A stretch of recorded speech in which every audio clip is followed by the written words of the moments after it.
I had just turned 31 that summer, and after working nonstop for nearly 6 years at the same job in San Diego, I burned out. Not a dramatic crash or anything. I didn't have some meltdown in the office or throw my desk chair across the room. It was more of a slow, quiet slide. I stopped caring about deadlines. I started forgetting things. I was constantly tired no matter how much I slept. It felt like my brain had turned into one long, gray hallway with no doors. So I told my boss I needed a break. She gave me 2 months off, unpaid. I didn't argue. I just took it. I didn't want to stay in the city. Noise bothered me, even soft sounds like traffic in the distance or people talking downstairs in my apartment building. Everything got under my skin. I wanted to go somewhere totally quiet, away from people, but still safe enough that I wouldn't be completely off the map. I didn't want to go too extreme.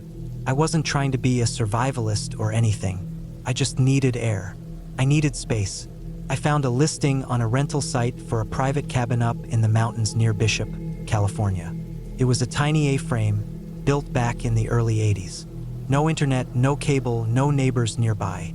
It was owned by an older couple who only used it during hunting season, and they rented it out the rest of the year. The photos showed it surrounded by dense pine woods, with a dirt driveway that curved through the trees and ended right at the front steps. I booked it for 6 weeks.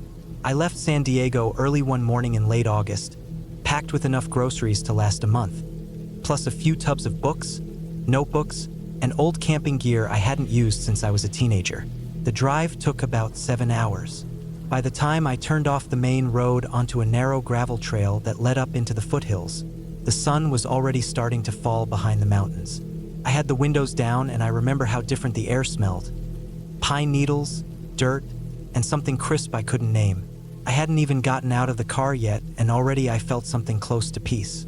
The cabin looked almost exactly like the photos. Weathered wood siding, a small porch, a single solar panel mounted above the door. It had a slanted tin roof and a stack of firewood neatly arranged against the back wall. There were no other buildings in sight. No mailboxes, no fences, no other driveways. Just trees.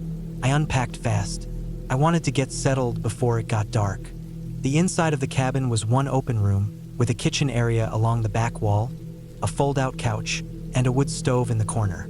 A steep ladder led up to a sleeping loft under the roof, where a mattress sat on a raised wooden platform. There was a small bathroom built into the corner behind the kitchen, with a composting toilet and a gravity-fed shower tank. Everything smelled faintly of old wood and cedar. That first night, I slept like a corpse.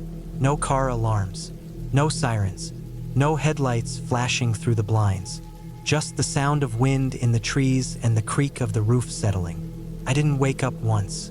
The days after that fell into a rhythm. I woke up early, made black coffee on the little propane stove, and sat on the porch to drink it while the sun came up through the trees. Sometimes I read. Sometimes I just stared into the woods and let my mind wander. I walked a lot. There were no real trails near the cabin, but I wore an old GPS watch and kept track of my location so I wouldn't get lost. I'd pick a direction and just walk, making mental notes of landmarks. Oddly shaped rocks, twisted trees, patches of ferns, and when I felt like I'd gone far enough, I'd turn back. A few days in, I noticed something odd about the woods. It was nothing dramatic, just a small feeling I couldn't shake. The trees were so dense in some spots that it got dark even in the middle of the afternoon, and every time I stopped walking, it felt like the forest was holding its breath. No birdsong, no rustling, just silence thick and heavy. I chalked it up to being unfamiliar with nature. I grew up in the suburbs. My idea of woods was a fenced-in dog park, but something kept me from going too far. Even with the GPS, I always turned back when I lost sight of the sky. On the 10th morning, I found a tree that had been cleanly stripped of its bark from the ground up to about 6 feet high. It stood about half a mile west of the cabin. The bark had been peeled off in long, even curls and scattered in a neat pile at the base. The wood underneath was pale and scratched with narrow grooves, like something had clawed at it. I crouched and looked closer, trying to see if it was insect damage, but it didn't look like that. It looked deliberate. I moved on. Over the next few days, I started noticing more signs like that, small, precise changes in the woods. A tree bent sharply and tied down with an old bootlace. A pile of stones shaped into a spiral. Branches wedged upright into the dirt like crude markers. I didn't touch any of it. I figured maybe other hikers had been through here and left weird art projects behind, or maybe hunters marked trails this way. But I never heard anyone. Never saw a single person. Just the woods and those quiet, strange signs. Then one evening, I came back to the cabin after a long hike to find the front door slightly open. I froze. My stomach dropped and I just stood there on the porch, listening. Nothing. I pushed the door open slowly. The room looked normal. Nothing seemed out of place. My backpack was still by the couch. My books were stacked the way I'd left them. But something felt wrong.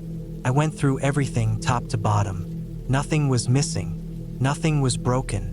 But when I climbed up the ladder to the sleeping loft, I found a small pile of twigs sitting on the edge of the mattress.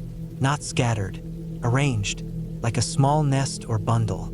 I didn't remember putting them there. I stood there for a long time just staring at it. I didn't touch it. I didn't know what to think. Eventually I went back downstairs, locked the door, and sat up most of the night by the wood stove, wide awake, listening.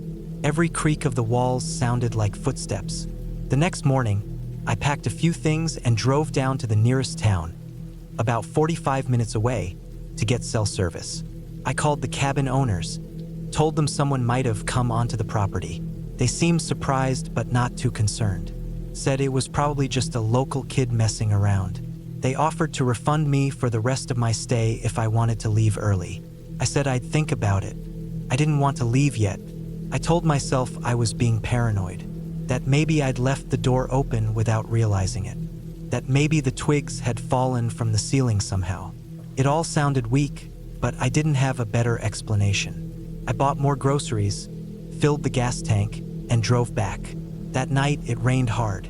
Heavy wind shook the trees and the sound of water hitting the tin roof was deafening.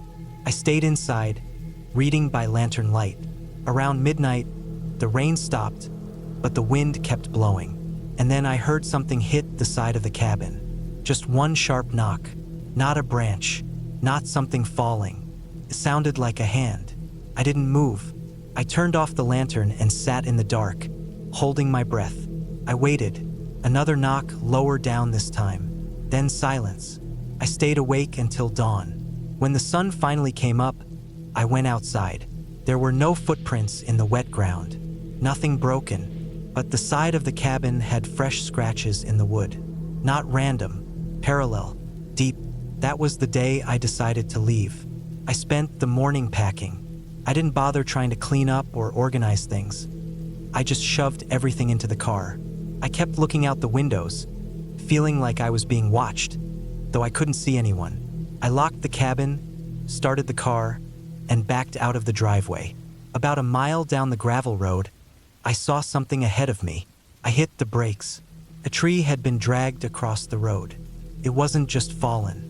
It had been pulled, roots still attached, and placed carefully across the path, blocking it entirely. The dirt around it was freshly disturbed. There were deep drag marks leading off into the woods. I got out, walked up to it, and realized there was no way I could move it by myself. It was too thick, too heavy. The road was too narrow to drive around it. My only option was to go back, hike out the other direction, and call for help once I got to town. I turned around, and that's when I saw the figure standing between the trees, maybe 30 feet off the road, dressed in dark clothes, face covered in mud or soot, completely still, just watching. I didn't say anything, didn't move. My chest felt like it was caving in. The figure didn't approach, didn't flinch. I got back into the car, locked the doors, and just sat there. Eventually, the figure stepped back into the trees and disappeared. It took me 6 hours to hike to the nearest road. I didn't stop once. My legs were shaking by the time I reached a gas station and called for help. Sheriff's deputies went up the next morning.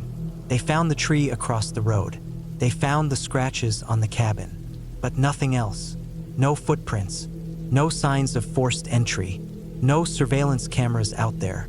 They filed a report, said it might have been a squatter or a drifter, but there wasn't enough evidence to do anything more. They offered.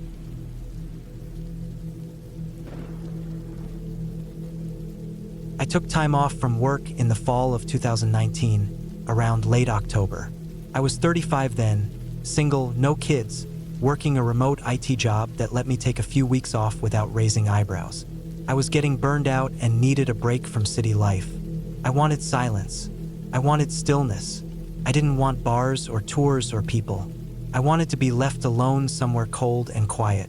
So I rented a small cabin in northern Idaho, a few hours from Sandpoint, near the Canadian border. The place was remote, really remote. The cabin sat about 3 miles off the nearest paved road. I had to drive a gravel Forest Service road that twisted up a ridge, then hike the rest of the way with my gear. The owners gave me clear instructions, and I double-checked everything before I made the trip. It wasn't a fancy rental. No Wi-Fi, no cell service, no TV. Just a wood stove, a propane fridge, a hand pump for water, and a generator for electricity if needed. That was what I wanted. No noise, no people, just trees, cold air, and the sound of wind. I got there on a Monday afternoon. The hike up with my gear took a couple trips, but it wasn't bad. I parked my Subaru at the Forest Road pull-off and carried my stuff in a big hiking pack. The cabin sat on a small open flat spot halfway up a ridge, surrounded by pine and fir trees. You could see for miles if you stepped just 20 feet off the front porch. That view was part of the reason I booked it. There was a little shed behind the cabin where they kept firewood, tools, and some emergency supplies. The main cabin was one room with a bed, table, 2 chairs, wood stove, and a small kitchenette. The owners left the place clean and stocked. I had brought enough food for 2 weeks, mostly dry stuff and canned goods. I had a GPS device with an emergency beacon, a .357 revolver I carried when hiking, and a hunting knife I'd owned for years. I'd done this kind of trip before, though never this far out. The first 2 days were perfect. Cold, but not freezing. No snow yet, just that deep quiet that settles into your bones. I spent my time reading, drinking coffee on the porch, and walking the trails that led further up the ridge. There was an old fire lookout tower up there, though it was abandoned and partially collapsed. I didn't go too far, maybe a mile or 2 up the trails each day, just enough to break a sweat and feel like I earned the wood stove fire that night. On the 3rd day, I noticed something small, a feeling more than a thing. When I was out walking near the base of the lookout trail, I had this sense that I wasn't alone. I kept stopping and listening, not for animals, those I could usually hear easily, but for something else. There was this quiet I couldn't explain, like the forest had stopped moving. No birds, no rustling, just cold air and still trees. I chalked it up to nerves. Maybe I was just adjusting to the isolation. I'd only seen one other person on the drive up, a guy in a pickup going the other way on the forest road. Other than that, nothing. I made a fire that night, cooked a simple dinner, and read until I fell asleep in the heavy sleeping bag I'd brought. The next morning, I saw something that made my stomach twist. I'd been stacking firewood beside the porch when I noticed tracks. Boot prints. They weren't mine. Too big and spaced wider than my stride. They came from the tree line, circled around the cabin, and disappeared back into the woods. The prints looked fresh, maybe from the night before. The soil was soft with recent rain, so they held their shape well. They were long and narrow, like hiking boots, maybe a size 12 or 13. I stood there for a long time, just staring at them. My first thought was that a hunter had come by, maybe curious about the cabin. But I hadn't heard anything. No engine, no voices, no gunshots. The owners hadn't mentioned any neighbors or other rentals nearby. The nearest real road was miles away. I walked the perimeter of the cabin slowly, checking for anything missing or disturbed. Nothing looked touched. The shed was still locked. My gear was inside. But the idea that someone had walked around while I slept didn't sit right with me. I kept the revolver on my hip after that. The next day, I hiked back to where the prints had come from. I followed them into the woods for about 20 minutes, but they disappeared into thick underbrush. I didn't want to get turned around, so I marked the trail with flagging tape and headed back. The forest felt tight that day, like the trees were pressing in. I stayed close to the cabin the rest of the afternoon. That night, I didn't sleep well. I kept hearing sounds. Not loud ones, just small, soft cracks and scrapes. Could have been branches, I told myself. Could have been wind, but it sounded close, too close. Around midnight, I heard footsteps. Not animal movements, heavy, slow, deliberate steps outside the cabin. I stayed still in bed, heart racing. The fire in the stove had burned low, so the room was cold and dark. I didn't move, I just listened. The steps came up to the porch, then stopped. No knock, no voice, just silence. I gripped the revolver under my sleeping bag and waited. I didn't turn on the lights. I didn't get up. I just lay there, breathing slow and shallow. After maybe 10 minutes, the steps moved away. I didn't sleep the rest of the night. The next morning, I found more boot prints. Same size, same pattern. They came up the steps, stopped at the door, then turned and left. This time, they looped around the side of the cabin toward the back. I checked the shed again. Still locked. I thought about hiking out that day, but something in me didn't want to panic. I told myself it might be a local, maybe someone just curious. Maybe some old hermit who lived out here. It was remote, but people did live off-grid in this part of Idaho. I moved some furniture in front of the door that night. I put the chair under the handle and stacked some pots on it so they'd fall if someone opened it. I kept the revolver beside me and barely slept. The 5th day was gray and cold. I decided not to hike. I stayed inside, keeping the fire going and watching the treeline. I thought I saw movement a few times. Shadows between trees like someone ducking out of sight, but I couldn't be sure. No sounds, no clear view, just that feeling again, like I was being watched. I checked the GPS device and tested the beacon. It worked fine. I considered pressing it and calling for help, but it would send a signal to a local search and rescue group, and I didn't want to make a fool of myself if it was nothing. That night, I heard tapping on the back wall. Slow, rhythmic taps, like someone drumming fingers against the wood. I didn't go look. I just sat at the table, gun in hand, staring at the door. The tapping stopped after a few minutes. In the morning, I found something new. A strip of duct tape stuck to the window, about 2 inches long. It hadn't been there before. It was on the outside, near the corner of the glass. The kind of tape people use to mark things. I peeled it off and kept it. That afternoon, I made a decision. I was done. I didn't care if it made me look paranoid. I packed what I could into my backpack and prepared to hike out the next morning. I planned to get up at first light and make the trip in one push. But that night, everything changed. It was about 2 a.m. I was still awake, sitting in the dark, when I heard something behind the cabin, closer than before. Then suddenly, glass shattered. One of the side windows. I jumped up, heart pounding, and grabbed the revolver. I turned on the lantern and held it up. No one was inside. I moved toward the broken window slowly. Shards of glass were on the floor. Outside, just trees and darkness. I didn't hear footsteps. Nothing moved. I backed away and checked the door. Still locked, furniture still in place. I didn't sleep at all after that. I sat with my back to the wall, eyes on the window, gun in hand until dawn. As soon as it was light, I packed everything I could carry. I left some things behind, cans, extra clothes, the rest of the firewood. I hiked down to the forest road as fast as I could, checking over my shoulder every few minutes. My hands shook the whole way. When I reached my car, I saw something that made my blood run cold. There was a long scratch down the driver's side door. Not from a branch or rock. Clean, deliberate line. And taped to the rear window was another strip of duct tape, just like the one on the cabin. 2 inches long, stuck right in the center. I got in, locked the doors, and drove until I hit pavement. I didn't stop until I reached a gas station near Sandpoint. I stayed in a motel that night, a cheap place with thin walls and too much noise, but I felt safer there than I had in days. I reported what happened to the sheriff's office the next morning. A deputy took my statement and said they'd send someone to check it out. He didn't seem surprised, just tired. He mentioned there had been reports of a man living rough up in those hills. No one had caught him, but a few cabins had been broken into in the past couple years. Nothing stolen, just signs someone had been inside, watching. I never heard back from them. I didn't go back for my things. The owners of the cabin reached out weeks later to ask if I'd left early. I told them I had.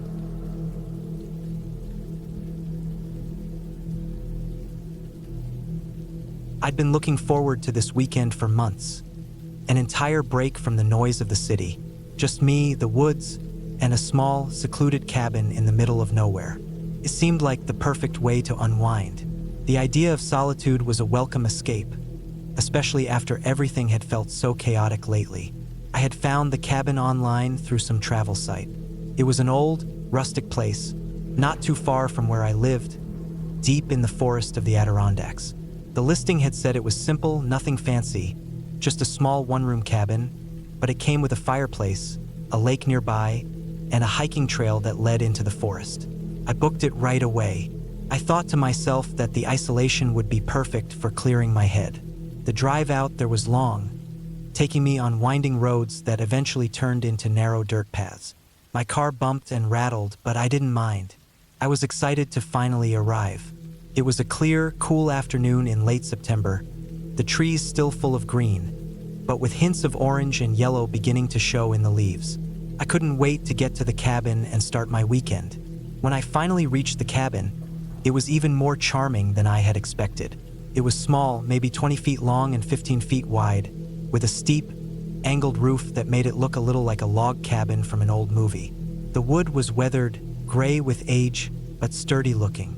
There was a small porch in front, a couple of rocking chairs that looked like they hadn't been touched in years. The cabin sat on a hill, with the forest stretching out behind it like a sea of trees. A creek trickled along the edge of the property, its sound barely audible above the breeze. Inside, the place was just as simple as promised. The floors creaked under my boots, and the wood smelled old, musty, but comforting. A large stone fireplace dominated one wall, with a small stack of firewood neatly piled beside it. There was a tiny kitchenette with a few basic utensils, and an old-fashioned stove that looked like it hadn't been used in decades. A single bed sat against one wall with an old quilt thrown across it. It wasn't luxurious, but it was perfect for what I needed: quiet and solitude. I immediately set my bag down and opened the windows, letting in the cool air. The sound of birds chirping and leaves rustling was all I could hear. It was almost peaceful, too peaceful, like I had stepped into another world. I spent the rest of the day unpacking, getting settled in. I went down to the lake to take a look around, and while the water was clear, the place had an eerie stillness about it. I couldn't shake the feeling that I wasn't truly alone here, even though there was no one around for miles. As the evening wore on, I started a fire in the cabin's stone fireplace. The flames crackled and danced, casting warm, flickering light against the walls. I made a simple dinner, just a sandwich and some fruit. Nothing fancy. I had no plans to do anything extravagant. I was here to relax. After eating, I spent some time sitting in the rocking chairs on the porch, watching the sun set behind the trees. The air was chilly now, the kind of crisp cold that makes your breath visible. The darkened woods felt almost suffocating, and for some reason, I couldn't shake the sense that I was being watched. That night, I lay in bed, the fire still crackling in the other room. The cabin was warm, but the woods outside were dark and silent. I drifted off to sleep, but the quiet wasn't comforting anymore. It felt unnerving, like the silence itself was too heavy.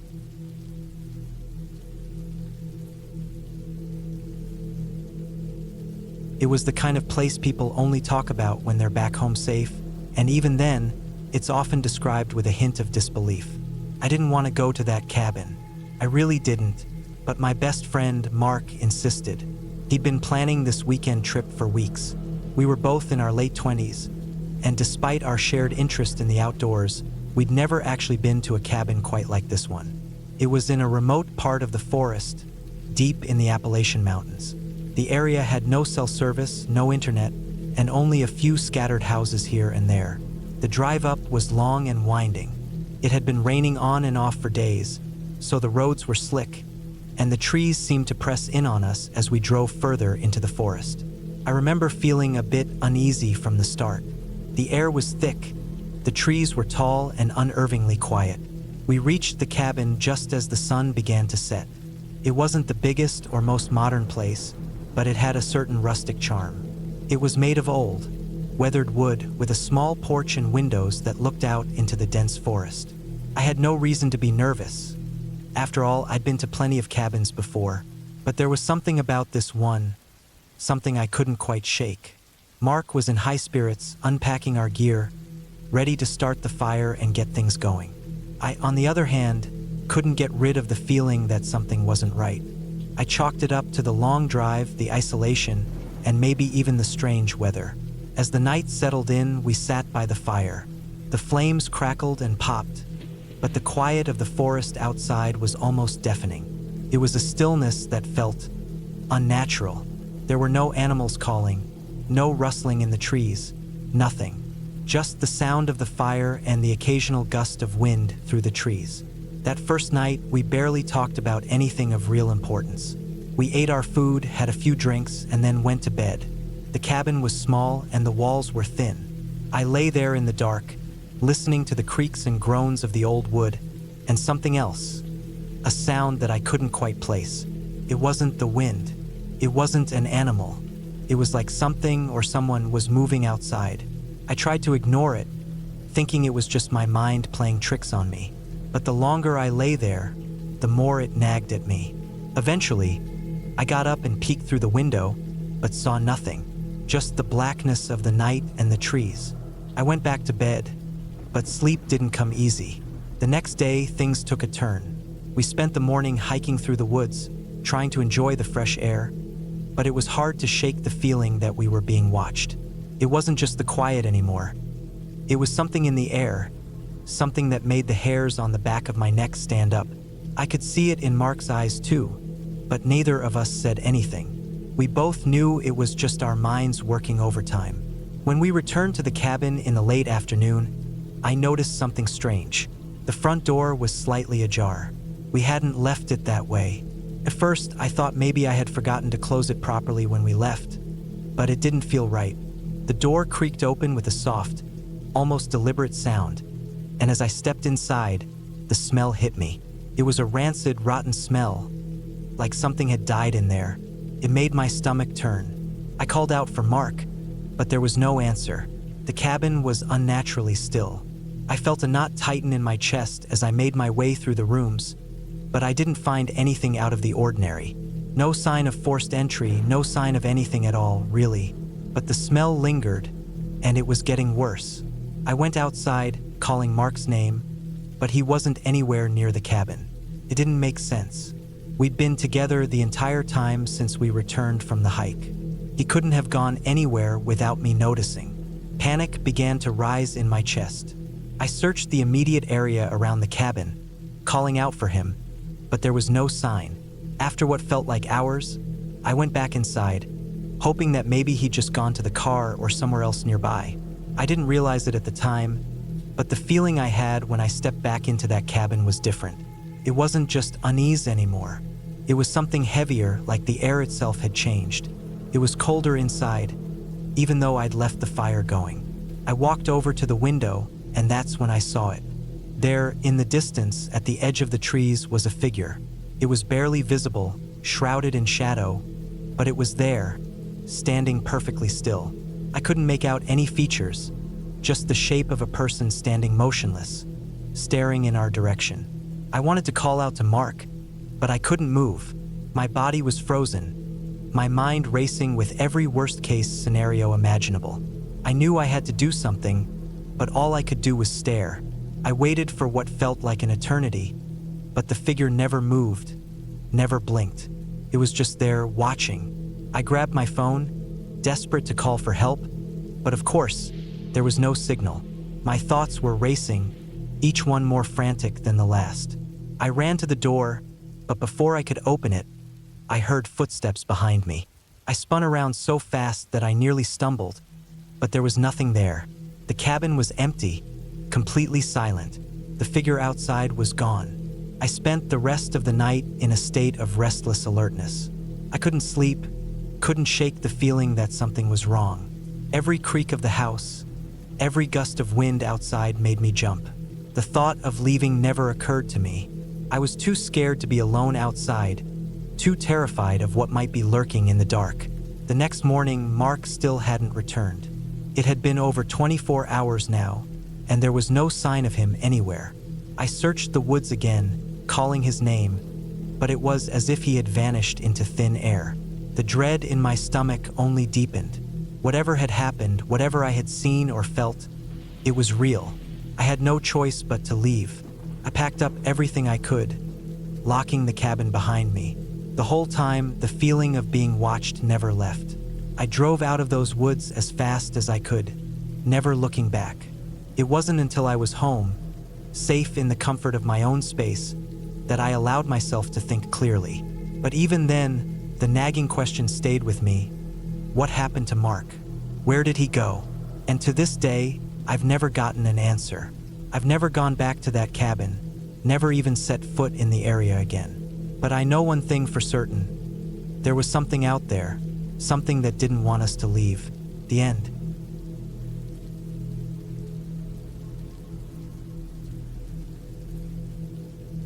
It was the second week of November in 2016 when I decided to head up to the Adirondacks in upstate New York. I was 34 at the time, living alone in a small apartment in Albany. I worked a desk job at a logistics company, and I'd finally burned through enough of my vacation days to justify taking a full week off. I didn't have any real plans, just needed a break from the hum of printers, phone calls, and the endless clicking of a mouse.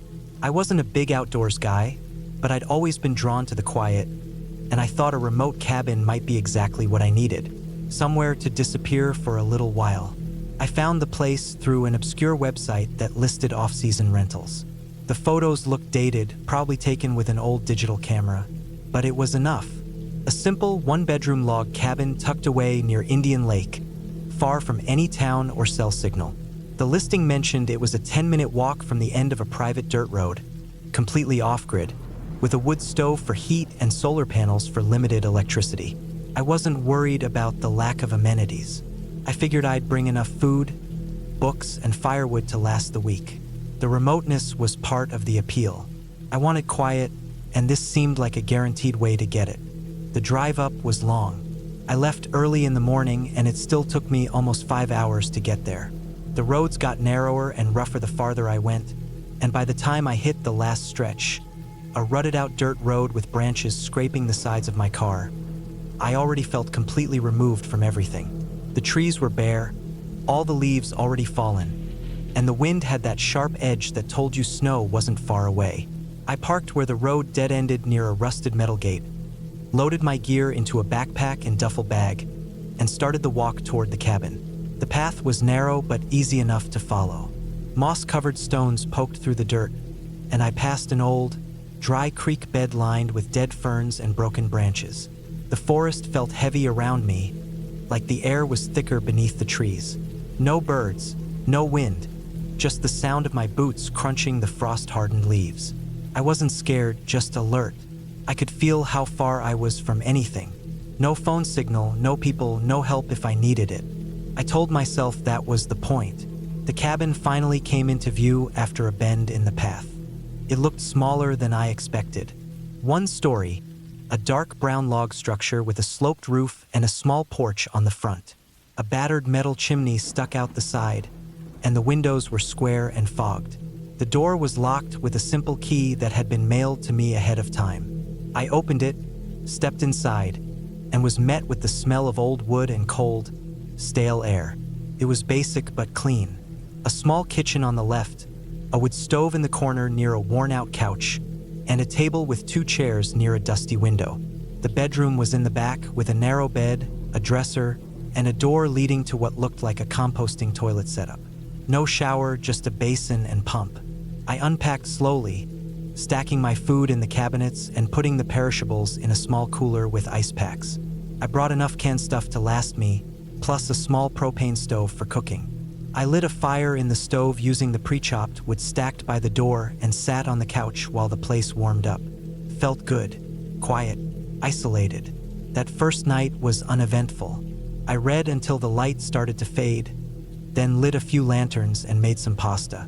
I went to bed early, The kind of early you only go to when there's nothing else pulling at your attention. No screens, no noise. Just the wind picking up outside and the occasional creak of the cabin settling. I woke once in the night because of a sound, something like a thump outside, but I assumed it was a branch falling or the wind knocking something over. I rolled over and went back to sleep. The next day, I spent some time walking the woods nearby. I didn't go far, just enough to get a sense of the area. There was a narrow path behind the cabin that led to a frozen-over pond, and beyond that, the woods thickened into near impenetrable brush. The trees were so closely packed that daylight barely reached the ground in places. I felt the kind of aloneness you only get in a place like that. It was calming but also sharp-edged, like something could change at any moment. That afternoon, I was splitting some kindling near the woodpile when I noticed something strange. On one of the trees about 30 feet from the cabin, a strip of bark had been cleanly peeled away, maybe a foot wide and running almost vertically for 4 or 5 feet. The exposed wood underneath looked fresh. It hadn't been weathered or darkened by rain. It looked new. I figured maybe a deer or bear had rubbed against it, or maybe someone had cut it for some reason. But the weird part was how straight it was, like it had been done with a tool, not claws or antlers. I didn't think much more of it until the next morning. I had gone to the pond again, taking the same path as before. When I got back about an hour later, I noticed footprints around the cabin. I had left some myself, of course, but these were different, bigger, deeper, and more than one set. They came from the woods and circled the cabin, stopping near the back window and then heading off into the brush behind the outhouse. I knelt down and looked at them closely. They weren't boot prints, they looked like heavy work shoes or hiking boots, wide and flat. The spacing was wrong for me. Whoever made them had a longer stride. I stood there for a long time just staring at them. My heart started pounding in a way I didn't expect. I told myself someone probably lived nearby, maybe a hunter or trapper passing through. But the prints weren't old. They were sharp. That meant someone had been near the cabin that morning, within the last couple hours while I was gone. I didn't see or hear anyone the rest of that day. I kept checking the woods around the cabin, watching the tree line. The light faded fast, and the temperature dropped even faster. I stayed inside that night with the fire going strong and a kitchen knife tucked into my waistband. I barely slept. The next morning, I made the decision to cut the trip short. I still had 2 days left, but it didn't feel right anymore. I packed everything up and stepped out onto the porch to do a final sweep when I saw something that stopped me cold. There was a pile of small rocks stacked in the center of the path leading away from the cabin. Maybe 20 or 30 stones arranged into a neat cone shape, like a little cairn. It hadn't been there before. I was sure of it. It was placed directly in the center of the path, like someone wanted it to be seen. My hands went cold. I looked around the woods, searching for movement, for color, for anything. Nothing. Just bare trees and dead leaves. I didn't waste any more time.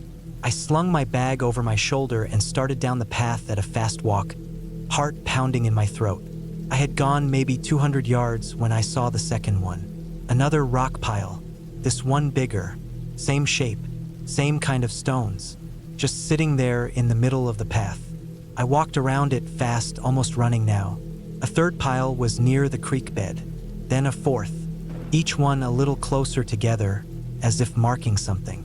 My legs felt weak by the time I reached the rusted gate and saw my car parked where I left it. Relief hit me hard. I jumped in and locked the doors, heart still racing. When I looked back toward the trailhead, I could have sworn I saw movement between the trees, just a flicker, just for a second. The drive back was a blur. I didn't stop until I was halfway down the highway toward Albany.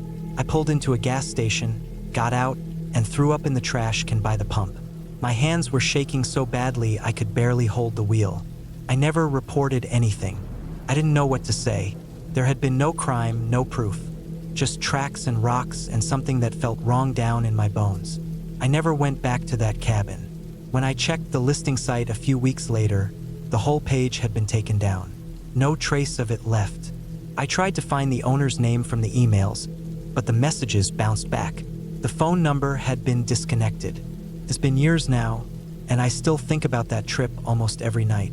About how something was watching me. Not an animal, not a ghost, just someone, person, maybe more than one. And they weren't passing by. They weren't lost. They knew I was there. They were waiting, watching. Maybe they'd been coming to that cabin for a long time, using it when the season ended and the tourists left.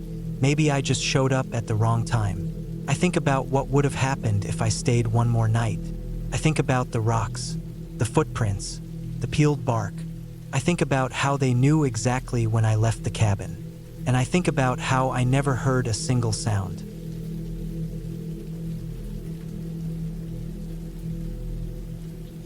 I was 37 years old the winter I decided to take a break from everything and spend a couple of weeks alone in a small cabin deep in the mountains of northern Montana. I'd been living in Spokane for the past 5 years, working in construction management. Between the long hours, endless emails, and the stress of keeping crews on schedule, I felt burned out to the point where I couldn't think straight anymore. I wasn't married, had no kids, and lived alone. So the idea of escaping into the woods for some quiet didn't seem like a bad one. I found a listing online for a secluded rental cabin near a place called Murphy Lake, about 2 hours west of Kalispell. It looked simple, with stove, propane for cooking, no running water, and no cell service. That was exactly what I wanted. I packed my truck with supplies, canned food, bottled water, warm clothes, a generator, extra fuel, a rifle, and some tools.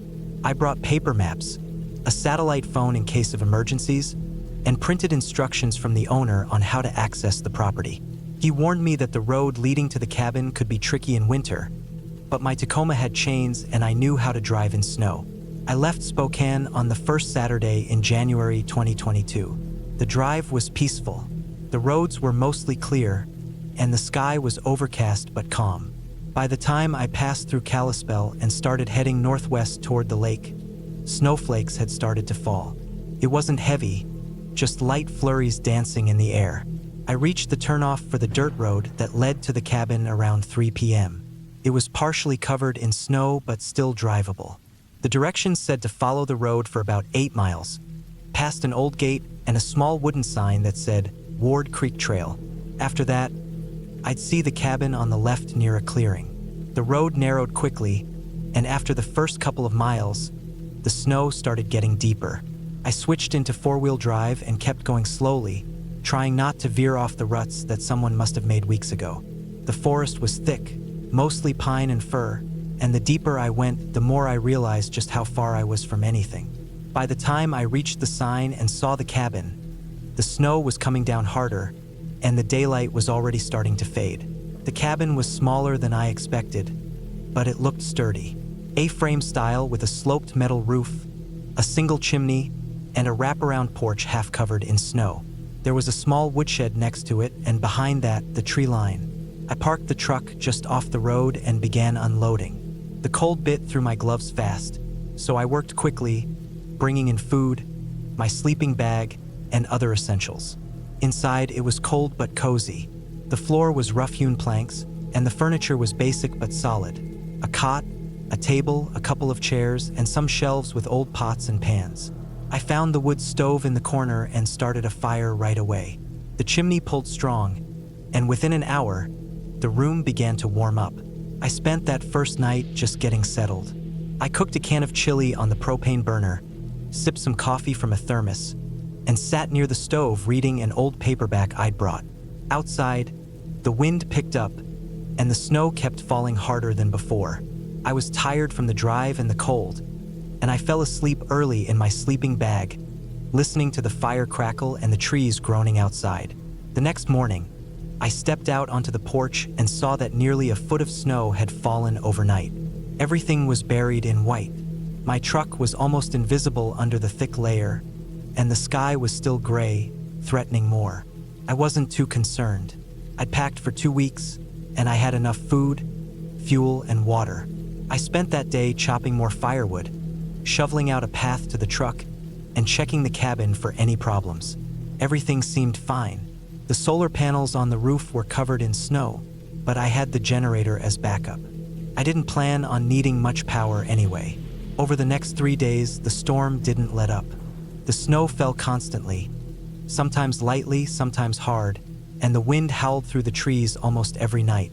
I kept the fire going, read books, wrote in a journal, and cooked simple meals. I hiked a little during the day, not far, just around the cabin and into the woods behind it. The snow was deep, but I had snowshoes. I saw deer tracks, rabbit prints, and even what looked like a mountain lion's trail once, though it was old. By the fourth day, the snow was over 2 feet deep, and I started getting concerned about the road. I didn't plan to leave early, but I didn't like the idea of getting trapped. I tried to hike out to where I came in, just to see how bad it was. I made it maybe 3 miles before turning back. The road was completely buried, and the deeper parts of the woods were impossible to navigate without snowmobiles. My truck was now just a frozen shape under a mountain of snow. That night, something changed. I just finished dinner and was sitting near the fire when I thought I heard a sound outside, like something crunching in the snow. I froze and listened. It wasn't the wind. It was slow, heavy steps. I got up and moved to the window, pulling back the curtain. I couldn't see anything but dark trees and snow. I stepped outside with my flashlight and shined it around the clearing. Nothing moved, but I saw faint tracks. Not animal. Boots. They came from the woods and stopped a few yards from the porch, then turned and disappeared back into the trees. I didn't hear anything else that night, but I barely slept. I had my rifle nearby, loaded and ready. In the morning, the tracks were half covered by snow, but I could still see them. Someone had walked up to my cabin and stood outside in the dark, watching, then left. I didn't know what to do. I hadn't seen a single other person since I arrived. The nearest town was probably over 20 miles away, and I had no cell signal. The satellite phone was for emergencies, but I didn't even know what I'd say. Someone had passed by in the night? That wasn't illegal, but it didn't feel right. The next 2 nights, I kept the fire low and stayed away from the windows. I didn't turn on any lights. I sat with the rifle across my lap and listened to every sound. The snow had stopped falling, but the forest was never silent. Trees cracking, animals moving. But each night, just before midnight, I heard the same thing again. Footsteps, slow, heavy, circling the cabin. The second time, I stepped outside quietly with the flashlight and shined it toward the woods. I caught a flash of movement, someone darting between trees, but I couldn't make out anything else. I yelled, but the sound died in the cold air. There was no answer. The tracks were back the next morning, this time all around the cabin. Not just one person either, there were at least 2 sets of prints. I wanted to leave.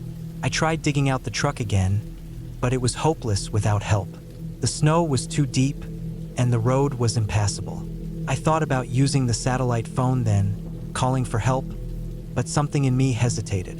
What if it was just some hikers or hunters messing around? Calling for rescue seemed like overreacting. I told myself I could wait it out, just a few more days. That was a mistake. 2 nights later, I woke up to a sound I couldn't explain. Metal on wood. I jumped up, grabbed the rifle, and listened. Then I heard it again, louder. Someone was trying the front door. I stepped toward it, heart pounding, and yelled that I was armed. No answer. Then silence. I waited, sweating in the cold, rifle aimed at the door. Nothing happened for the rest of the night. In the morning, I found pry marks on the frame. Someone had used a crowbar or something similar to try to break in. The tracks were fresh. I followed them back into the woods, past the clearing, for nearly a mile before losing them in a ravine. But not before I saw the remains of a small camp. Ashes, a tarp, food wrappers. Someone had been living nearby. That day, I used the satellite phone. I told the county sheriff that someone was stalking my cabin, trying to break in, and I couldn't leave because of the snow. He said they'd send someone, but it might take a day or 2 depending on conditions. That was the longest day of my life. I stayed inside with the fire low, the rifle ready, and every window covered. That night, they came back. It was after 1 a.m. when I heard them. Multiple people outside, walking through the snow, crunching and stomping around the porch. Then came the sound of wood splitting. I looked out through a crack in the boards and saw one of them. Thick coat, hood pulled up, face covered, swinging an axe into the woodshed. Another was standing by the truck, trying to break in.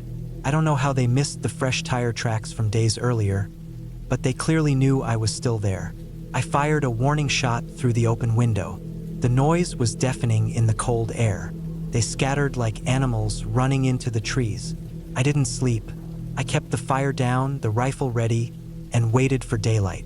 By morning, they were gone again. I found the axe buried in the side of the shed, deep cuts in the truck's side panel, and fresh footprints heading back into the woods. That afternoon, a snowmobile arrived, 2 deputies from the county. I told them everything.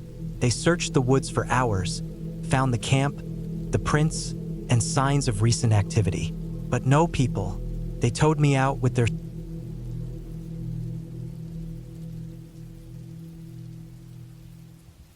It was late September 2016 when I decided to spend a long weekend alone at a rental cabin deep in the woods of northern Michigan. I was 34 at the time, working a corporate job in Detroit, burned out, and badly in need of a break from noise, people, and endless emails. A friend of mine had sent me a link to this cabin listing, small, rustic, off-grid. No cell signal, no Wi-Fi, just a place to read, cook simple food, and maybe take a few long walks. That was exactly what I needed. The place was located near a small town called Bellamy, not far from Lake Superior. It was a 6-hour drive from Detroit. I took Friday off work and left at dawn. The sun was just rising over the highway as I headed north. I didn't take any fancy gear with me, just clothes, a backpack with a few books, some canned food, water, a flashlight, a knife, matches, a sleeping bag, and a few other essentials. The cabin came with a wood stove and a basic bed. No electricity, no plumbing. I figured that added to the charm. It was after 2 in the afternoon when I left the paved road behind and followed a winding dirt path through dense woods. The trees were already turning, bright yellows, oranges, and reds against the gray sky. I drove for maybe 20 minutes on that dirt road before spotting a narrow trail veering off to the right, marked by a wooden sign that simply read, "Cabin." I turned onto it. This trail was rough. The car bounced over rocks and shallow ruts. It was barely wide enough for my Subaru to squeeze through, and the branches brushed against the sides like fingers. Felt like I was driving into a tunnel. After about 5 more minutes, the path opened up into a small clearing, and there it was, the cabin. It was smaller than I expected. A single room with a small porch and a metal chimney sticking up through the roof. The wood was dark and weathered, with moss creeping up one side. There was no driveway, just flattened grass where previous visitors must have parked. I got out, stretched my legs, and listened. Nothing, not a sound, no wind, no birds, just complete silence. That's what I wanted. I grabbed my things and walked up to the porch. The door creaked open when I pushed it. The inside was bare but neat. A single bed against the far wall, a wood stove in the corner, a shelf with a few pots and pans, a table with one chair, and a window that looked out into the woods behind. There was also a little journal on the table where past renters had written short notes. I flipped through a few entries, just quick comments about how quiet the place was, how peaceful the woods were, or how beautiful the stars had been. I unpacked and lit the stove with a few logs from the small pile outside. The inside of the cabin warmed up quickly. By dusk, I had a can of soup heating on the stove, my sleeping bag unrolled, and a book open on my lap. The first night was calm. I didn't sleep great, but I didn't expect to. I wasn't used to that kind of darkness or silence. Even out in the country, there's usually a hum, distant cars, planes, wind in the trees. But here, nothing. I lay there listening to every crack and creak of the wood, trying to remind myself that old cabins always make noises. In the morning, I made instant coffee over the stove and walked a few miles along the overgrown trail behind the cabin. I saw a few deer tracks in the soft earth, and once I caught sight of a fox slinking through the brush. I felt better that day, more relaxed, more settled. I spent most of Saturday reading and chopping some extra wood with the dull axe leaning against the porch wall. I had my meals outside on the porch and stayed out until the sun went down behind the treeline. That night, something changed. I had just put out the fire in the stove and climbed into my sleeping bag when I heard it. Faint, but clear. A crunch in the leaves outside. It sounded like a footstep. Then nothing. I froze. I didn't move for a solid minute. Then another soft crunch, like someone shifting their weight slowly. The cabin didn't have curtains, and the window faced the woods behind. I stared at that black square, my heart thumping. After about 10 minutes, the sound stopped. I didn't sleep at all. By morning, I convinced myself it had been an animal. Maybe a deer, maybe a raccoon. Something light, something cautious. Still, I walked around the cabin looking for tracks. I found nothing, just a few squirrel holes, a lot of dry leaves. I tried to shake it off and distract myself. That Sunday, I took a long walk in the opposite direction, deeper into the woods. No phone signal, no people, just trees and more trees. I came back a few hours later and made dinner early.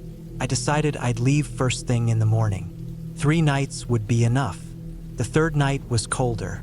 I had to keep the fire going longer. I sat by it in silence, staring at the flames, thinking about work and how quiet everything was. Then, maybe an hour after I turned in, the noise came again. Louder this time. It was definitely a person. Slow, deliberate steps circling the cabin. 1 or 2 at a time, spaced out. I could hear twigs snapping under weight. The hair on my arms stood up. I sat up in my sleeping bag and reached for my flashlight, keeping it off for now. The steps stopped again. For maybe 20 minutes, there was silence. Then a hand brushed the wall of the cabin. Not an animal, not a branch. It was slow, purposeful. I could hear the rough drag of skin and nails along the outer planks. I sat frozen, heart in my throat. The window was to my left. I didn't want to look at it, didn't want to see anything. The dragging stopped. Then came the sound of something tapping gently on the window. Just once, then again, soft like a single knuckle. No sound after that. I didn't sleep at all. I didn't move. I sat like that until dawn broke through the trees. As soon as there was light, I packed up. I shoved everything into my bags, threw the water bottles and trash into the trunk, and locked the cabin behind me. Though I knew a lock on a thin wooden door wouldn't do much. I turned the car around in the clearing and started back down the narrow trail. The path was tight, just wide enough for my car. The trees leaned in close on both sides. I drove slowly, gripping the wheel hard, glancing in the mirrors every few seconds. That's when I saw it. The trail forked. It had not forked before. I was completely sure. I remembered the drive-in clearly. One straight trail from the cabin to the dirt road. There had been no turns, no forks. But now, maybe a quarter mile from the cabin, the trail split into 2. Both directions looked nearly identical. Both were narrow, winding dirt tracks through dense trees. I stopped the car, left it running. I got out and walked a few steps toward each fork. There were tire tracks down both, fresh-looking, like someone had driven both recently. Or maybe like someone had made one of them look used. I picked the left one, figuring it felt more familiar. I drove for maybe 15 minutes, trees getting tighter, the path getting thinner.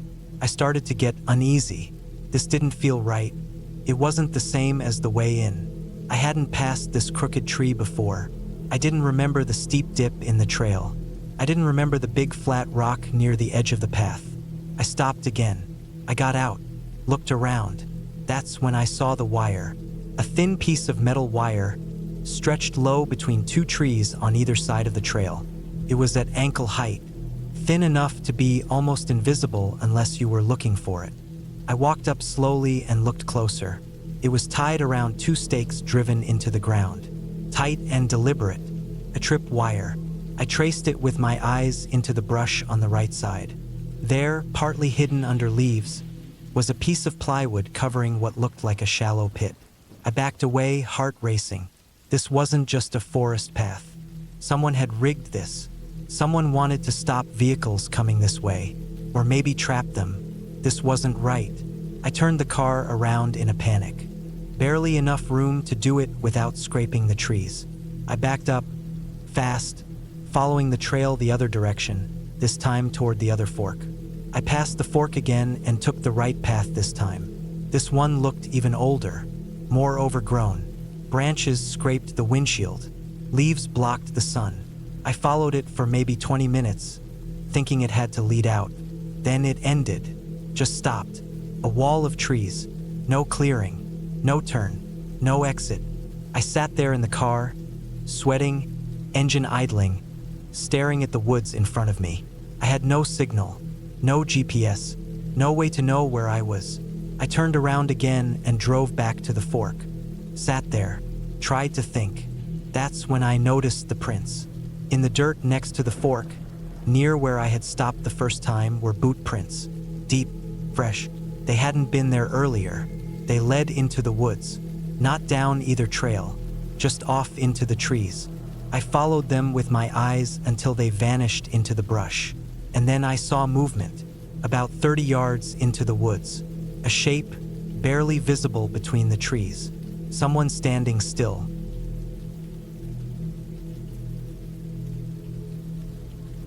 It was supposed to be the perfect getaway, a chance to disconnect and clear my head.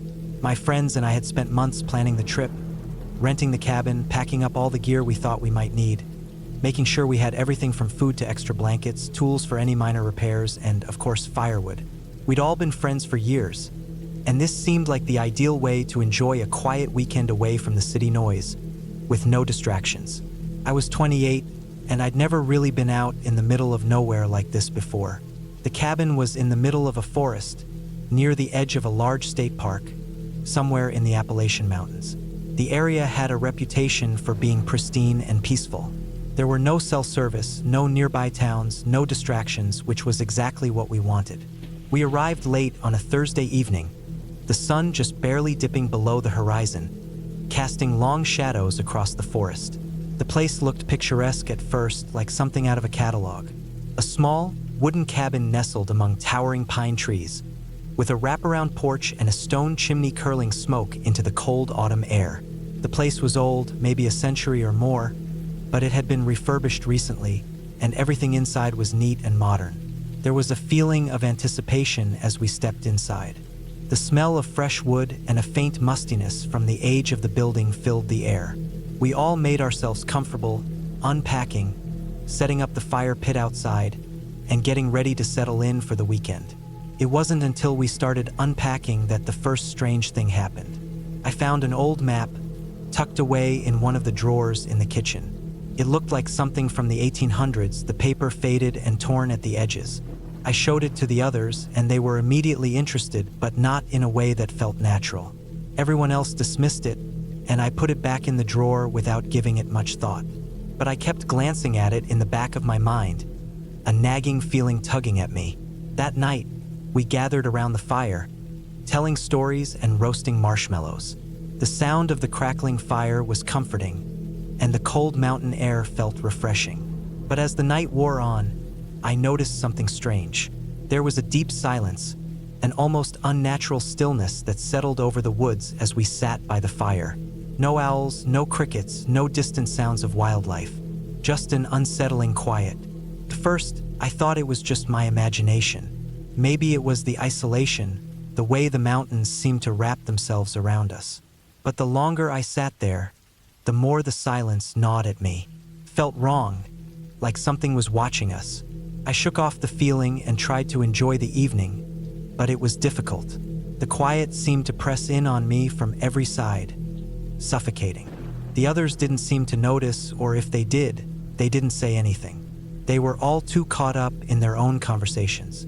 Eventually, we all went to bed. The room I was staying in had a window that overlooked the back of the cabin, out into the woods. I couldn't help but keep glancing out of it, half expecting to see something moving in the shadows. I told myself it was just the isolation getting to me, that I was imagining things. But then, in the dead of night, I heard something. A soft noise at first, almost like a tapping. I sat up in bed, my heart pounding. I tried to brush it off, but the sound came again. Closer this time. Tap, tap, tap. I reached for the flashlight on the nightstand and flicked it on, shining it toward the window. The beam of light cut through the darkness, but there was nothing there. I looked again, scanning the trees, the porch, the yard, but still nothing. I tried to convince myself it was nothing.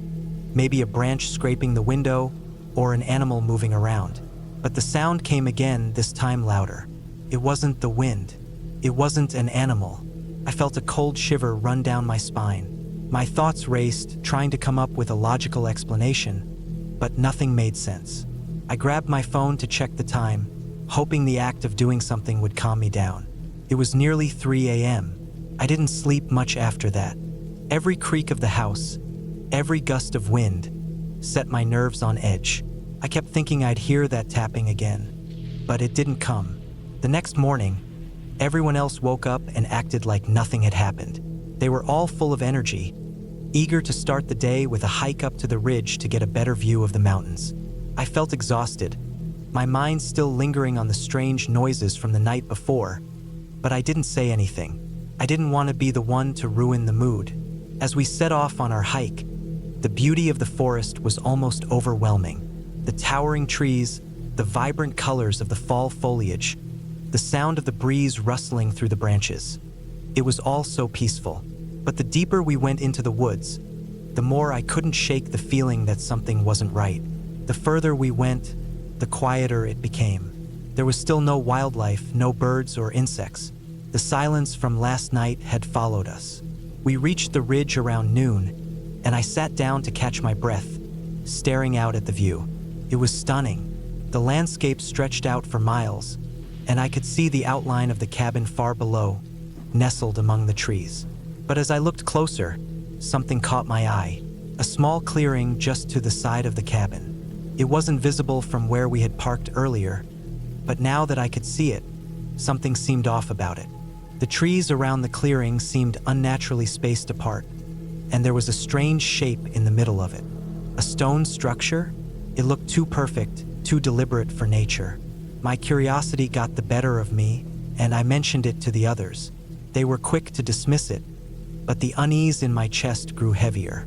We made our way back down to the cabin, and I couldn't shake the thought of the clearing. Later that evening, I decided to go investigate on my own. I told the others I was going for a walk, but they were too busy preparing dinner to notice. I grabbed a flashlight, bundled up in a jacket, and set off toward the clearing. The forest felt different now, even more oppressive. The silence was suffocating, and every rustle of leaves, every snap of a twig underfoot, felt like it was magnified. The clearing was closer than I thought, and as I neared it, I noticed something even stranger. The ground in the clearing was strangely smooth, almost like it had been paved. In the center, the stone structure I had seen from the ridge was clearer now. It wasn't a structure at all, but a large stone slab set into the ground, like some kind of altar. The moment I saw it up close, I felt a coldness settle deep in my bones. The stone was covered in strange markings, runes, or symbols that I couldn't recognize. They were old, worn by time, but still visible enough to send a chill through me. I stood there for what felt like hours, just staring at the stone. My breath came in quick gasps, and my mind raced to make sense of it all. Why was this here? Who had put it here and why?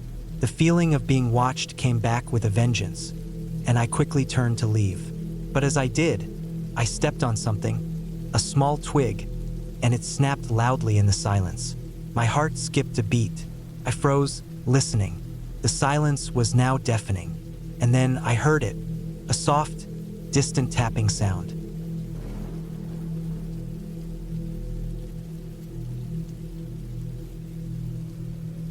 It was the fall of 2016 when I decided to take a solo trip to the mountains. I had been feeling the weight of city life for months, and I needed a break. So when I stumbled across a small, remote cabin rental while scrolling through online listings, I booked it without thinking twice. It was tucked away in the hills of northern Utah, a few hours from the nearest town, far enough that I didn't expect to see another soul for days. I was 28 at the time, a bit of an introvert who loved hiking and the outdoors but didn't always have the time for it. The cabin wasn't much, just a small wooden structure with a slanted roof and a porch that overlooked a dense forest. No electricity, no running water, and certainly no cell service. Perfect, I thought. The solitude was exactly what I needed. I packed my bags the night before, just enough for a 3-day trip. A few pairs of jeans, a couple of jackets, some snacks, a water bottle, and my trusty old flashlight. I didn't even bother to bring a book. There was no Wi-Fi, and I intended to be fully immersed in nature. I wasn't looking for any distractions. The drive there was long. The roads twisted and turned as I climbed higher into the mountains, each mile taking me further from civilization. I was following directions printed off the cabin's website. The sun was setting by the time I turned onto a narrow gravel road. The further I went, the rougher the terrain became. The trees were dense, blocking out much of the fading daylight, and the winding road narrowed until there was barely enough space for my car to fit. Eventually, I arrived at the cabin. It was exactly as I had imagined: isolated, rustic, and unspoiled. The wooden walls were weathered, but the structure itself seemed solid. I parked and stepped out of the car, the silence of the forest settling over me like a blanket. There was no one around, not even the sound of birds or wind, just silence. I grabbed my bags from the trunk and approached the front door. It creaked slightly as I opened it, revealing a single, open room inside. The floors were wooden, the walls lined with rough-hewn beams, and the only furnishings were a bed in the corner, a small kitchen area, and a fireplace. There was a thin layer of dust on the surfaces, which gave the place an abandoned feel. It wasn't filthy, but it had been empty for some time. After a moment of hesitation, I set my bags down and locked the door behind me. I couldn't help but notice the small detail that the cabin felt off, as though someone had lived here recently, but I brushed it off. It was an old place, after all. I set about starting a fire in the fireplace to warm up the cabin, which felt cold despite the mild temperature outside. The kindling caught quickly, and the crackling of the flames was oddly comforting. That evening, I spent time unpacking, cooking a simple meal of pasta, and watching the fire. I noticed the cabin was eerily quiet, not a single sound coming from outside. I had expected to hear wildlife, maybe an owl or a distant rustling of branches, but nothing. The quiet was unsettling, but I couldn't pinpoint why. After dinner, I sat on the porch, watching the stars slowly emerge in the sky. The wind had picked up, but it wasn't enough to make the trees sway. It was just still, too still. I couldn't explain it, but something about the place made me feel uneasy. Still, I chalked it up to my own nerves. It had been a long drive, and I was alone in a cabin in the woods. Maybe I was just getting in my head. I went inside after a while, locked the door, and decided to head to bed. The bed was simple, a mattress on a wooden frame, but it was comfortable enough. I settled in, turned off the light, and pulled the thick quilt over me. The fire was dying down, the warmth of it now a faint memory. My eyes closed, and I drifted into an uneasy sleep. At around 2 a.m., I woke up. The air in the room was cold, and I could feel the draft from the cracked windows. My heart was pounding in my chest for no reason I could understand. I sat up, listening intently. There was something out there. I couldn't put my finger on it, but I could hear something. Footsteps, soft but deliberate, coming from just outside the cabin. I got out of bed, my legs trembling. The sound was unmistakable. Someone or something was walking around the cabin. I tiptoed to the window, careful not to make a sound, and peered through the thin curtains. There was nothing but darkness.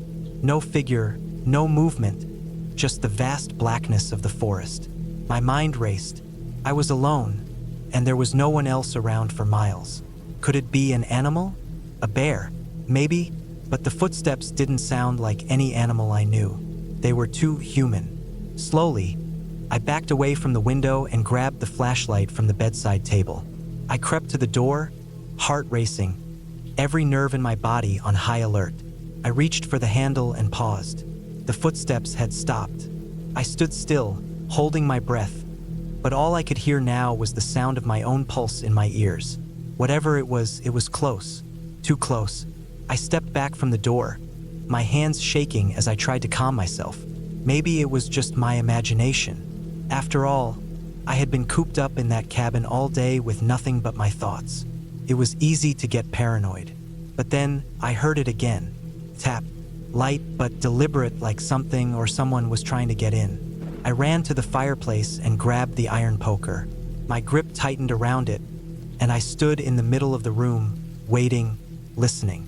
The wind outside had picked up, howling through the trees, but there was still something unsettling about the stillness of the cabin. It was then that I heard a loud knock. Came from the back door. I froze. No one was supposed to be here. I took a deep breath, telling myself it was just someone from a nearby cabin or a hiker who had gotten lost. But something in my gut told me that wasn't the case. No one else should have been here. The cabin was far from any hiking trails, and I had rented it out months in advance. I slowly moved toward the back door, still clutching the poker. The handle rattled, as if someone was trying to turn it. My breath hitched. Whoever or whatever was out there wasn't leaving. I backed away from the door, my eyes scanning the room. There was a small window next to the door, and I dared a quick glance through it. But all I saw was darkness. The forest was thick, and the shadows seemed to move in strange, unnatural ways. I couldn't take it anymore. I grabbed my things, my backpack, the flashlight, the keys, and I bolted out the front door. The night was freezing. The ground was slick with frost, and the air was biting. But I didn't care. I ran as fast as I could, not looking back.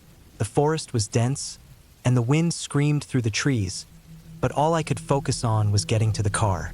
I didn't stop until I was inside, the engine roaring to life. I slammed the car into drive and sped off down the narrow gravel road, not caring where it led, just wanting to put as much distance between myself and that cabin as possible. I didn't look back until I reached the nearest town. I pulled into a small gas station, my hands trembling as I tried to catch my breath. I sat there for a moment, staring out at the road. There was no one behind me. Nothing followed me. The rest of the night was a blur. I found a hotel, checked in without a word, and spent the next several hours trying to calm myself down. But the images of the cabin, the strange footsteps, and the tapping at the door wouldn't leave me. The next morning, I called the rental company and told them I was cutting my trip short. I didn't need to explain why. The woman on the phone was understanding, though she did mention that no one had rented the cabin for months, and she would check the listing to make sure everything was secure. I didn't care to know more. I was just glad to leave, and that's the last I ever heard of the cabin. I never went back to that area. The experience haunted me for months, the memory of that night lingering like a shadow. But I couldn't shake the feeling that whatever was out there, in the woods near that cabin, was waiting for someone to return, waiting for the next person to make the mistake of stepping into its domain.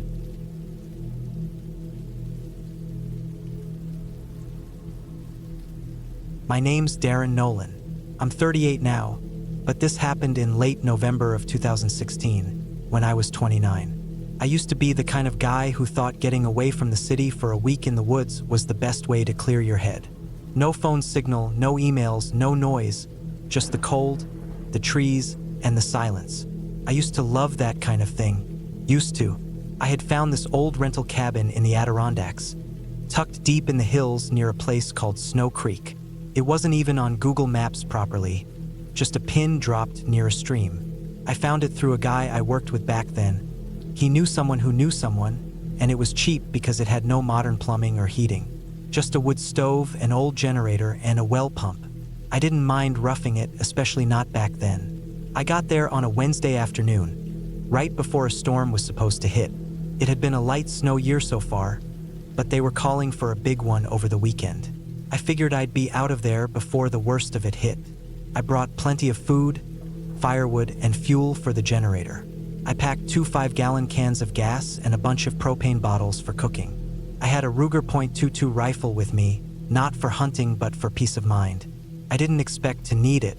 The drive out was longer than I expected. The last 10 miles were all dirt roads that hadn't been maintained in years. My old Subaru handled it fine, but it was slow going. When I finally pulled up to the cabin, it was just a small, gray structure with a sagging roof and a stone chimney. No other cabins around, no power lines, no signs of human life for miles. Just forest. Quiet, thick forest. It was exactly what I wanted. I unlocked the front door with the old key the guy had mailed me, and it creaked open like something out of a horror movie. Inside, it was just one main room with a bed, a small table, a couple chairs, and a kitchen setup that looked like it hadn't been touched in years. There was a rusty old wood stove in the corner and a pile of chopped logs stacked against the wall. I spent the first hour sweeping out dust and cobwebs, airing out the place, and firing up the stove to warm it up. By nightfall, the wind had picked up and the temperature dropped fast. I made a quick dinner, some canned soup heated on the propane burner, and then sat by the fire with a book. I remember feeling so content that first night. Just me and the forest, the crackle of the wood stove, and the snow starting to fall softly outside. The first strange thing happened that night around 2 a.m. I had been asleep for a while when I woke up to a sound. It wasn't loud, more like something brushing up against the outside of the cabin. At first I thought it might be tree branches, but the cabin was clear on all sides. Then I thought maybe it was an animal, a raccoon or a deer. I stayed in bed and listened. The sound came again, slow and scraping, like something dragging along the siding. I didn't move. I just lay there, eyes wide, trying to hear more. After a minute, it stopped. The wind had picked up again, and I told myself it was just the storm starting. I eventually fell back asleep. The next morning, there were tracks outside. They weren't boot prints. They were too narrow. Long drag marks in the snow, like something had been pulled or scraped along the side of the cabin. I checked all around. The marks didn't lead to or from the woods. They just went about 10 feet along the back wall and ended. I couldn't figure out what could have made them. They weren't animal tracks. They weren't claw marks, just long, shallow scrapes in the snow and dirt. I brushed it off. Maybe ice had slid off the roof or something. It didn't make sense, but I didn't want to dwell on it. I made coffee, chopped some more wood, and went for a hike up the ridge behind the cabin. I stayed out for a few hours trying to forget the weird tracks. By the time I got back, it was late afternoon and snow was starting to fall again. That night was colder. The wind howled louder, and the fire struggled to keep up. Around midnight, the generator sputtered and died. I had only been using it a few hours a day to charge my headlamp and boil water, but it still annoyed me. I threw on more layers and tried to get some sleep. Then around 3 a.m., I heard it again. Not just one scrape this time, several. It sounded like something was circling the cabin, dragging along the walls, stopping every few seconds. The sound was slow and deliberate. I sat up in bed, heart pounding. I reached for my rifle and waited. The scraping kept moving, like someone or something was pacing outside. I didn't have the nerve to look out the window. Then it stopped. Just dead silence. The kind that rings in your ears after a loud sound. I stayed awake until morning. When the sun finally came up, I forced myself to go outside and check again. More tracks, this time all the way around the cabin. Same scraping lines, no footprints, just those strange marks. I checked the woods. Nothing. No broken branches, no signs of anything having come through. I told myself I was being paranoid. Cabin fever. Maybe wind pushing branches against the walls. Even though I knew that wasn't true. I couldn't find any branches long enough or low enough to have done that. Still, I stayed. I didn't want to drive back early and admit I'd gotten spooked. That day, I spent hours collecting wood, boiling water, doing anything to keep my mind off it. But I couldn't shake the feeling that something was watching me. I kept glancing toward the trees. I never saw anything, but the feeling wouldn't go away. That night, I didn't sleep much. I left the fire going hot and kept the rifle beside me. The wind howled like a freight train, and I heard knocking sounds outside, soft and irregular. I told myself it was branches again, even though deep down I didn't believe it. Sometime around dawn, I heard something crash outside. Not a tree, something lighter. I jumped up, threw on boots and my coat, and ran out with the rifle. The generator had been tipped over. The gas cans were missing. Both of them. I searched all around, but there were no signs of them. They were just gone. It didn't make sense. No animal could have done that. And there were no tracks, no drag marks this time. Just smooth snow like nothing had happened. At that point, I should have left. I should have packed up and gotten out of there, storm or not. But part of me was stubborn. Part of me didn't want to admit I was scared. I told myself I'd leave the next morning. Just one more night. That was the worst mistake I've ever made. That night, everything changed. It started with the silence. The wind stopped, No sound at all. Even the trees stood still. I could feel something was wrong. I kept the lights off and sat by the fire with the rifle in my lap. Hours passed. Then, just after midnight, I heard something at the front door. Not scratching, not dragging, knocking. 3 slow knocks. Not loud, just enough to send ice through my veins. I didn't move. I didn't breathe. Then it came again. 3 more knocks. No footsteps, no voice. Just that sound, perfectly spaced like someone waiting outside. Not trying to break in, just knocking. Polite, patient. I didn't answer. I didn't make a sound. After a while, the knocking stopped. I waited another hour, maybe more. Then I heard it again, but this time from the back wall. Same pattern. 3 slow knocks. I didn't know what to do. I felt trapped. I thought about trying to sneak out, but I couldn't risk it. I sat there, gripping the rifle until my hands went numb. The knocking moved around the cabin. Every hour or so from a different wall. Always 3 knocks. Always slow. Never hurried, never aggressive. Just waiting. By dawn, it had stopped. I threw everything into my backpack, didn't even eat, didn't even care about the stove or the rest of the supplies. I ran to the car. The snow was high, but the Subaru pushed through it. I didn't stop driving until I hit pavement again, 6 hours later. I never went back. A week later, I got a call from the guy who'd set me up with the cabin. He asked if I left some trash behind because the next guy couldn't find the generator or any fuel. I told him I didn't know what happened, but that I'd never be going back there again. To this day, I have no idea who or what was outside that cabin. I've tried to come up with explanations. Maybe someone living out there off the grid, messing with me. But there were no footprints, no signs of life, no reason. Nothing about it makes sense. All I know is that something was out there, and it knew I was inside. I still go camping sometimes, but never alone. Never in a place without phone service. And never in cabins I haven't seen for myself. Some silences aren't peaceful. Some silences are warnings.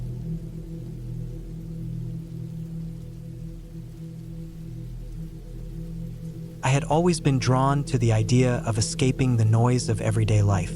The hum of city traffic, the constant ping of my phone, the pressure of social interactions. It all became too much. So when I found an old cabin for rent, tucked away in the woods of northern Montana, I jumped at the chance. I needed the quiet. I needed solitude. The cabin was simple, small, wooden, and nestled between a stretch of thick pine forest and a fast-flowing creek. It wasn't far from civilization, but it felt like it was. The nearest town was about an hour's drive away, and I liked it that way. It gave me a sense of being removed, out of reach, even though I was still within driving distance of a small grocery store. I was 32, a graphic designer by trade, and I had rented the cabin for a week. No other plans, just me, some books, and the wilderness. The place didn't have Wi-Fi or cell service, something that sounded perfect to me.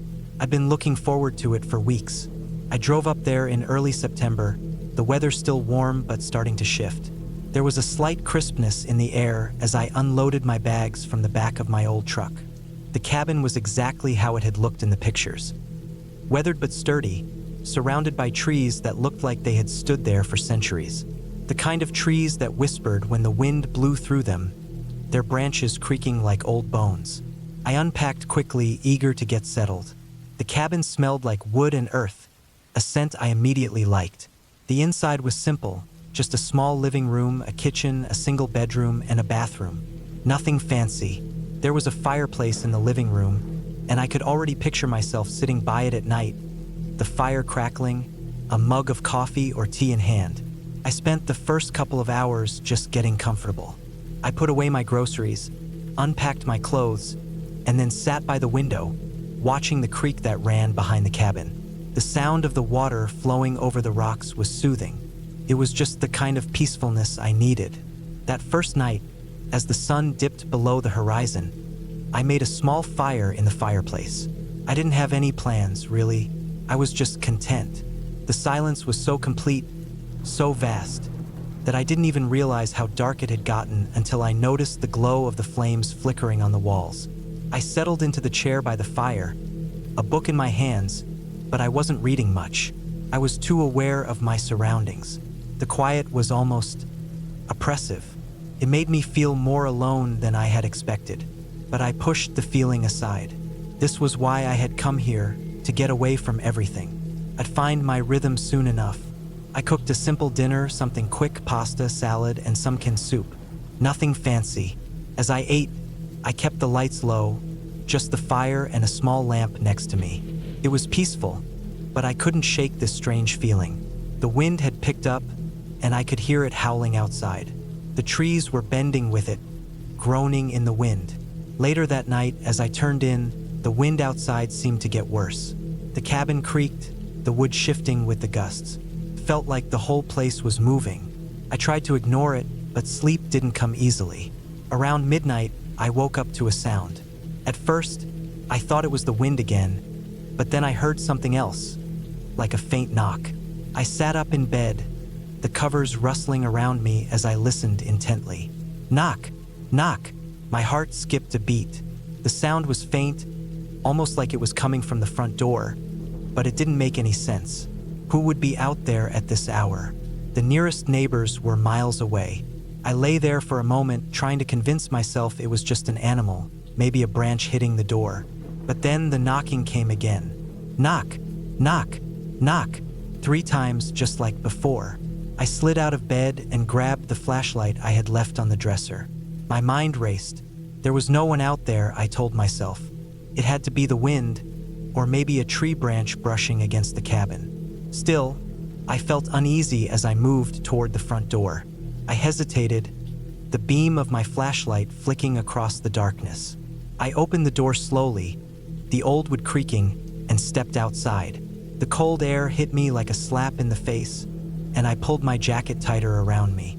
I swung the beam of my flashlight across the yard, but there was nothing there.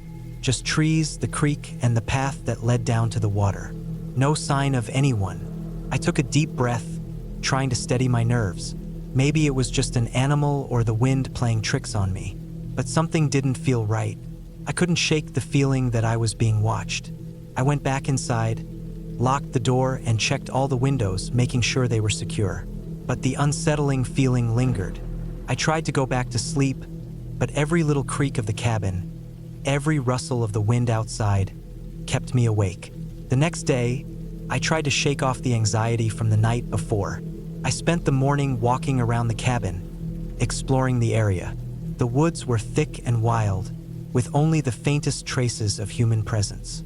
There were no paths, no signs of anyone living nearby, just trees and underbrush. The air was heavy with the scent of pine and damp earth. It was beautiful, but it felt like the wilderness was closing in on me. That afternoon, I decided to try and clear my head by fishing in the creek. I packed a small lunch, grabbed my gear, and headed down toward the water. The creek was just as I remembered, bubbling over smooth stones. I found a spot along the bank where the trees thinned out and set up for the day. It was peaceful for a while. I sat there, rod in hand, listening to the gentle flow of water. But the longer I sat, the more I felt like I wasn't alone. The trees around me seemed to press in closer, the shadows darker, even though it was still light outside. Then I heard it. A twig snapped somewhere off to my left. My heart skipped. I turned, the hairs on the back of my neck standing on end. There was nothing there. I stood up, scanning the trees, but everything was still. The woods seemed to stretch on endlessly in all directions, and I couldn't shake the feeling that someone, or something, was watching me. I stayed near the creek for a few more hours, trying to convince myself it was just my imagination. But I couldn't get rid of the feeling. Something was wrong. That evening, I returned to the cabin, my nerves on edge. I locked the door and sat in the living room, staring into the fire. The shadows danced on the walls, stretching and shifting, and every creak of the cabin made me jump. I had never felt so isolated in my life. I stayed up late that night, unable to sleep. The wind howled outside, rattling the windows. The knocking returned, faint at first, then louder. Knock, knock, knock. I froze. This time, I didn't hesitate. I grabbed my flashlight and went straight to the door. But as I reached for the handle, I heard something that made my blood run cold. A voice, soft and distant, from the other side of the door. "Help!" I froze, my heart hammering in my chest. I didn't know what to do. Should I open the door? Was someone really out there? Or was it just another trick of my mind? The knocking continued, faster now, almost frantic. I stood there, paralyzed, until the voice came again. "Please help." I didn't wait any longer. I unlocked the door, yanked it open, and swung the flashlight beam around the yard. But again, there was no one there. I stepped outside, my breath coming in quick, shallow bursts. My eyes darted around the dark yard, but there was nothing. No movement, no sounds, just the wind and the rustling of the trees. I backed into the cabin, heart pounding. I locked the door once more and tried to steady my breathing. I wasn't sure what was happening, but I knew something wasn't right. The rest of the night was a blur. I barely slept, and when morning came, I packed up my things and left. I've never been back to that cabin. I don't know what happened that night, whether I was hearing things, whether it was just my mind playing tricks on me, but I can still remember the sound of the knocking, the voice calling for help, and the deep sense of unease that stayed with me long after I left. I'll never forget that feeling, and I'll never return to that cabin again.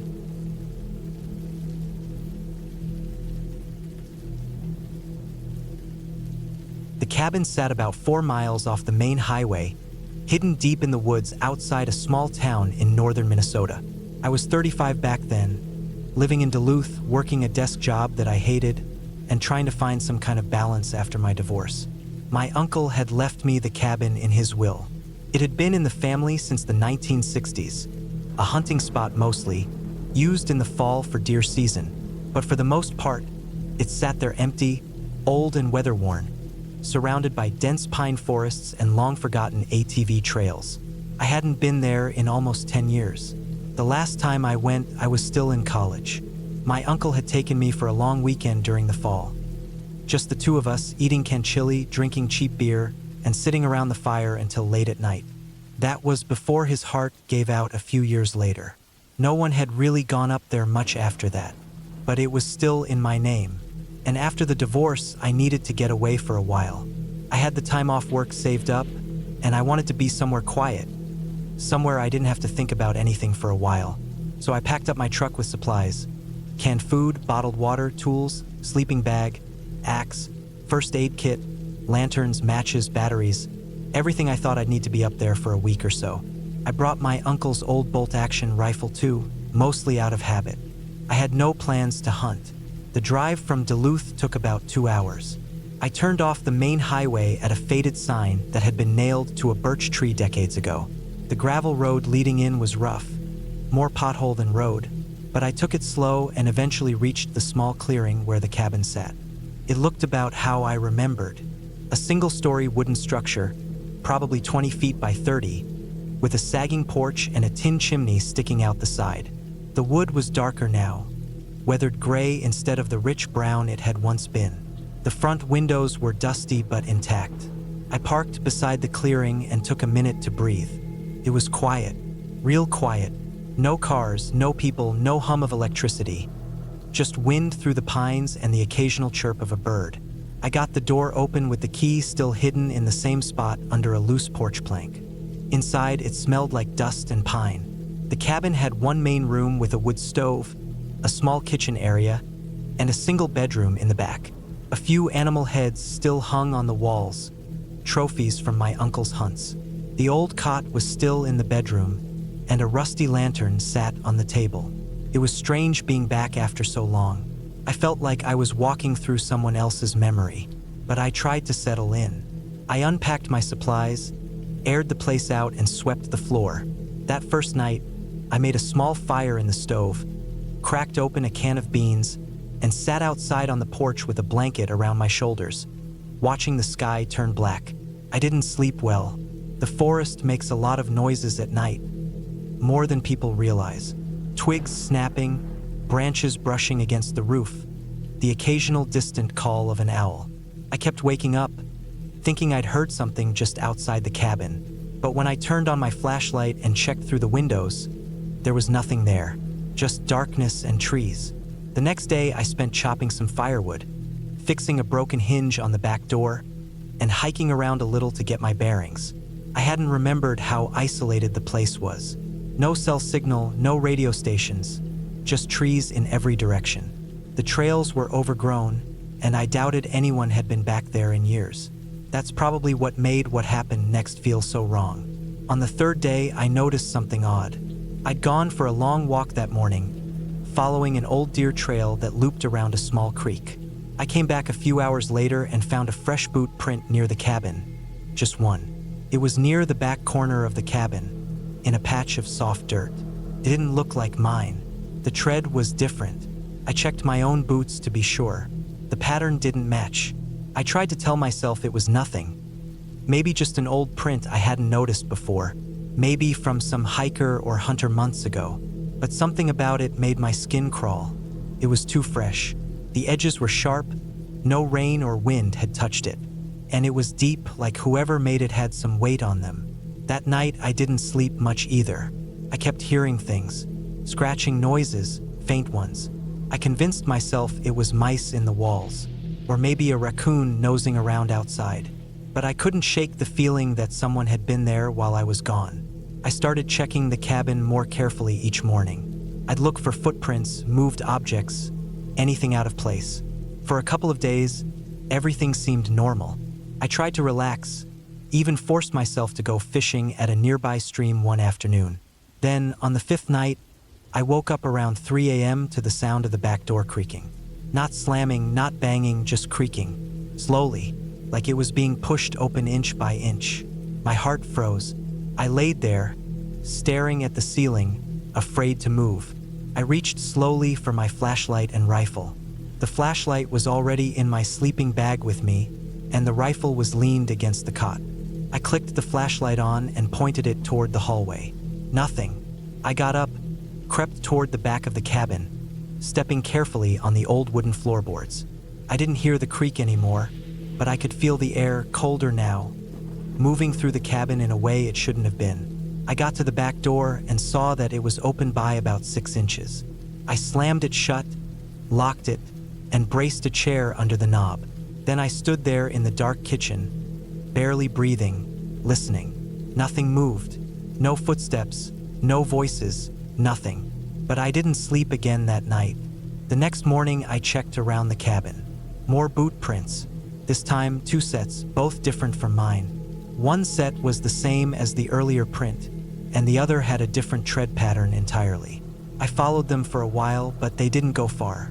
Just circled the cabin, wandered through the woods a bit, and disappeared near the creek. That's when I knew someone had been watching me. Maybe more than one person.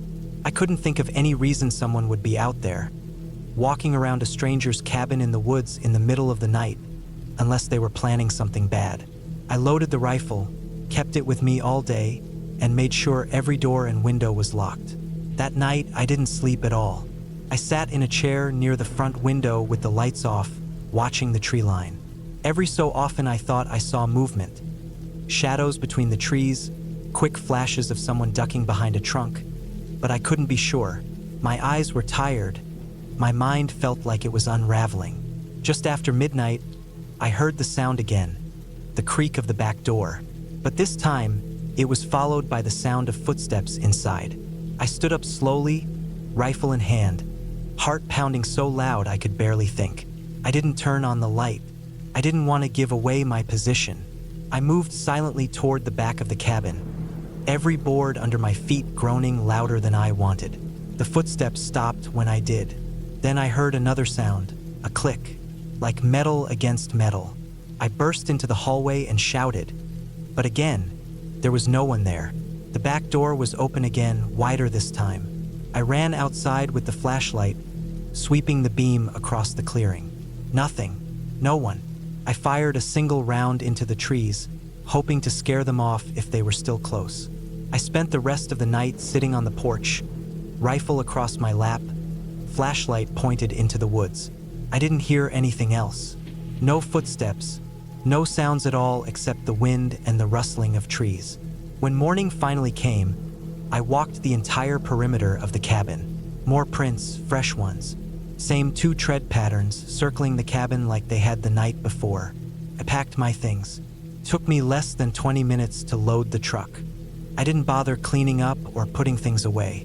I just grabbed everything I could and left. I didn't even lock the cabin. On the drive back to Duluth, I kept checking the rearview mirror. I didn't see anyone following me, but I couldn't shake the feeling that they'd let me leave because they wanted me to, like they were playing some kind of game. A few weeks later, I went back with the sheriff. I didn't tell him everything, just that I thought someone had broken into the cabin while I was staying there. We found the place mostly undisturbed, but there were more footprints in the dirt around the cabin. Too many to count now, and none of them fresh. He said it was probably just some kids messing around. Told me to install some cameras if I was worried, but I never went back. I sold the cabin a few months later to a guy who wanted it for hunting season. I never heard anything from him. Sometimes I still think about it. Wonder who was out there watching me. Wonder what would have happened if I hadn't left when I did. I still sleep with the bedroom door locked. I still check behind the shower curtain every time I walk into the bathroom. And every so often, I dream about the sound of that door creaking open in the middle of the night. I never see anyone in the dream, but I always wake up before they get inside.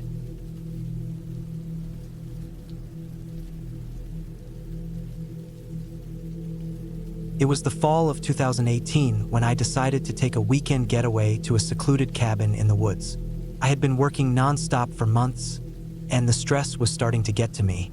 The pressure of deadlines, constant meetings, and the noise of city life were wearing me thin. So when I stumbled upon a listing online for a cabin deep in the woods, away from everything, I thought it would be the perfect escape. It seemed like the kind of place where I could finally relax and clear my head. I was in my late 20s, and I didn't have much experience with hiking or camping, but the idea of being alone in the wilderness for a few days sounded appealing. I packed my things, clothes, some food, a few books, and left on a Friday afternoon. The drive was long, about 3 hours from the city, but I didn't mind. The roads got quieter and the landscape more desolate as I left the town behind. Eventually, I found myself on a narrow, winding road, barely wide enough for 2 cars to pass. The trees on either side grew thick, casting long shadows across the path. I knew I was getting close when my GPS told me to turn off the main road and onto an even smaller dirt path. It was barely a road at all, more like a trail, and as I drove deeper into the woods, I couldn't shake the feeling of isolation. The further I went, the more I realized just how alone I was. The trees closed in around me, and there was nothing but the sound of my tires crunching over the gravel. After a while, I finally saw it. A small, rustic cabin nestled in a clearing, surrounded by trees. It looked exactly like the pictures I had seen online. The wooden structure was old but well-maintained, with a slanted roof and a small porch. It looked peaceful enough, almost charming in its simplicity. I parked my car outside, grabbed my things, and walked up to the cabin. The front door creaked when I opened it, and I stepped inside. The air was musty, but the cabin felt cozy. There was a stone fireplace on one wall, a few mismatched chairs around a wooden table, and a small kitchen area in the back. The place was small, but it was all I needed. It seemed like the perfect retreat from the outside world. I set my things down and explored a little, opening the cabinets and drawers to see what was available. The cabin came stocked with the basics: pots, pans, plates, utensils. I felt a sense of comfort as I realized there was no modern technology to distract me. No cell service, no Wi-Fi, just me and nature. I unpacked my food and settled in for the evening. The sun was beginning to set, casting long shadows across the cabin's interior. As the sky grew darker, I started a fire in the fireplace. The flames crackled and popped, filling the cabin with warmth and light. I sat in front of the fire with a book in hand, trying to get comfortable. But something felt off. It was hard to pinpoint exactly what it was.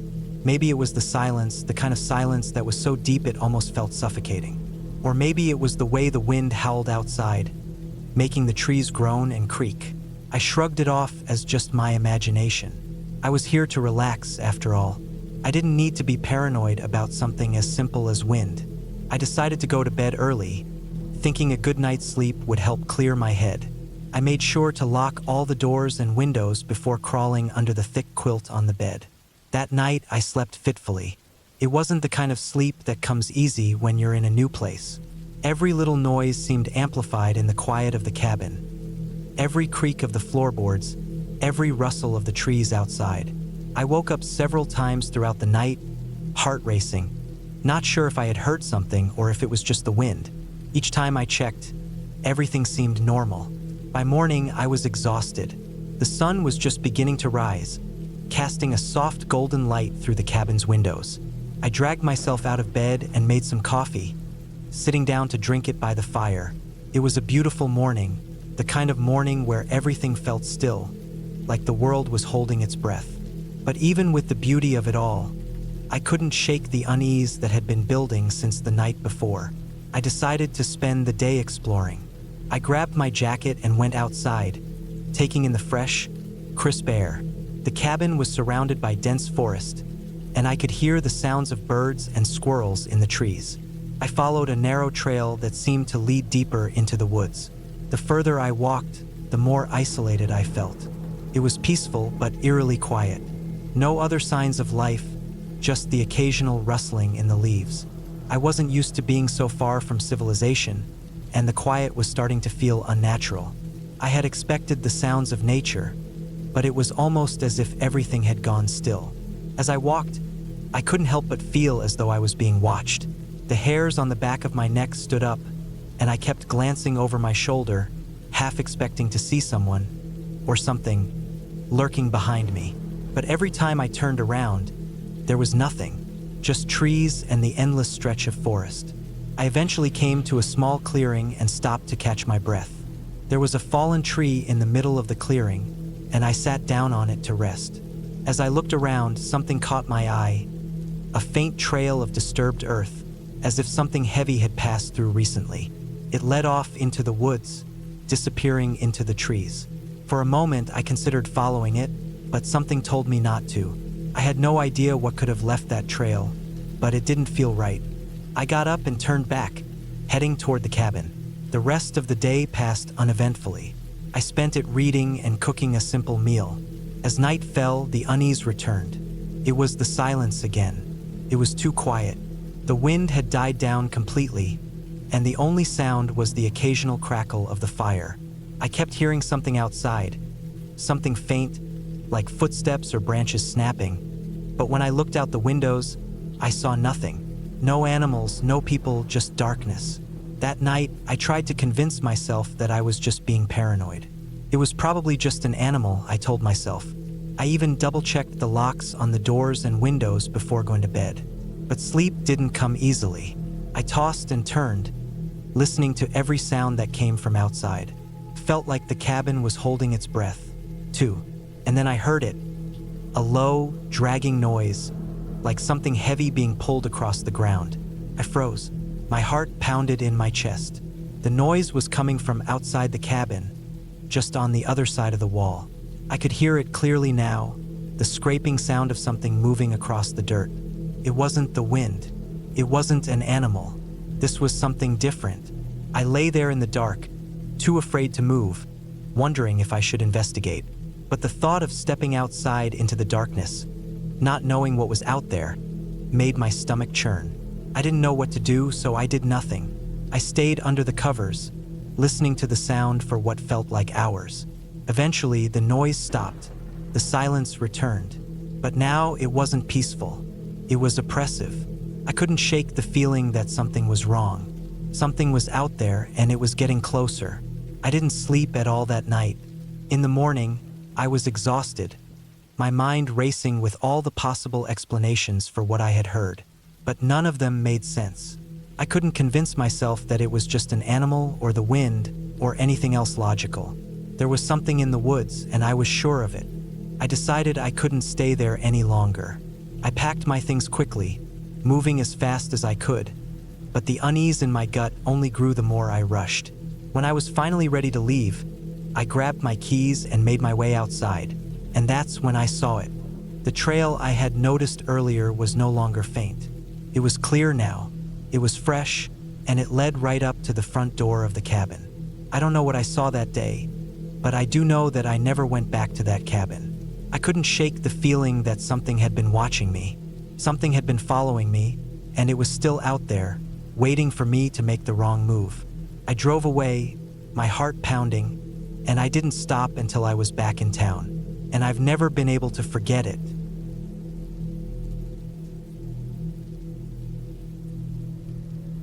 I don't really know how to explain everything that happened, but I've written this out as carefully and clearly as I can. I'm not a dramatic person. I don't get scared easily. I'm not the kind of person who lets their imagination run wild, and I've never believed in ghosts or anything like that. But the weekend I spent in that cabin up in northern Idaho changed something in me. It made me realize how alone a person can be, even in the middle of a country where there are roads, laws, and people all around, and how dangerous someone else's silence can be. Back in 2019, I was 32 years old. I worked as a freelance writer, mostly doing technical documentation and content marketing work for some companies based out of Seattle. I had just finished up a long-term contract and was trying to get my own book started. It was going to be about my time traveling around the country after college, kind of a memoir, kind of a personal essay collection. I needed peace and quiet, and I didn't want to write it at home in the same apartment I'd lived in for years. Too many distractions. I found a listing online for a small off-grid cabin up near Sandpoint, Idaho. The listing described it as quiet, perfect for writing or disconnecting, and showed a handful of pictures of a simple one-room place surrounded by trees. There was a little loft with a bed, a wood stove, a tiny kitchen with a propane stove, and a small composting toilet in a separate outhouse. It looked perfect. The rental was managed by a guy named Craig, who said he lived about an hour away. Everything seemed legit. I booked it for a long weekend, Friday morning to Monday evening, for days to get a real start on the book.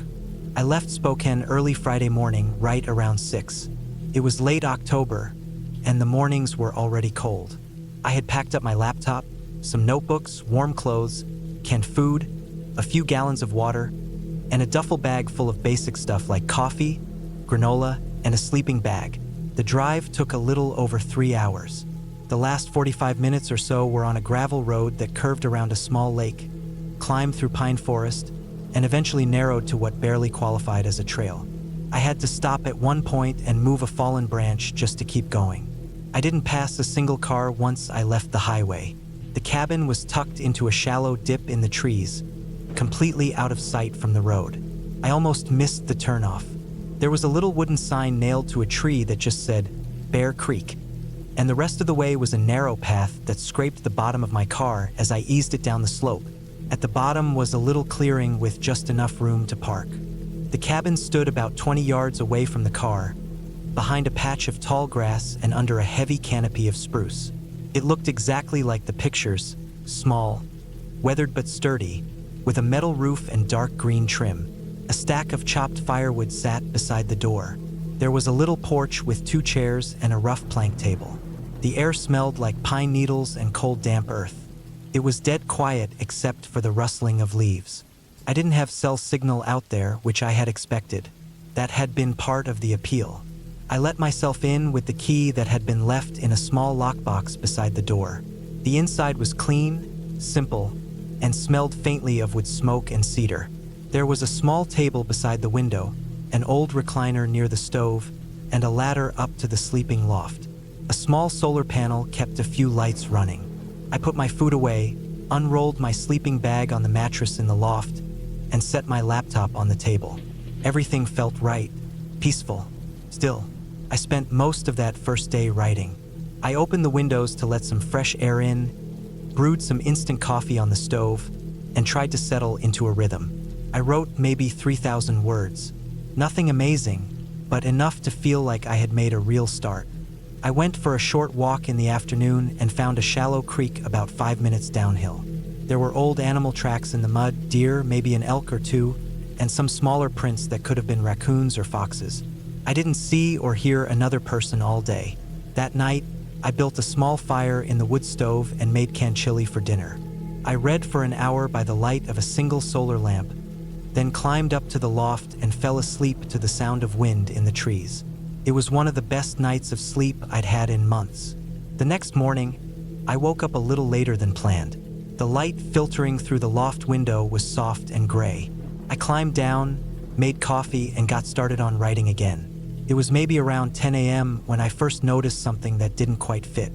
I was outside, collecting a few more logs from the firewood pile, when I saw footprints in the grass near the side of the cabin. At first, I assumed they were mine, but they went around the back corner of the building, through an area I hadn't walked. They were fresh. The blades of grass were still bent and wet with dew. I followed them, expecting they might just lead to the outhouse, but they didn't. They curved away into the trees behind the cabin and disappeared. It gave me a weird feeling, but I told myself it was probably just from the owner or someone else who'd stayed here recently. Maybe they had come back to check on something. Maybe a hunter had passed through. The place wasn't locked or fenced. I pushed the thought aside and got back to work. But that feeling stayed with me. Later that day, I noticed another thing. The small can of coffee I'd left on the counter that morning was gone. I looked all over for it, thinking maybe I'd moved it and forgotten, but it wasn't anywhere in the cabin. Not on the table, not in the kitchen box, not on the porch. Just gone. I figured maybe I'd left it outside by accident and an animal had dragged it off. Or maybe I'd never brought it in from the car. I checked the car. Nothing. It wasn't until that night, when I was getting ready for bed, that things really started to feel wrong. I climbed up to the loft with a flashlight, since the solar light had started to flicker, and just as I was pulling the sleeping bag over me, I thought I heard something outside. It wasn't an animal sound.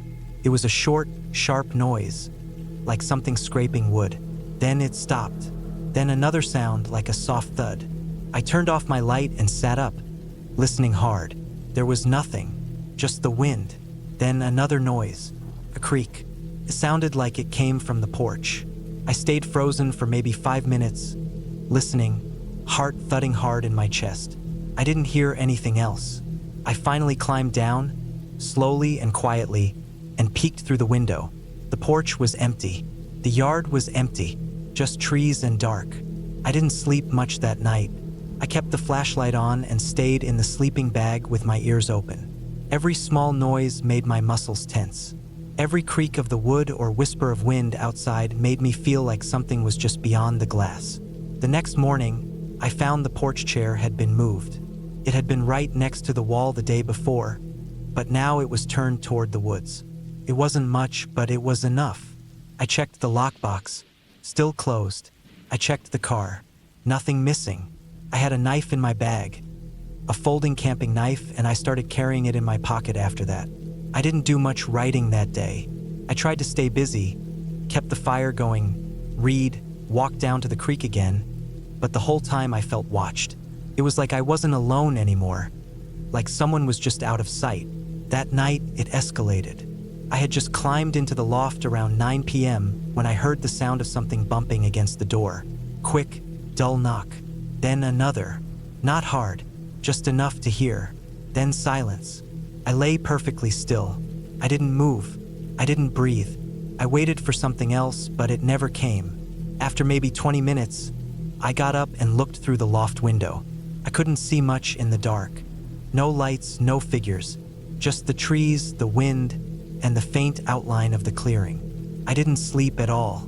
The next morning, Sunday, I found fresh footprints in the mud near the outhouse. Larger than mine.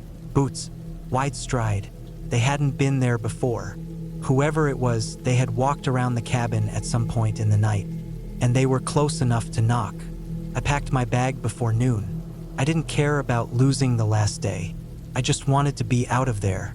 But when I turned the key in the ignition, the car didn't start. The engine turned, but it wouldn't catch. I tried again. Nothing. Just the low grind of failure. I opened the hood, but I don't know much about engines. Everything looked fine. The battery was good. Gas tank half full. Nothing leaking. I tried again. No luck. That's when I realized the air smelled faintly like gasoline. Not strong, but wrong. I looked under the car. There was a small puddle near the rear wheel. I felt sick to my stomach. Someone had tampered with it. I slammed the hood and locked myself in the cabin. For the next few hours, I sat in the chair near the stove with my knife in my lap, listening, waiting. I didn't have cell service. I couldn't call anyone. I didn't know how far it was to the nearest house. I decided I'd leave at dawn and hike back up the road until I found help. That night was the worst. Around 1 a.m., I heard footsteps on the porch. Slow, steady. Then the soft creak of weight on wood. Then silence. Then something scraped against the wall, like a stick or a knife. I didn't move. I didn't breathe. I gripped.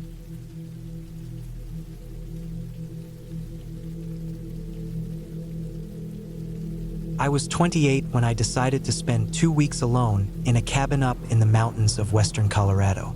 It was October 2019, and I had taken a short break from my graduate research. I was in the last stretch of writing my environmental science thesis, and I needed to shut out distractions. I wanted no city noise, no buzzing phones, no traffic, just quiet. A friend of a friend had a cabin in the Gunnison National Forest, way off the grid. He only used it in summer, and since it was already late fall and snow hadn't hit yet, he said I could stay there for free. I just had to bring my own supplies and clean up when I left. The place was about a 3-hour drive from Gunnison. Once I got through the main roads and deeper into the forest, I had to take an unmarked dirt trail for about 40 minutes. That trail was rough, winding uphill through dense trees, with no signs and no cell signal. I had to trust my printed directions and GPS, which only barely worked at that altitude. The higher I got, the quieter it became. The pines thickened, sunlight faded. Everything started to feel very far from the real world. When I finally arrived, the cabin looked like something out of an old photo. It was small, single-story, dark brown wood with a wraparound porch and green shutters. The windows were dusty, the roof had moss growing on it, and there were a couple of empty propane tanks leaning against the far wall. No power, no plumbing, just a wood-burning stove, a generator for emergencies, and a big blue rain barrel outside for washing. I had packed a solar charger for my laptop and brought backup batteries. There was a shed out back with tools and an old ATV under a tarp. Inside, the place smelled like dry cedar and old blankets. It had one main room with a bed, a small table, and a kitchenette. There was a separate storage room with shelves full of canned food and an outhouse about 20 feet from the porch. The first couple days were exactly what I needed. Peaceful. I worked in the mornings, hiked in the afternoons, and read by flashlight at night. I took notes, sorted data, wrote pages of my thesis, and slept early. It was cold at night, but manageable with firewood and layers. I saw deer on the ridge, a black bear across the valley one morning, and lots of birds I couldn't identify. The forest was alive, but not threatening, just quiet. But on the 4th day, I noticed something strange. I had hiked about 2 miles south of the cabin to a rocky overlook. It gave a clear view of the surrounding ridges and valleys. I'd brought my lunch and sat on a boulder, eating in the sun, when I noticed movement down in the trees, something small but fast. At first I thought it was a deer, but it moved in a straight line through thick underbrush, which deer don't usually do. Then I figured maybe it was a person hiking, but it wasn't on a trail. I couldn't make out details, just a quick figure weaving through the pines. They disappeared before I could get a good look. I waited a few minutes, but saw nothing else. I chalked it up to a trick of the light or my eyes playing games. Still, it put a weird feeling in my gut. Back at the cabin, I kept thinking about it. It bothered me more than it should have. There weren't supposed to be any people nearby. The nearest house or cabin was miles away, and I hadn't seen a single vehicle since I got there. But I told myself it could have been another hiker. Maybe someone passing through. The forest's big. I tried to let it go. That night, I heard something outside around 1 a.m. I was half asleep, and the sound was faint, crunching leaves or twigs breaking. I thought maybe a raccoon had gotten into my food bin on the porch, or a deer had wandered close. It only lasted a few seconds. I didn't even get out of bed. I just lay there listening, the fire dying, the cabin creaking softly in the cold. The next morning, I found boot prints in the dirt behind the cabin. They were fresh, clear tread, not mine. They led from the woods behind the outhouse to the edge of the porch, and then back again. Just one set, No animal tracks, no signs of struggle. Just someone walking up, standing by the porch, then leaving. I froze when I saw them. I stared at the prints for a long time, waiting for my brain to come up with a good explanation. I told myself maybe they were old. Maybe I didn't notice them before, but the edges were too sharp, too clean. They hadn't been rained on or smudged. They were new, and they were big, larger than my own boots. I felt exposed. My stomach dropped. I looked around the woods, suddenly aware of how alone I really was, how far I was from any help. I spent the rest of the day tense. I kept the hatchet close. I didn't go hiking. I didn't write. I just paced and checked the windows. I felt like someone was watching me, even though I never saw anyone. That night, I locked the door and dragged the table in front of it, just in case. I barely slept. The next day, I hiked out in the opposite direction from where I'd seen the prints. I wanted to see if I could find more signs of people, trash, a trail, a fire ring, anything. But I found nothing. No prints, no paths, just forest. When I got back, I checked the boot prints again. They were still there, undisturbed. That night, just after dark, I turned off the light and stood at the window, watching. It was colder than usual, and the wind picked up around 10 p.m. Trees swayed. Branches scratched the roof. I stood there for an hour, listening, waiting. Then I saw movement again, just past the tree line, maybe 40 feet out. A figure, upright, not an animal. They were standing still, facing the cabin. I couldn't see their face or clothes, just a dark shape between the trunks. I backed away from the window slowly, heart racing. I grabbed the hatchet, turned off the heater, and sat in the dark. I waited like that for hours. Eventually, when I looked again, they were gone. I didn't sleep at all that night. The next morning, I found another set of prints. These ones led around the cabin, circling it. They stopped by every window. I almost left right then, packed up and drove out. But part of me thought I might be overreacting. Maybe it was a lost hiker. Maybe they were curious. Maybe they didn't mean harm. But the part of me that stayed was wrong. That afternoon, I checked the shed. I hadn't opened it since I arrived. Inside was a workbench, some old tools, a few rusted gas cans, and a pile of firewood. But in the corner, behind a tarp, I found something that didn't belong. A sleeping bag, a backpack, a few empty food wrappers. Someone had been sleeping there. I opened the bag. It had old clothes, a hunting knife, a lighter, and a weathered notebook. No ID, no name, just scribbles, random words and phrases, some pages blacked out entirely. There was a map with circles drawn in red ink. One of them was right where the cabin stood. I felt cold all over, like my body was made of ice. I didn't even realize I was holding my breath until I had to gasp. I backed out, shut the shed, and locked it. That night, I didn't turn on any lights. I sat in the dark with the hatchet, listening. At around 2 a.m., I heard footsteps again. Slow, deliberate. They circled the cabin once. Then I heard scratching at the back window, slow, dragging. Not knocking, scraping. I didn't move. I didn't make a sound. I just sat there with my back against the wall, every muscle tight. Then silence. When the sun came up, I checked. No one was there, but the prints were fresh, deeper than before, as if they'd stood there longer. That was the last straw. I packed everything in under 20 minutes. I didn't eat, didn't clean, didn't look back. I started the car and left fast, bouncing down the trail, nearly wrecking on the curves. I didn't stop until I hit pavement. I called the police when I reached Gunnison. I showed them photos of the prints, the notebook, everything. They sent someone up a few days later, but I never heard back. They said they'd found no one. I never found out who was out there. But a few months later, I checked an online hiking forum I used to visit. A thread had popped up, someone asking about a creepy cabin they'd found while off-trail in Gunnison Forest. They posted a photo. It was the same cabin, but the door was open. The windows were broken. There was a message carved into the porch railing. Just 3 words. "You saw me."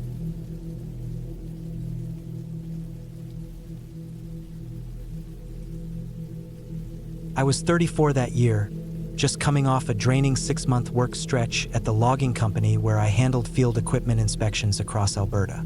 I didn't have much of a social life left, burned out from long weeks in muddy boots, long drives between sites, and the kind of silence that clings to the back roads of Canada like fog, the kind of silence that gets into your head. So when my older cousin Mark offered to lend me his remote hunting cabin for a long weekend, I didn't hesitate. The place was in British Columbia, west of Williams Lake, buried deep in the forest near Canal Lake. It had no cell reception, no running water, and no neighbors for at least a couple of miles in any direction. It was exactly what I thought I needed: quiet, isolation, and for full days with nothing but trees and sky and maybe some deer tracks to follow. I brought enough food, water, and gear for a week just in case. 2 rifles, both bolt action, a Glock for backup, firewood stacked in the bed of the truck, a chainsaw, an axe, and a basic medical kit. I left early on a Thursday morning in late September 2019. The air was already turning sharp with the kind of chill that creeps in before the first snow. I made it to the turnoff by late afternoon, then followed the old forestry road for another 2 hours. The road turned worse after the first hour. Rocks, roots, narrow switchbacks. It wasn't well maintained, but Mark told me what to expect. I had a printout of his handwritten directions. There was no way to GPS my way through that mess. When I finally reached the clearing, the sun was low, brushing the tops of the evergreens with orange light. The cabin was small, maybe 20 feet by 15, with a tin roof, weathered with siding, and a small chimney puffing smoke from the last person who stayed there a week ago, Mark's hunting buddy. I parked the truck beside it and cut the engine. The silence hit me immediately, the kind of silence that's so total it feels thick. Just the ticking of the engine as it cooled, and the creak of trees shifting in the breeze. Inside, the cabin was simple. 1 room, a wood stove in the corner, a cot with an old mattress, and a table with 2 chairs. There were metal shelves stocked with canned goods and a few jugs of water, though I had brought my own. Mark kept the place clean. The floor was swept, and the window glass wasn't cracked. He even left a note in pencil on the table. Just a list of what to do if stuff breaks. With a smiley face, that first night passed quietly. I ate beef stew from a can, sipped some whiskey, and sat on the porch in my wool jacket, listening to the trees. I slept in the cot under 2 heavy blankets, the stove clicking softly as it cooled. No dreams, no noise. It was perfect. The next day, I walked several miles down the game trail that cut west from the cabin. I carried one of the rifles slung over my shoulder, not really planning to hunt, just wanting the feel of it in my hands. The trail was quiet. I saw old bear scat, moose tracks, and what looked like coyote prints. I didn't hear much, not even birds. That was the only odd thing.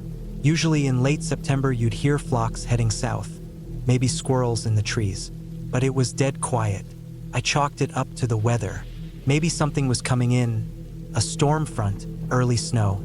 I spent most of the day walking and then came back in the late afternoon. It was colder, and the shadows looked longer than they should have for the time. I had a strange feeling when I got back to the cabin, like someone had been there. Nothing was missing, nothing moved, but it was a gut feeling. I checked the door, the windows, the woodpile, all untouched. That night, I kept the Glock under the pillow and slept a little lighter. Still, I chalked it up to nerves. The woods can get in your head if you let them. The second day was colder. I split some firewood in the morning, stacked it along the side of the cabin, and cleaned the stovepipe. I wanted to make sure everything was set for the next 2 days. Around noon, I went down to the lake. It was a 30-minute hike to reach the waterline. Crystal clear, smooth as glass, no wind. I stood at the shore and skipped a few rocks. Then I saw something that stopped me. There were boot prints in the sand. Not mine. I hadn't come this way the day before, and they were fresh. I could see where water had filled the depressions just slightly, and they hadn't been smudged by wind. They led down from the treeline to the water and stopped. No prints going back. I followed them for a bit, about 10 yards, then lost them in the soft moss near the trees. I stood there for a long time, listening. Nothing moved. I should have heard birds, maybe insects, something, but it was dead still. I looked around, scanned the woods, then hiked back to the cabin more quickly than I had come. Back at the cabin, everything was still in place, but I kept thinking about those prints. Someone had been there recently, maybe a hunter, maybe one of Mark's buddies who forgot to mention he was stopping by, but that didn't make sense. Mark would have told me.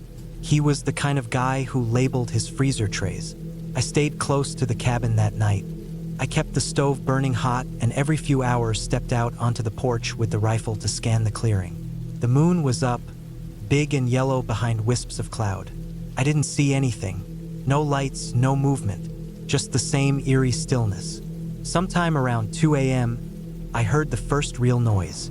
It was faint, a dry crack like a stick breaking under weight. It came from the tree line east of the cabin, maybe 30 or 40 yards out. I froze on the cot, heart pounding. I sat up, eased the Glock from under the pillow, and waited. Another crack, softer, then silence. I got up, pulled on my boots, and stepped out into the cold with the rifle. I scanned the trees with my flashlight, then stood in total silence for 15 minutes. I didn't see anything. I didn't hear anything else. But I didn't sleep after that. I just sat inside, boots on, jacket still zipped, watching the windows. Every shadow seemed to move. The next morning, I walked the perimeter. I found something I didn't expect. In the soft dirt behind the cabin, there was a footprint. Deep, narrow, like someone had been standing there watching. It wasn't there the day before. I know because I'd stacked the firewood just a few feet away. The print wasn't mine. It was from a boot, maybe size 10 or 11, the kind with heavy tread. I wear size 13, and I don't walk behind the cabin. I keep all my supplies at the front. I didn't like that. I packed my bag that afternoon, put everything back in the truck, and decided I'd leave early the next morning. I had 2 days left on the trip, but it didn't feel right. It didn't feel safe. That night, I kept every weapon loaded and within reach. I didn't light a fire. I sat in the dark with a blanket and watched the clearing. Around midnight, I saw a light. It was faint, flickering, somewhere in the woods west of the cabin. It looked like a flashlight, maybe a lantern. It moved slowly, too slow for a hiker or hunter. I turned off my own flashlight, crouched near the window, and watched. The light moved behind the trees for maybe 5 minutes, then disappeared. I didn't sleep at all. Just before dawn, I stepped out with my bag and walked to the truck. The tires were slashed. All 4. Clean cuts like from a heavy knife or a box cutter. The truck wasn't going anywhere. My stomach dropped. I looked around, no footprints in the frost, no signs of anyone. Just quiet. I stood there for a long time thinking. The nearest town was hours away on foot, and the only road was the way I came. I had enough supplies to last a week, but now everything changed. Someone had been out there, someone who didn't want me leaving. I locked the truck, went back inside, and barricaded the door. I stacked the table and chairs against it, loaded both rifles, and waited for daylight. When the sun came up, I made a plan. I'd hike out, take only what I could carry, and follow the road until I got cell reception or flagged someone down. But I couldn't shake the feeling I was being watched. I left that afternoon, hiking fast down the old road with my pack and weapons. The forest was still too quiet. I checked behind me every few minutes. After 2 hours, I heard something that chilled me. Footsteps, far behind but steady. Not animal, human. I ducked off the road and hid behind a stump. Watching the bend I'd just come around. After about 2 minutes, a man came into view. He was tall, in dark clothes, wearing a backpack. No orange vest, no rifle. Just walking, slowly, looking down at the road like he was tracking. He stopped at one point, crouched, and looked at the dirt. Then he stood and kept walking in the direction I'd gone. I didn't move. I stayed crouched for 20 minutes after he passed. Then I started moving again, this time staying off the road. I used the trees, kept low, moved slowly. I kept it up until dusk. That night, I built no fire. I didn't eat. I just wrapped myself in my coat and slept under some fallen pine branches. It was freezing, but I didn't care. I kept hiking the next day, and by late afternoon, I got a weak cell signal. Just enough to call 911. The RCMP picked me up that evening. I gave them everything, my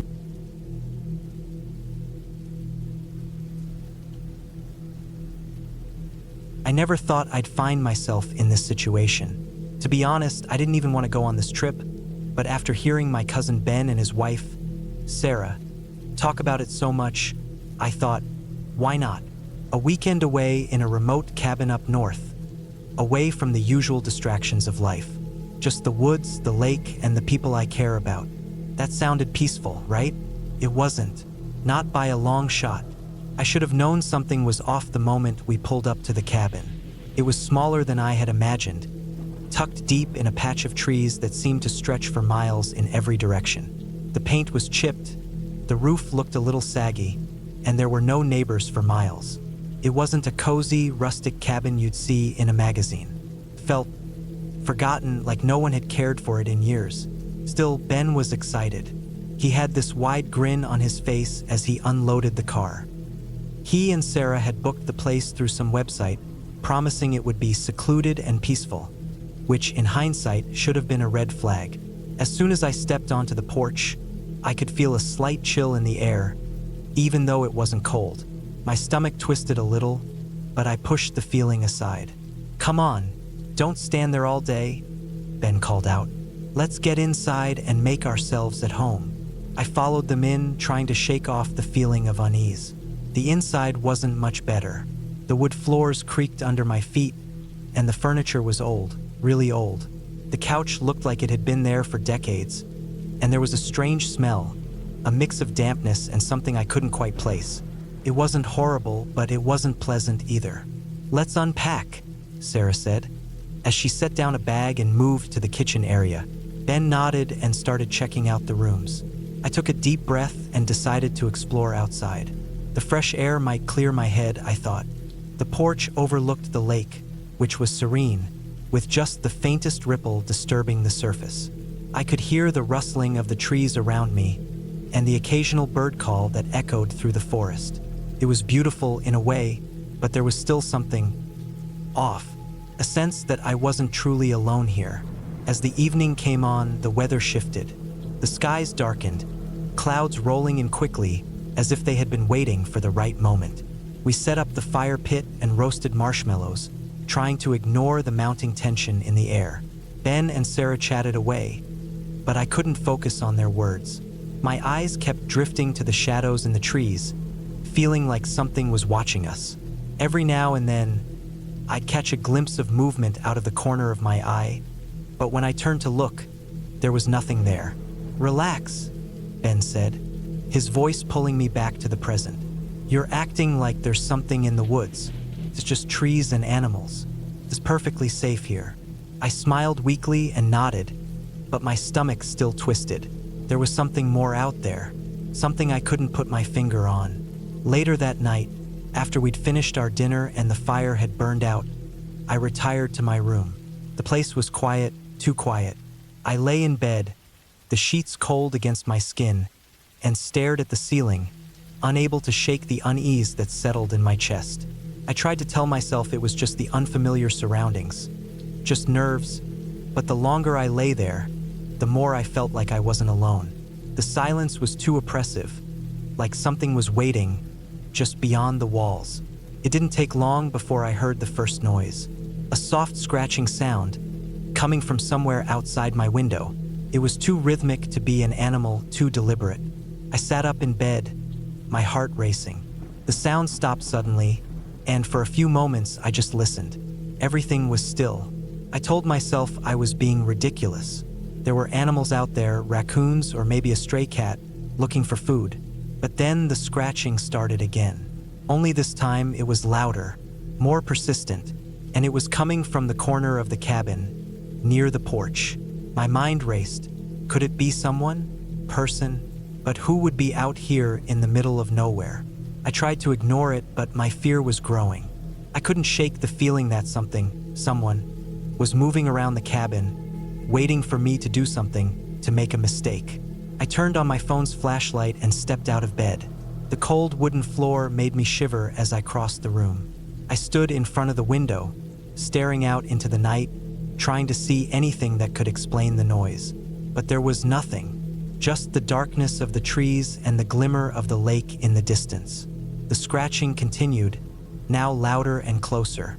It was like someone was dragging something heavy against the wood. My breathing grew shallow. This wasn't right. I was no longer alone. I grabbed the flashlight and crept to the front door, my heart pounding in my chest. Slowly, I opened the door just enough to peek outside, my eyes scanning the area. Nothing. I stepped out onto the porch, my nerves on edge, but again, I saw nothing unusual. The wind had picked up, rustling the trees, and the night felt heavier now, more oppressive. Every little sound felt magnified. Every movement felt like it was going to reveal something sinister. I went back inside, bolting the door behind me. I didn't know what to do. My thoughts raced, but none of them made sense. I lay back down, forcing myself to stay still, my eyes wide open, staring into the dark. I didn't dare close them. I couldn't risk falling asleep. Not in this place. Hours passed in a blur of restless thoughts and quiet tension. The noise outside eventually stopped, but by then, I was too afraid to sleep. The night stretched on, each moment filled with the fear of what might be waiting outside. Eventually, I heard Ben's voice calling from the hallway, groggy and confused. "Everything okay? I heard you moving around. You need something?" I didn't know what to say. It felt wrong to tell him, to put him on alert. I didn't want to make a bigger deal of it, especially since nothing had happened. Nothing real, at least. I decided to keep quiet, telling him I just couldn't sleep. After a brief moment of silence, he seemed to accept it and went back to bed. But I wasn't sleeping. I spent the rest of the night wide awake, listening to every creak of the old cabin. By morning, the sun had risen, and I was exhausted, both mentally and physically. The tension I had been feeling didn't ease. It only grew stronger as the day went on. Ben and Sarah acted like everything was normal. They had breakfast, made plans to explore the lake, and talked about hiking up the trail nearby. But I couldn't shake the feeling that the cabin was watching me, that the woods around it were watching me, and that whatever was out there in the darkness, whatever was scratching at the walls, wasn't done yet. That day, we went out to the lake, but I couldn't stop looking over my shoulder, convinced that something was following us. We spent the afternoon hiking, but I found myself glancing nervously at the trees, waiting for something to jump out at me. The whole day was a blur of nervous energy. That night, the noises came again, louder this time and unmistakable. There was no denying it anymore. Someone was outside, scratching, watching. I stayed awake that night, not daring to leave my room. Whatever was out there, it was close. It was waiting for me to do something. Finally, just as the sun was starting to come up, the scratching stopped. The air grew still. The woods grew silent. And in that silence, I knew the cabin was no longer just a place. It was part of the forest, part of whatever had been lurking out there. And whatever it was done with me. That day, Ben and Sarah packed up, eager to get back to normal life, unaware of the terror that had crept into the cabin. I didn't say anything to them, couldn't, but I knew one thing for certain: I wasn't coming back, and I wasn't telling anyone what happened. It didn't matter. All that mattered was that I had made it out of there.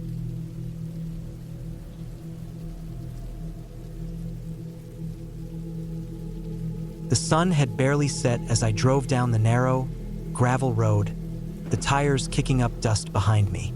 My headlights barely cut through the trees that seemed to crowd in on the sides of the road. It had been a long drive from the nearest town, nearly 3 hours through winding, remote mountain roads. The place I was heading to was isolated. I'd rented this cabin for a week, hoping to get some peace and quiet, to clear my head. But as I approached the cabin, I started to have second thoughts. The cabin was located deep in the woods, far away from any real civilization. No neighbors, no phone signal, just the sound of birds and the wind. The air smelled fresh, almost crisp, and I could hear the occasional rustling of leaves as I drove past thick forests. It was a perfect retreat for someone like me, who needed to escape the hustle and bustle of daily life. But even then, something about it felt off. I pulled up to the small, weathered cabin, its wooden exterior blending with the surrounding trees. It had a rustic charm, but the windows were dark. The porch was covered in layers of dust. and the whole place looked like it hadn't been cared for in years. I grabbed my bags from the trunk and headed toward the front door. The door creaked loudly as I pushed it open, and I stepped inside. The musty smell of old wood hit me immediately. The furniture was simple: a couch, a couple of chairs, and a small table. The floors creaked under my feet as I walked around, setting down my bags. A fireplace was in the corner, with a small stack of firewood beside it. The kitchen was to the right, with an old fridge and a stove that looked like it belonged in the 1970s. It wasn't glamorous, but it was exactly what I had expected. A quiet, no-frills cabin. I could hear the wind howling outside, making the trees sway. I quickly unpacked and decided to get a fire going. The night was falling fast, and the temperature was dropping quickly. The fire crackled to life, filling the room with warmth. I stood by the fireplace, watching the flames dance, trying to relax. It was then that I noticed something strange. A sound. A faint thumping, almost like something heavy being dropped on the floor. I paused, listening. Came from upstairs. I shook it off, blaming my imagination. The place was old, after all. The floorboards were bound to make strange noises. I decided to explore the cabin, see what I could find. The stairs creaked under my weight as I ascended to the second floor. It was quiet up here, almost too quiet. The hallway was narrow with two doors at the end. One led to a small bedroom, the other to a bathroom. I opened the bedroom door, finding a simple, unmade bed, a dresser, and a small window overlooking the trees. I walked over to the window and pulled the curtains aside, looking out at the forest below. The moon was full, casting long shadows across the ground. The trees swayed in the wind, and for a moment, I felt like I was the only person in the world. Then I heard it again, that thumping noise. It was louder this time, coming from somewhere behind the walls. I froze, listening carefully. The sound was rhythmic, like something was tapping, but it didn't sound natural. It wasn't the wind. It wasn't an animal. I could feel my heart rate picking up, and my stomach twisted in knots. I left the bedroom and stood in the hallway, unsure of what to do. The thumping had stopped, but I still couldn't shake the feeling that something wasn't right. I glanced at the bathroom door and considered checking it out, but before I could move, I heard the noise again. This time, it was coming from downstairs. I slowly made my way back to the staircase, my steps deliberate, my breath shallow. The air felt colder now, and the fire downstairs had started to flicker. Something was off. The cabin, which had seemed so peaceful when I first arrived, now felt oppressive, as though it was holding its breath. I reached the bottom of the stairs and stopped. The living room was dark now, save for the firelight flickering in the corner. But something was different. The air felt thicker, almost suffocating. The door to the outside was slightly ajar. I didn't remember leaving it open. My stomach dropped. I walked toward the door, my steps slow, trying to stay calm. The door was barely open, but I could see the forest beyond. The trees were still, eerily still. Felt like something was watching me. Suddenly, I heard it. Footsteps behind me. I spun around, heart racing, but no one was there. I held my breath, straining to listen. The footsteps were gone. I was alone. But then, I realized that something had changed. The shadows seemed deeper. The room felt colder. The front door slammed shut on its own. I jumped back, startled, my mind racing. What the hell was going on? I tried the handle, but it was locked. My phone was upstairs, so I ran up to grab it, desperate to call someone. Anyone. I fumbled around, feeling the panic rising in my chest. The floorboards creaked as I moved, and in the silence of the cabin, it sounded like thunder. I grabbed my phone from the bedroom, but there was no signal, no bars. I threw the phone onto the bed in frustration and ran back downstairs. I needed to leave. I couldn't stay here any longer. But as I reached the bottom of the stairs, I stopped in my tracks. The fireplace was out. The fire had completely gone out, and the room was pitch black except for the moonlight streaming through the windows. I could barely make out shapes in the dark. And then I heard it again, the thumping. It was coming from the other side of the room, near the kitchen. I tried to convince myself it was just my mind playing tricks, but the noise was too distinct. It was closer now. The sound of something tapping, like it was trying to get my attention. I had to know what it was. But as I moved toward the sound, I felt a sudden, overwhelming sense of dread. My heart pounded in my chest as I approached the kitchen. I reached out and flicked on the light switch, but the lights didn't come on. The entire house was dark. It was like the electricity had been cut off. I backed away, my eyes darting around the room, trying to make sense of what was happening. My thoughts raced. Maybe there was a power outage. Maybe it was just the old wiring. But the thumping, it wasn't from the walls or the floorboards. It was from the kitchen. My feet moved before I even realized it, and I found myself standing in front of the kitchen doorway. The dark space beyond seemed endless.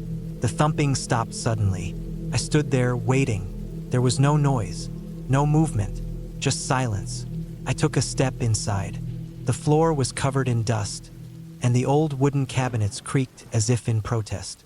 The air smelled musty, stale. But then I heard it. A sound, unmistakable. A low, guttural noise, like something moving behind the cabinet. I froze, my blood running cold. I didn't want to look. I didn't want to know what it was. But the noise came again, closer this time.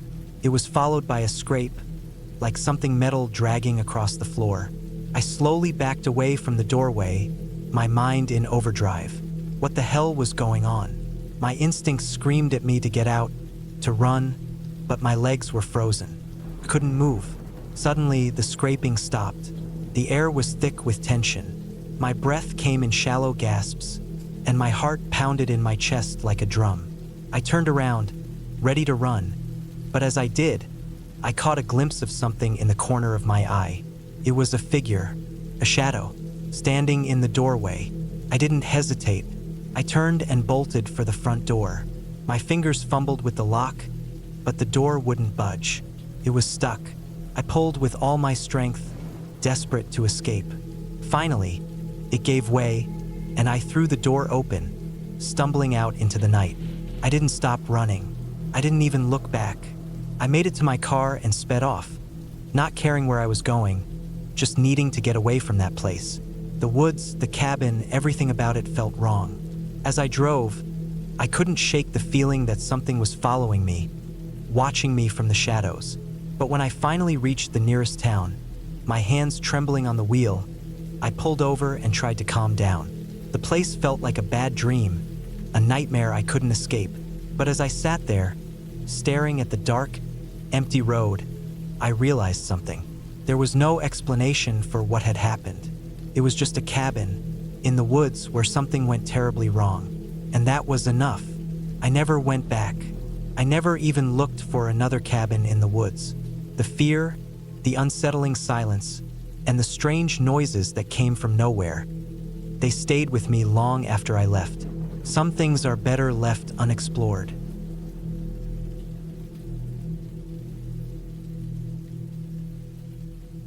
It was late autumn and I was far from home. The trees had shed most of their leaves, and the air had that chill in it that always made my skin feel tight. I had been looking forward to this trip for months, a break from everything: work, responsibilities, and life in general. I'd found this small, secluded cabin up in the mountains. It was the kind of place where you could forget about time. The idea was to spend a weekend by myself, surrounded by nature, completely disconnected from everything.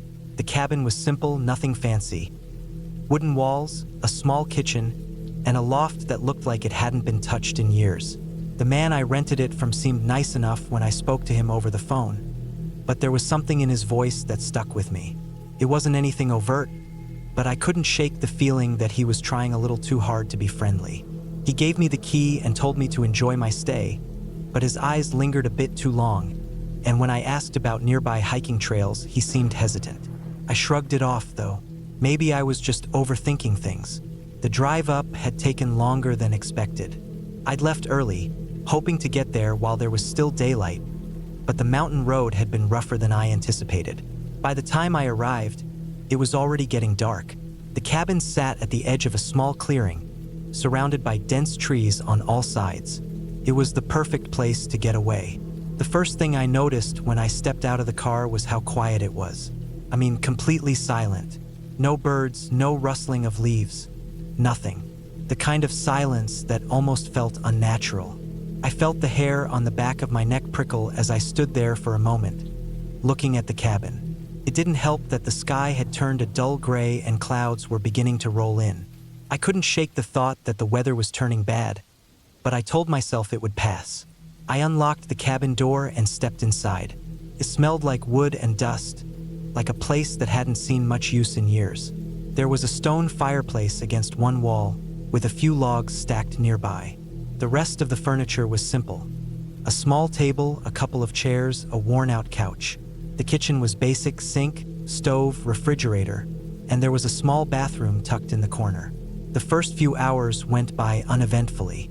I unpacked my things, set up my space, and started a fire in the fireplace. I made myself a cup of tea and sat by the fire, watching the flames dance. The world outside was starting to darken, and I was feeling a strange mixture of peace and unease. I wasn't used to being alone like this. Sure, I'd taken solo trips before, but nothing like this. There was something about the isolation here that felt different. I kept thinking about the man who rented me the cabin, wondering why he hadn't mentioned anything about the area. Normally, when I went on these trips, I'd do some research about the surroundings, local trails, sites to see, that kind of thing. But here, there was nothing. Not a single mention of nearby attractions or points of interest. As the night went on, the wind picked up. The trees outside began to sway, their branches creaking and groaning in the wind. It wasn't a particularly strong wind, but it felt odd. It rattled the windows in a way that made me feel uneasy. I brushed it off, though. The storm would pass. I knew I'd be fine. I tried to relax, reading a book by the fire, but my thoughts kept drifting. The silence outside was too much, the wind too constant. I decided to get some sleep, hoping I'd wake up to clearer skies and a fresh start the next day. But as soon as I lay down in bed, something strange happened. Couldn't fall asleep. It wasn't the cold or the uncomfortable bed. It was the sound. The wind had calmed down, but there was something else. A low, almost imperceptible noise. A scraping sound. It was so faint that I almost thought I was imagining it, but it was there, just on the edge of my hearing. I listened for a while, straining to make sense of it. It sounded like something or someone was moving around outside the cabin, but it didn't make sense. The cabin was in the middle of nowhere. The nearest neighbor, according to the man who rented me the cabin, was miles away. There was no one else out here. I tried to ignore it. I told myself it was just the wind, maybe the trees shifting. But then the scraping sound grew louder, and then it stopped. Complete silence again. I held my breath, listening. My heart was pounding in my chest. My mind raced with thoughts of what it could be. An animal, maybe, or some other explanation. I told myself it was nothing, but I couldn't shake the feeling that something was wrong. Sleep came eventually, but it wasn't restful. I tossed and turned, waking up every few hours, my mind full of strange thoughts. When I woke up in the morning, the first thing I noticed was the silence. Again, not even the faint sound of birds or insects, just nothing. I decided to go for a walk. The cabin was surrounded by thick woods, and I figured some fresh air would help clear my mind. I grabbed my jacket and headed out, not thinking much of it. The path from the cabin led me into the trees, and I followed it for what felt like hours. But the deeper I went, the more I felt like I was being watched. The feeling was creeping up on me, something that was just out of sight but always there. I tried to shake it off. I wasn't in any real danger, but the longer I walked, the more uneasy I became. The trees felt suffocating, like they were closing in around me. I wasn't sure how far I'd gone, but by the time I decided to turn back, I noticed something strange. There were footprints on the ground. At first, I thought they were mine, but then I realized they weren't. They were fresh, too fresh, and they were heading in the same direction I was going. My stomach dropped. I stood there, frozen, staring at the prints in the dirt. There was no way anyone else had been here, at least not until recently. I started to feel that same creeping sensation, like someone was behind me, watching my every move. I picked up the pace, walking faster and faster, trying not to look over my shoulder. I knew I was being irrational, but the feeling wouldn't go away. When I got back to the cabin, I locked the door behind me, breathing heavily. I couldn't shake the feeling that something wasn't right, but I tried to calm myself. I convinced myself that I was just being paranoid, that I was overreacting. But the day dragged on, and the sense of unease didn't leave me. I spent the rest of the afternoon inside, pacing, trying to keep my mind busy. I thought about leaving, but the roads were already starting to look bad with the weather turning. Plus, I didn't want to leave on such a strange note. I figured I'd just ride it out for the rest of the night. As night fell, the wind picked up again, rattling the windows. I could hear it howling outside, making the whole cabin creak. But then, just as I was about to settle in by the fire, I heard it again.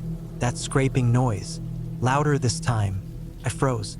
It was coming from the back of the cabin, just outside the window. My heart hammered in my chest. I stood perfectly still, straining to hear. The scraping sound continued, and then it stopped again. Silence. I couldn't ignore it anymore. Something was out there. I had to know what it was. I grabbed a flashlight and moved to the back door. I had no intention of going outside, but I needed to see what was making that noise. I opened the door a crack, shining the light into the dark woods. My breath caught in my throat as the beam of light caught something. Movement. Something was moving in the trees, just beyond the reach of the light. I couldn't see what it was, but I knew I wasn't imagining it. I slammed the door shut, my pulse racing. My mind was reeling, trying to make sense of it all. Whoever or whatever was out there was far too close for comfort. I couldn't stay here any longer. I packed up my things, moving quickly, but my mind was spinning with dread. Every sound outside felt amplified, every creak of the cabin, every gust of wind. The feeling that I was being watched, that something was coming closer, was overwhelming. I didn't even care about the storm anymore. I just needed to leave. I grabbed the keys and ran to my car, desperate to get away.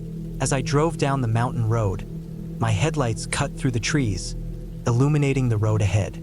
And for a moment, I felt a sense of relief, like I was finally escaping whatever had been lurking in those woods. But just before I turned the corner to the main road, I saw something on the side of the road.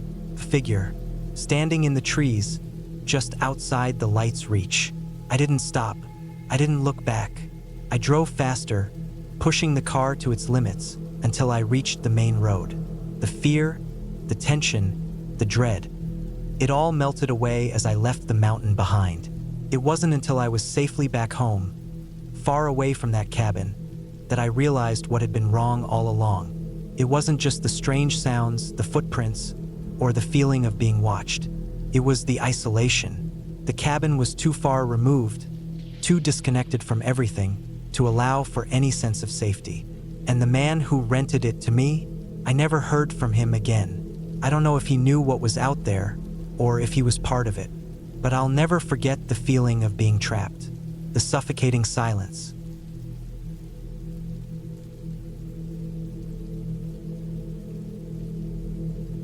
It was early October of 2019 when I decided to spend a long weekend alone in the woods. I was 34 at the time, burned out from work, going through a rough patch after a breakup, and just generally tired of people. I needed quiet. I needed space. I live in northern Kentucky, and after a bit of searching around, I found a small off-grid cabin rental about 3.5 hours southeast, near the edge of the Daniel Boone National Forest. No neighbors for miles, no cell signal, just me and nature. The place wasn't listed on the big rental websites. It was on some backwoods outdoor blog, one of those niche survivalist pages that rent out their own private cabins. The listing looked basic. One-room structure, propane stove, fireplace, small cot, an outhouse, and a hand pump for water. There was a shed nearby for firewood and tools. I had to bring my own sleeping bag, food, and anything else I'd need. They said there was a radio for emergencies, but that was it. That was exactly what I wanted. No distractions, no one to bother me, just a few days to clear my head and get some rest. I booked it for Thursday to Sunday and drove down after work Wednesday night. I slept in my truck at a rest stop just off the highway to get a jump start the next morning. The road got smaller and worse the closer I got. Eventually, it turned to gravel, and after another 45 minutes, I came to a clearing surrounded by woods on all sides. That was the place. The cabin looked just like the pictures. Weathered, moss on the roof, old chimney, rough planks of wood that creaked when I stepped on the porch. There was no lock on the door, just a heavy latch. The outhouse was maybe 40 feet out back, and the shed stood a little to the side, its roof half caved in. I dropped my gear inside and walked around to get a feel for the place. The forest was thick and silent, except for birds and the occasional gust of wind. The air felt cool and damp. Leaves had just started to fall. I found the water pump a few feet from the porch, tested it, and it worked. The water came out rusty for a few seconds but cleared up after a bit. Inside the cabin, it was dusty and smelled like old wood. There was a small window on each wall, but they were cloudy from years of grime. The cot was just a metal frame with a thin pad. I unrolled my sleeping bag on top of it and set my backpack down. The fireplace was full of ash, but someone had cleaned it out recently. A bundle of wood sat in a basket beside it. There was a shelf with a few basic supplies: matches, candles, a first aid kit, a dull hatchet, and a couple of rusty pans. After I unpacked, I took a short hike through the woods. No trail, just me wandering through the trees. I walked in a wide circle, careful to mark my path. I didn't see any signs of other people or camps, just squirrels, birds, and old trees. I returned to the cabin before dark, lit a fire, cooked a simple meal on the propane stove, and sat on the porch until the sun disappeared behind the trees. That night was the quietest I had ever experienced. No cars, no phones, just the crackling of the fire and an owl somewhere in the distance. I thought I'd sleep well, but I didn't. The wind kept howling outside. Branches creaked. Something scratched at the side of the cabin once. Maybe an animal, maybe not. I told myself it was nothing and pulled my bag tighter. Around 3 a.m., I finally drifted off. The next morning, I woke up sore. The pad was barely better than sleeping on the floor. I stretched, pumped some water, made coffee, and ate a protein bar. Afterward, I gathered more wood from the shed. Most of it was damp, but I found a few decent pieces. That was when I noticed the footprints. At first, I thought they were mine, but they were bigger, barefoot and deeper, as if made by someone heavier. The tracks circled the cabin and led into the trees. I stared at them for a while, trying to figure out if I'd missed them the day before. I didn't think so. The ground was soft from rain earlier in the week, and they looked fresh. I checked the perimeter but didn't find anything else. I told myself it was probably a hunter or someone else passing through. Still, the place was supposed to be private, and I hadn't seen any vehicles or signs of life on the road in. I kept a closer eye on things after that. That afternoon, I tried to relax. Read a little, hiked some more, chopped a bit of wood, but I couldn't shake the feeling that I wasn't alone. I kept looking over my shoulder. Every snap of a twig made my skin crawl. I knew it was probably nothing, just the isolation messing with my head. Still, when night came, I locked the cabin door with the latch and pushed a chair under the handle. I didn't sleep that night either.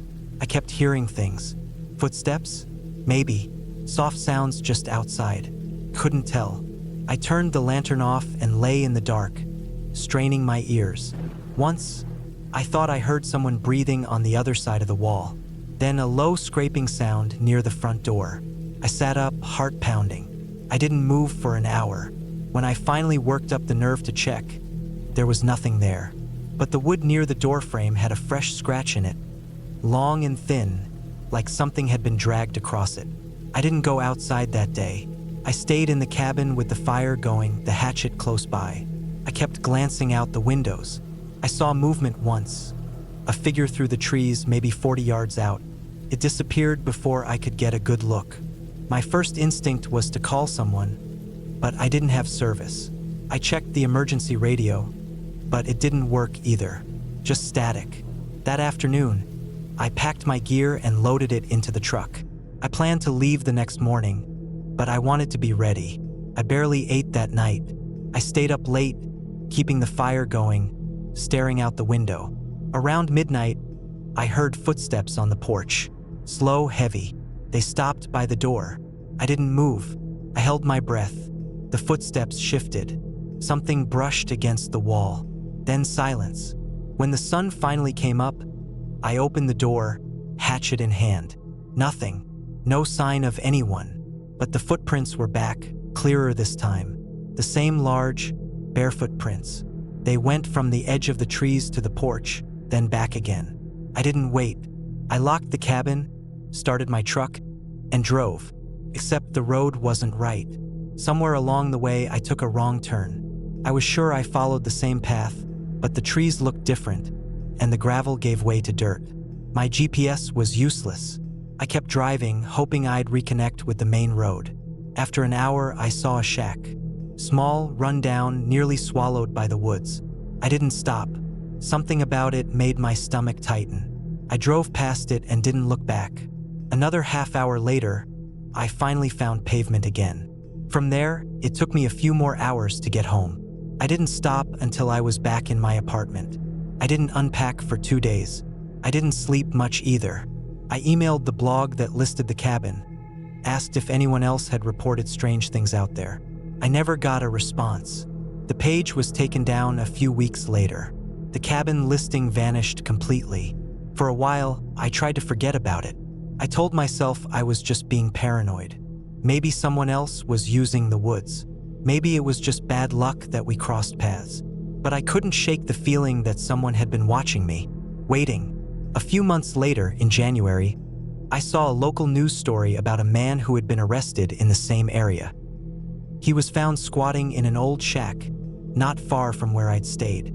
They said he'd been living in the woods for years, hunting illegally, stealing supplies from cabins, breaking into sheds. The police had been looking for him for a long time. They didn't say much else, just that he was not mentally well and potentially dangerous. They showed a picture of the shack. It was the same one I passed on my way out.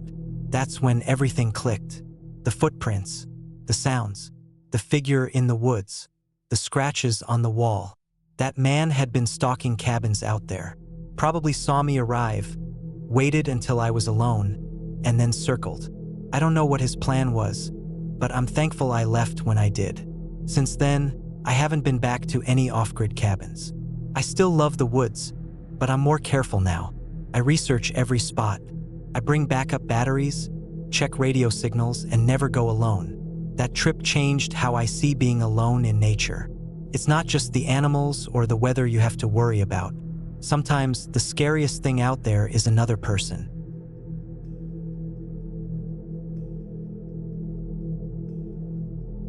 I was 37 that summer. It was mid-July, the kind of summer where the air feels sticky by 9 a.m., and even the trees seem tired. I had been working nonstop for a few years at that point, construction mostly. My body hurt in 100 places. I had some money saved, so I told myself I'd take a week off and go somewhere quiet. No phone, no people, just trees and sky and time to sleep without alarms. A guy I knew from a job site, Mike, had told me about a cabin he used out near Pine Hollow Lake, somewhere deep in western Wisconsin, not far from the Minnesota border. It was privately owned, used by hunters in the fall. He said I could take the key and use it for a week. No charge. I said yes without thinking much about it. The place was about 2 hours from where I lived in Eau Claire. I left early on a Sunday morning with my truck bed loaded, cooler, tools, clothes, sleeping bag, a couple books I never read, and an old tackle box. I hadn't fished in years, but I packed a rod just in case. I stopped once for gas and coffee, then followed a gravel road for a long stretch until I turned onto a narrow dirt track surrounded by tall pine trees. It looked like no one had driven down that road in weeks. Branches scraped the sides of my truck and dust poured up into the windows. The cabin was smaller than I expected. Just one level, maybe 20 by 25 feet, with a rusted tin roof and weathered siding. There was a small porch in the front with 2 steps, a wooden swing chained to the beam overhead, and a single dusty window. The place sat about 100 feet back from the lake, which I could just barely see through the trees. I parked and stood outside for a few minutes, listening. There were no sounds except the wind moving through the branches. No birds, no bugs. It was peaceful in a way that made me feel half asleep. The inside was basic. One big room with a bed against the far wall, a wood stove in the corner, a table with 2 chairs, and shelves lined with mismatched dishes and old canned food. There was no electricity, no running water. There was a large blue barrel outside for collecting rainwater, and a smaller wooden outhouse about 20 yards behind the cabin. Everything smelled like dust and pine needles and old firewood. I unpacked slowly, put some things on the shelf, made the bed, swept the floor. I didn't even realize how quiet it was until I stopped moving. There was nothing. No traffic, no voices, not even the buzz of a fly. Just the dull creak of the cabin cooling in the sun and the occasional thump of a pine cone falling somewhere nearby. That first day passed without much happening. I sat by the lake for a while and watched a loon dive. I tried to fish but didn't catch anything. I went to bed early, before it was even fully dark. The second day was quiet too. I chopped some firewood, even though it was too hot to need it. I walked around the property, didn't see any signs of people, no litter or footprints. I made coffee on the little propane burner Mike had left behind, ate canned chili straight from the tin, and tried to nap. I wasn't used to stillness. At home, there was always noise, cars, sirens, TV, something. Here, every small sound felt bigger than it was. A squirrel scurrying through the brush would make me look up. A bird landing on the tin roof would make me pause. It wasn't fear exactly, just alertness, like my brain didn't trust the silence. That night, something woke me up around 2 a.m. I didn't hear anything specific, just jolted awake like someone had touched me. I laid there for a while, listening. The forest outside felt thick, too quiet again. I got up, looked through the window. The moonlight lit the lake in a pale silver glow, and the trees cast long shadows. Nothing moved. I went back to bed and eventually drifted off, but I felt watched in a way I couldn't explain. On the third day, I woke early and hiked around the lake. There wasn't a trail, but I followed the shoreline as far as I could, stepping over dead branches and rocks. I saw deer tracks in the mud, some raccoon prints, maybe a coyote trail. About halfway around, I noticed something odd. A narrow footpath leading away from the lake and into the trees. It looked used, but not often. I figured it might lead to another hunting spot or a deer blind. I followed it for about 15 minutes until I came across an old shack, maybe 8 feet by 8 feet, built from rough boards and covered with a rusted sheet metal roof. There were no windows. The door had a padlock hanging open on it. I hesitated before going in. Something about the place felt off. Not dangerous, just wrong. The kind of feeling you get walking into a room where someone's been fighting, even after they're gone. I pushed the door open, creaked loudly. Inside, it was dark and musty. There was a small wooden table with stains on it, a few empty cans, and what looked like old animal traps. The smell was sour, like mold and grease and something dead long gone. I left quickly and made my way back to the cabin. I didn't tell myself I was spooked, but I didn't go back that way again. That night, I had trouble sleeping again. I kept hearing what sounded like footsteps on the porch, like someone pacing back and forth slowly. But every time I looked, nothing was there. I finally convinced myself it was an animal, maybe a raccoon or a porcupine. Still, I pushed the table in front of the door and kept my knife close by. On the fourth day, I went to check the rain barrel and noticed footprints in the dirt behind the cabin, bare footprints. They were faint, like someone had walked through the mud a day or two earlier. No shoes, just soles, narrow and long, like an adult man's. They led away from the back of the cabin and into the woods, toward the direction of that strange shack. I stood there a long time looking at them. The prints weren't mine and they weren't fresh, but they were too clear to ignore. I decided not to hike that day. Instead, I stayed near the cabin and tried to act like everything was normal. I couldn't shake the feeling that someone had been nearby. I checked the windows, looked under the bed, opened every cupboard twice. I walked the edge of the clearing with my axe, just in case. I even dragged a few heavy logs across the driveway so I'd hear if a car came. There was no cell service out there, so I couldn't call anyone. But I figured if I left the next day, it wouldn't matter. That night, I heard movement again. This time, it was closer, more deliberate. I had the fire going low in the stove, so the cabin was dim but warm. I sat on the edge of the bed holding the axe and listened. The footsteps came from behind the cabin, slow, careful, crunching on twigs and needles. Then they stopped. I held my breath. After a minute, I heard the softest knock, 3 taps on the back wall, right under the window. Not the door, not the porch, the back wall. I didn't move, didn't breathe, just sat there and stared at the window. I waited maybe 10 minutes, maybe more. Finally, I stood, walked to the window and looked out. Nothing, just trees and moonlight. But the air felt wrong again. Too still, too quiet, like something was holding its breath with me. I didn't sleep that night.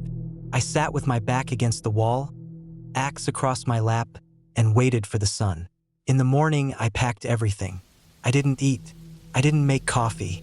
I just shoved everything in the truck bed and started driving. But the log pile I'd moved across the driveway had been pushed aside, like someone had rolled the logs out of the way. They were heavy, too heavy to move casually. I kept driving. I didn't look back, but I didn't go home. Not yet. I drove to the nearest ranger station I could find, about 45 minutes away. I told them someone might be squatting near Pine Hollow Lake. I didn't say much more than that. The ranger nodded, made a note, said they'd check it out. I gave them the key and left. About 3 weeks later, Mike called me. He said the ranger had called him too. They'd gone out to the property, found signs of someone living out there.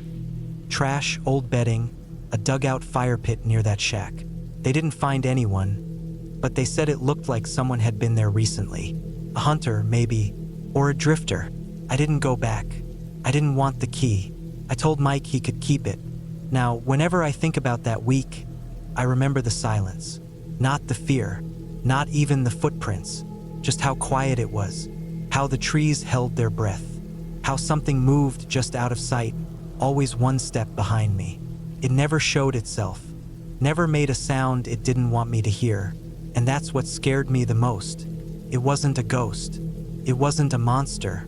It was a person, or maybe a few people, someone who didn't want to be seen, someone who lived just beyond the reach of the lake, watching. And I don't think I was the first to see the shack. I doubt I'll be the last, but I was lucky enough to leave, and that's enough for me.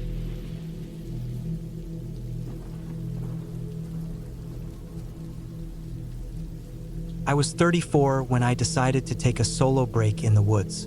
It was the fall of 2017. Life had just been too loud. My job was wearing me down. My phone never stopped buzzing, and I hadn't had a full night's sleep in months.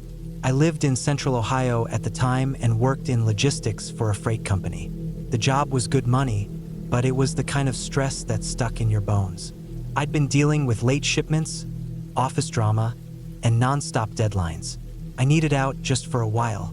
I booked a small off-grid cabin I found on an old blog. It wasn't listed on Airbnb or any of the usual places. A guy named Don ran it. The pictures showed a tiny wooden place tucked into the hills in southern West Virginia. No internet, no cell service, no other cabins nearby. It looked like what I needed: quiet, isolation, nature. I left early on a Thursday morning. I had the whole weekend off and I was planning to stay until Monday. The drive took around 6 hours, but once I got off the main highway, the road started getting narrower, more cracked, and more twisted. Trees pressed in from both sides, and there weren't many signs. I followed Don's directions carefully. He had warned me that GPS wouldn't work after a certain point. He was right. I passed a rusted-out school bus sitting in a field, then an old church with a collapsed roof. After another 20 minutes of dirt road, I saw the mailbox he mentioned, a metal one with a red flag, almost buried in weeds. The driveway was just 2 muddy tire tracks leading into thick trees. I eased my car down it, heart steady and slow. It was exactly what I'd hoped for. The cabin was small, weathered, gray wood. One window on the front, a little deck with a single rocking chair. It sat in a small clearing with forest all around. The trees were mostly maple and oak, their leaves orange and red, starting to fall. It was quiet in a way I hadn't heard in years. No engines, no talking, no humming electronics. Just wind in the branches and the occasional bird call. Inside was simple but clean. A little wood stove in the corner, a twin bed against the far wall, a table with one chair, a few shelves with canned food and water jugs. There was a small solar panel hooked up to a light and a backup battery to charge my flashlight. No running water, but there was a hand pump out back near a small shed that worked fine. It felt like stepping back in time, but not in a creepy way, at least not yet. The first day passed quietly. I walked some trails Don had marked on a paper map he left inside. I made a small fire in the fire ring out front, cooked some food I brought, mostly cans of chili and baked beans, and read a paperback I'd been meaning to get through. That night, I slept deeply, better than I had in months. No phone light, no sirens, just total dark and cool air. The second day was when things started to shift. I went out hiking around noon, wanting to check out a nearby stream Don had noted. I followed a narrow path through the woods, about 2 miles south of the cabin. The trees were so dense the light barely got through. The stream was nice, cold, clear water over smooth stones, but I started to feel uneasy while I was there. It wasn't anything I could put my finger on. It wasn't a noise or a shadow. It was just the feeling that I wasn't alone. I brushed it off. I'd been living in a city too long. I wasn't used to real quiet anymore. My nerves were used to sirens and background noise. Still, I kept looking behind me as I walked back to the cabin. Back at the cabin, everything looked the same. I ate early and lit a fire. The sun dipped fast behind the trees, and I started to hear the night sounds. Frogs, insects, the rustling of leaves. I sat on the deck with a blanket and watched the fire die down. Then I heard it, something moving behind the cabin. Not an animal sound, something heavier, something walking. I froze and listened. A few crunches of leaves, then silence. I waited, heart ticking faster. Maybe it was a deer, maybe a bear, or maybe my brain was turning shadows into problems. I grabbed the flashlight and stepped off the porch, walking slowly around to the back. The beam caught the trees, the pump, the old shed. Nothing else. I stood there for a long minute, listening, but it was quiet again. I shook it off, told myself to stop being paranoid, and went back inside. I locked the door. That night, I didn't sleep as well. I kept waking up, sure I'd heard something. A knock? A scrape? Once I thought I saw movement through the curtain over the front window, but when I got up and looked, there was nothing, just the same dark woods. The next morning, I went out early, just to clear my head. I checked around the cabin. No tracks, no signs of anyone. Still, something felt different. I kept looking over my shoulder. I told myself again it was just my brain playing tricks. I did more hiking that day, followed a path up to a ridge where I could see for miles. That helped for a while. The view was open, and I felt better with the sun on my face. But on the way back, I took a wrong turn. The trail split, and I must have gone right when I should have gone left. I didn't realize until almost an hour later. The trees all looked the same. I checked the map, but it didn't help much. My compass was in my pack, but something about the terrain didn't match up with the map. I tried to stay calm and backtrack. Eventually, I recognized a fallen log I'd stepped over earlier. I found the right trail and made it back just before dark. But something was wrong. The cabin door was open. I knew I had locked it. I always checked twice. I stood in the clearing for a full minute, staring. Nothing moved inside. No sound. I walked up slowly, flashlight ready. The door wasn't broken, just wide open. I stepped inside. Everything looked the same at first. My bag was still on the bed, the blanket folded on the chair. But then I saw it. The can of chili I'd eaten last night was gone from the table, and the fork I had left on the shelf was now on the floor. It didn't look like a raccoon or anything had been inside. There was no mess, no scratch marks, just moved stuff. That night I didn't sleep. I sat up, back against the wall, flashlight in hand. I kept the door locked and the stove cold. I didn't want any light showing. Around 2 or 3 in the morning, I heard it again. Footsteps. This time, they came from the side of the cabin, crunching through leaves. Slow, steady, not animal fast, not panicked. Just steady walking. Then nothing. No knock, no sound, just silence. I didn't move. I waited, breathing slow, every muscle tight. Nothing happened. Eventually, light started to creep in through the window. I packed that morning, stuffing everything fast into my duffel. I planned to leave right after breakfast, even though I had paid for another night. It wasn't worth staying. But when I started the car, the engine sputtered, then died. I tried again. Nothing. I opened the hood, checked the battery cables, they were still connected. Then I saw it. One of the spark plug wires had been cut, clean straight through. I knew enough about cars to know that wasn't an accident. That wasn't wear and tear. Someone had done it. I looked around the clearing. Nothing, just trees. I stood there for a while, feeling totally exposed. I had no signal, no way to call out. I had a satellite emergency beacon in my pack, something I'd brought just in case. But it wasn't the kind that connected to text or voice, just a one-button SOS signal that went to a monitoring service. They'd alert rescue teams, but it could take hours, maybe longer. I thought about it. If I pressed it, they might send help. But I wasn't injured. Not yet. Felt like cheating the system. Plus, if someone was watching me, someone who had come inside, cut the wire, what would they do when they saw me press a beacon? I waited. I stayed inside the cabin that whole day, heart thumping every time a squirrel rustled a branch or a leaf blew across the roof. I blocked the windows with the blanket and moved the table against the door. I didn't sleep. At dawn, I made my decision. I was going to hike out. The road I'd come in on was about 5 miles through the woods. I could follow the creek south, then take the Ridgeline Trail east until I hit the old church I passed on the way in. From there, it was another couple miles to the main road. Someone would come by eventually. I packed light, just water, some food, flashlight, compass, beacon. I left everything else behind. The woods were silent that morning. No wind, no birds.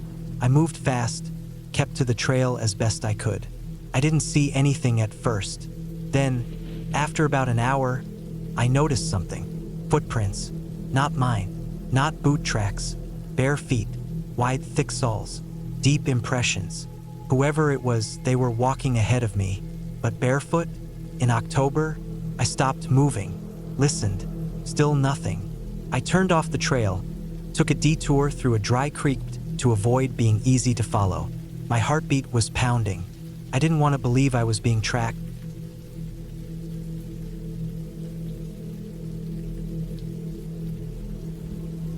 I was 32 when I decided to take a break from everything and spend a week alone in a remote cabin in Montana.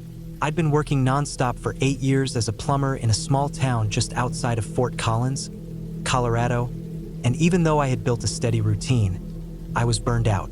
The kind of tired that doesn't go away after a good night's sleep. I didn't have a wife or kids, no pets, just a 2-bedroom rental and a long list of houses to work on. Every week it was the same thing: drains, leaks, busted water heaters, and crawl spaces that stunk of mildew. I needed silence. I needed space.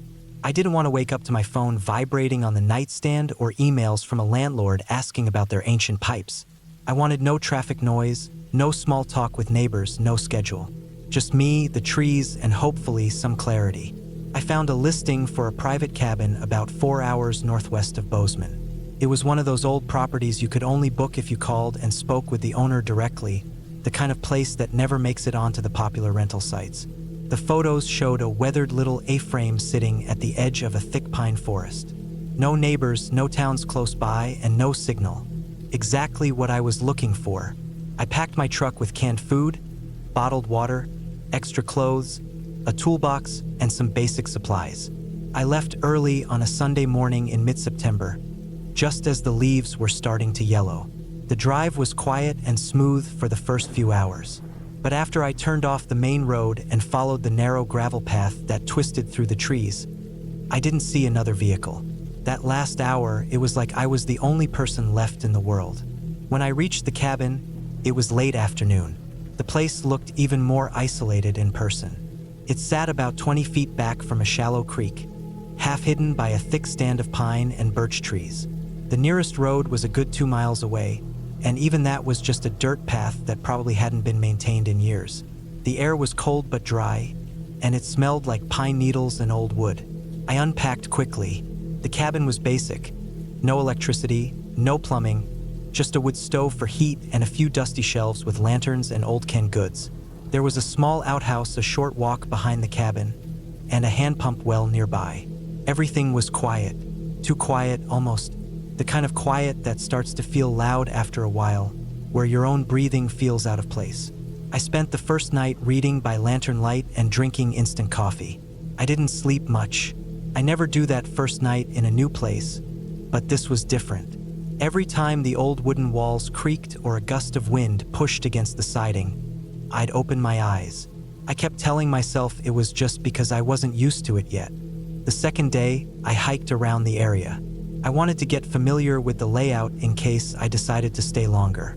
The trees were dense, thicker than I expected, and the undergrowth made it hard to see very far. I didn't go too deep. I marked some trees with bits of orange ribbon I'd brought with me, just in case. The forest was beautiful, but it didn't feel welcoming. It felt old and rough, like it hadn't been touched in years. That evening, I noticed something strange. When I went out to pump water from the well, I found a set of boot prints in the dirt nearby. I had only seen deer tracks up until that point, and these were different, deep, fresh, and wide. They looked like they came from a heavy pair of boots, maybe work boots. I assumed they were mine at first, but they didn't line up with the ones I remembered making. These were newer.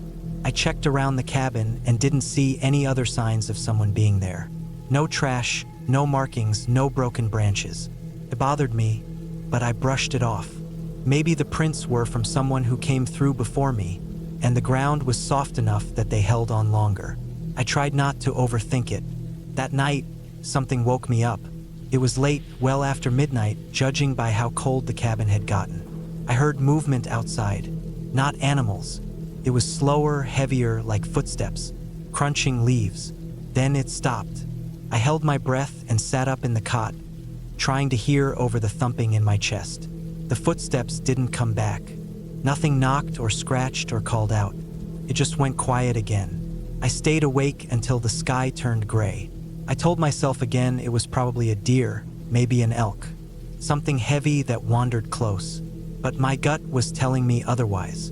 On the third day, I started feeling like I wasn't alone. I know how that sounds, but it wasn't paranoia, it was awareness. You can feel it when you're being watched. When you're deep in the woods, miles from the nearest person, you start to notice the way your surroundings behave. The birds, the wind, the distant creaking of trees. And when those things go silent, it means something's wrong. That afternoon, I walked out past the creek to follow a trail of flattened grass I hadn't noticed before. It led away from the cabin, toward the thicker part of the forest. After about 20 minutes of walking, I found an old hunting blind. It looked abandoned, covered in moss and half collapsed, but the ground around it was disturbed, like someone had been there recently. There were fresh cigarette butts near the blind. 3 of them, still white. No rain had touched them. I didn't smoke, and I hadn't seen another soul since I'd arrived. I headed back to the cabin, checking over my shoulder every few minutes. I didn't want to run. I knew how that looked in the woods, but I kept my pace steady. The trees felt like they were watching me. When I got back, I pulled out my hatchet and kept it close. I didn't sleep that night. On the 4th morning, I saw something else. A small pile of rocks near the front steps of the cabin, stacked neatly like a tiny cairn. I hadn't made it, and I hadn't seen it the day before. I kicked it over without thinking and backed up, looking around. I didn't see anyone. The trees were still. The air was heavy. I wanted to believe it was nothing. Maybe an animal. Maybe a trick of memory. But I knew better. Someone had been near the cabin. Someone was watching. I started to consider leaving early, but the problem was, I had no way to call out. I turned my phone off when I arrived to save battery, but even if I powered it on, I'd get no service out here. I had to drive out if I wanted to leave. The path back to the road was rough, and I didn't feel good about driving it alone in the dark. I decided to leave at first light the next morning. That night, I barely let the lantern burn out before I heard movement again. This time, it was more deliberate. Slow footsteps circling the cabin. then stopping, then more crunching leaves. It went on for over an hour. I didn't dare move. I lay there in the cot, my hand on the hatchet, waiting for something, anything to happen. But it didn't. No knocking, no window tapping, just the sounds of someone pacing outside. When the morning came, I packed up fast. I didn't even eat. I just threw everything back into the truck bed, locked the cabin behind me, and started driving. The first mile was fine, but when I got to the thickest part of the trail, just before it opened up into the gravel road, I found something that made my stomach drop. Someone had dragged a tree limb across the path. It was big, too big for me to move easily, and it hadn't fallen naturally, it had been placed there. The marks in the dirt were obvious. I could see the drag line. It was meant to block me in. I got out and looked around, listening. My ears were ringing with the silence. I scanned the trees, but I couldn't see anyone. I didn't call out. I didn't want to give anyone a clue where I was if they didn't already know. I took my time and cleared the limb as best I could. Took over an hour, and the whole time I kept expecting something to come out of the woods. But nothing did. Once the truck was moving again, I didn't stop until I hit a paved road. When I finally reached a diner on the outskirts of Bozeman, I sat in the parking lot for a long time before going in. My hands were shaking. I didn't feel hungry. I just wanted to be around people again. I wanted to feel human. I ended up telling the waitress that I'd run into a bear near my cabin. She didn't ask questions. Back home, I didn't tell anyone what really happened. Not because I didn't believe it, but because I didn't have proof. And because deep down, I didn't want to think about what might have happened if I'd stayed one more night. Whoever was out there, they weren't just passing through. They were watching, waiting. I filed a report with the local sheriff's office just to feel like I did something. They said they'd send someone out to check the area, but I never followed up. I didn't want to know. I sold off all my old camping gear that month and didn't go near the mountains for a long time after that. It's been 5 years since then, and I still think about that trip more often than I should. Every time I hear a story about someone going missing in the woods, I think about that cabin. I wonder if they stayed there. I wonder if they kicked over a stack of rocks or found boot prints that didn't belong to them. I don't know what that person or people wanted. I just know I wasn't supposed to be there, and I know I got out just in time.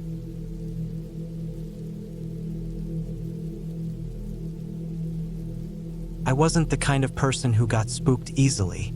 I spent most of my life working in small towns, and even though my job as a park ranger sometimes brought me into situations that others might find unnerving, I'd always been able to shake it off. At least that's what I told myself. But this cabin, it was different. It was the early autumn of 2018 when I decided to take a solo trip to a small, remote cabin I'd been eyeing for a while. I had seen the listing online, tucked away in the mountains of northeastern Idaho, about 2 hours from the nearest town. The cabin wasn't much. A simple one-room affair with a small porch, a wood-burning stove, and a tin roof that looked like it had seen better days. The kind of place that didn't require much upkeep because there wasn't anyone around to see it. Perfect, I thought, for getting some peace and quiet. I drove up with a full pack, a couple of bottles of water, a rifle just in case, and enough food to last a week. The place was advertised as off the grid, meaning no cell service and minimal electricity. I liked that. It felt like a break from everything. The noise of city life, the constant need to be connected. Just me, the woods, and the silence. The road leading to the cabin was a rutted gravel trail. It was slow going, especially in my old truck. The trees pressed in on both sides, a solid wall of pine, their branches brushing against the windows as I drove.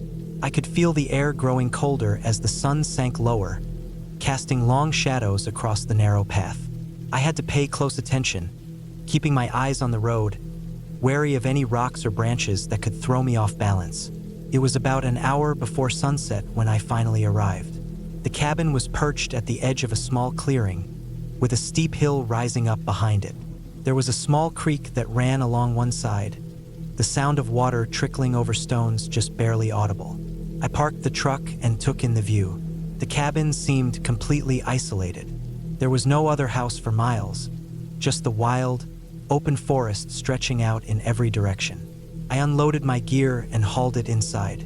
The cabin was exactly as advertised, rustic, but cozy. A large stone fireplace dominated one wall, and there was a small wood stove that I could use for heat if the nights got too cold. The furniture was basic: a worn-out leather couch, a few mismatched chairs, and a small wooden table. There was a bookshelf on one wall, but it was mostly filled with old magazines and a couple of dusty novels. A place to escape.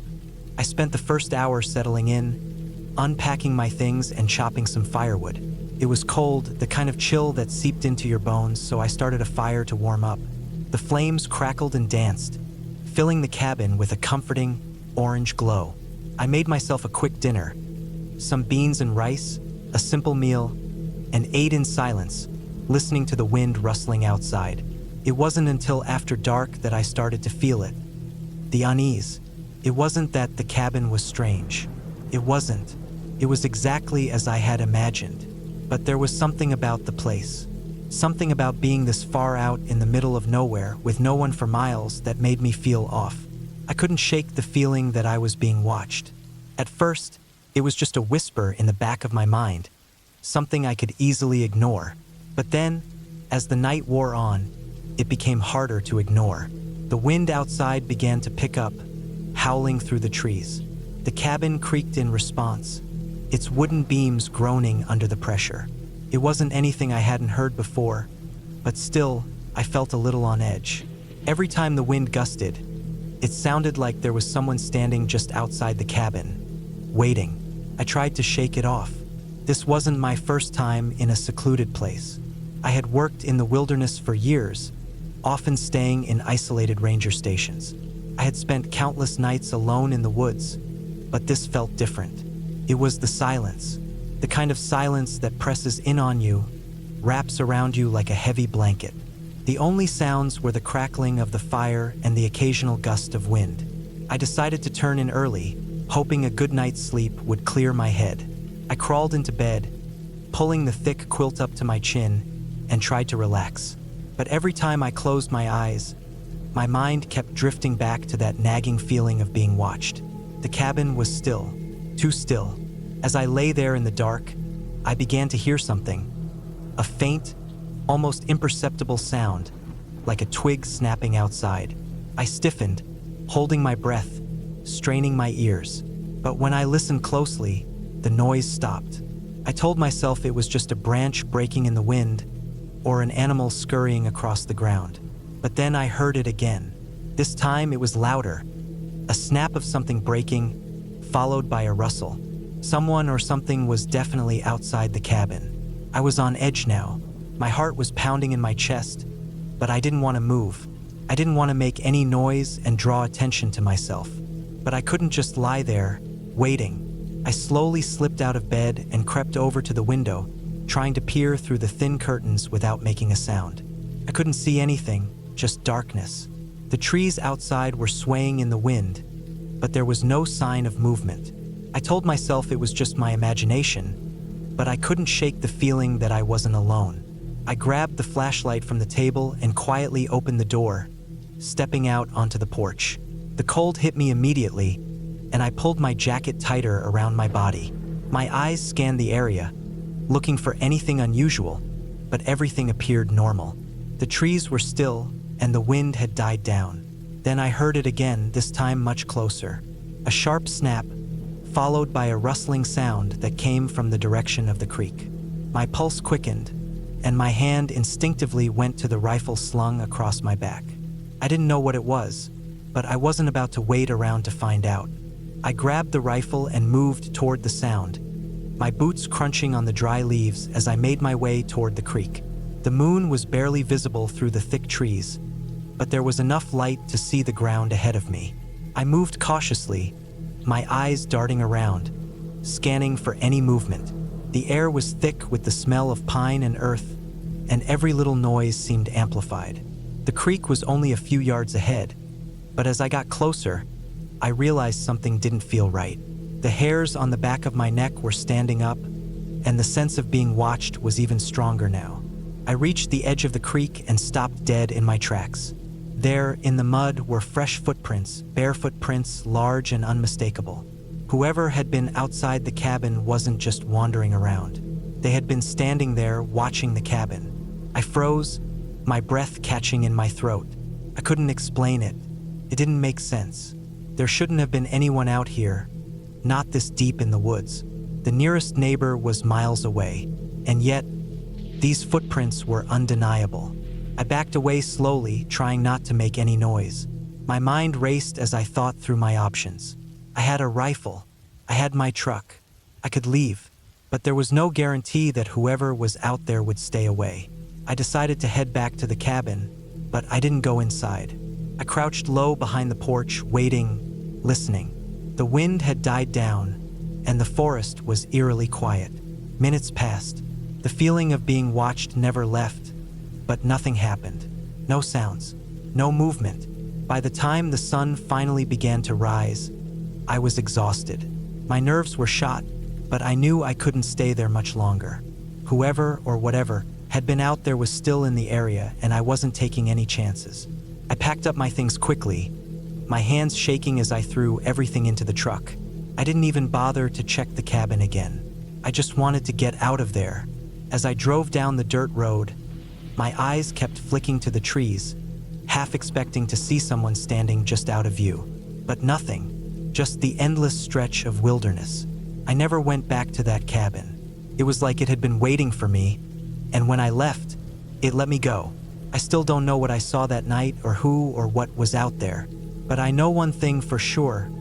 Some places are better left undisturbed, and some silence isn't as peaceful as it seems.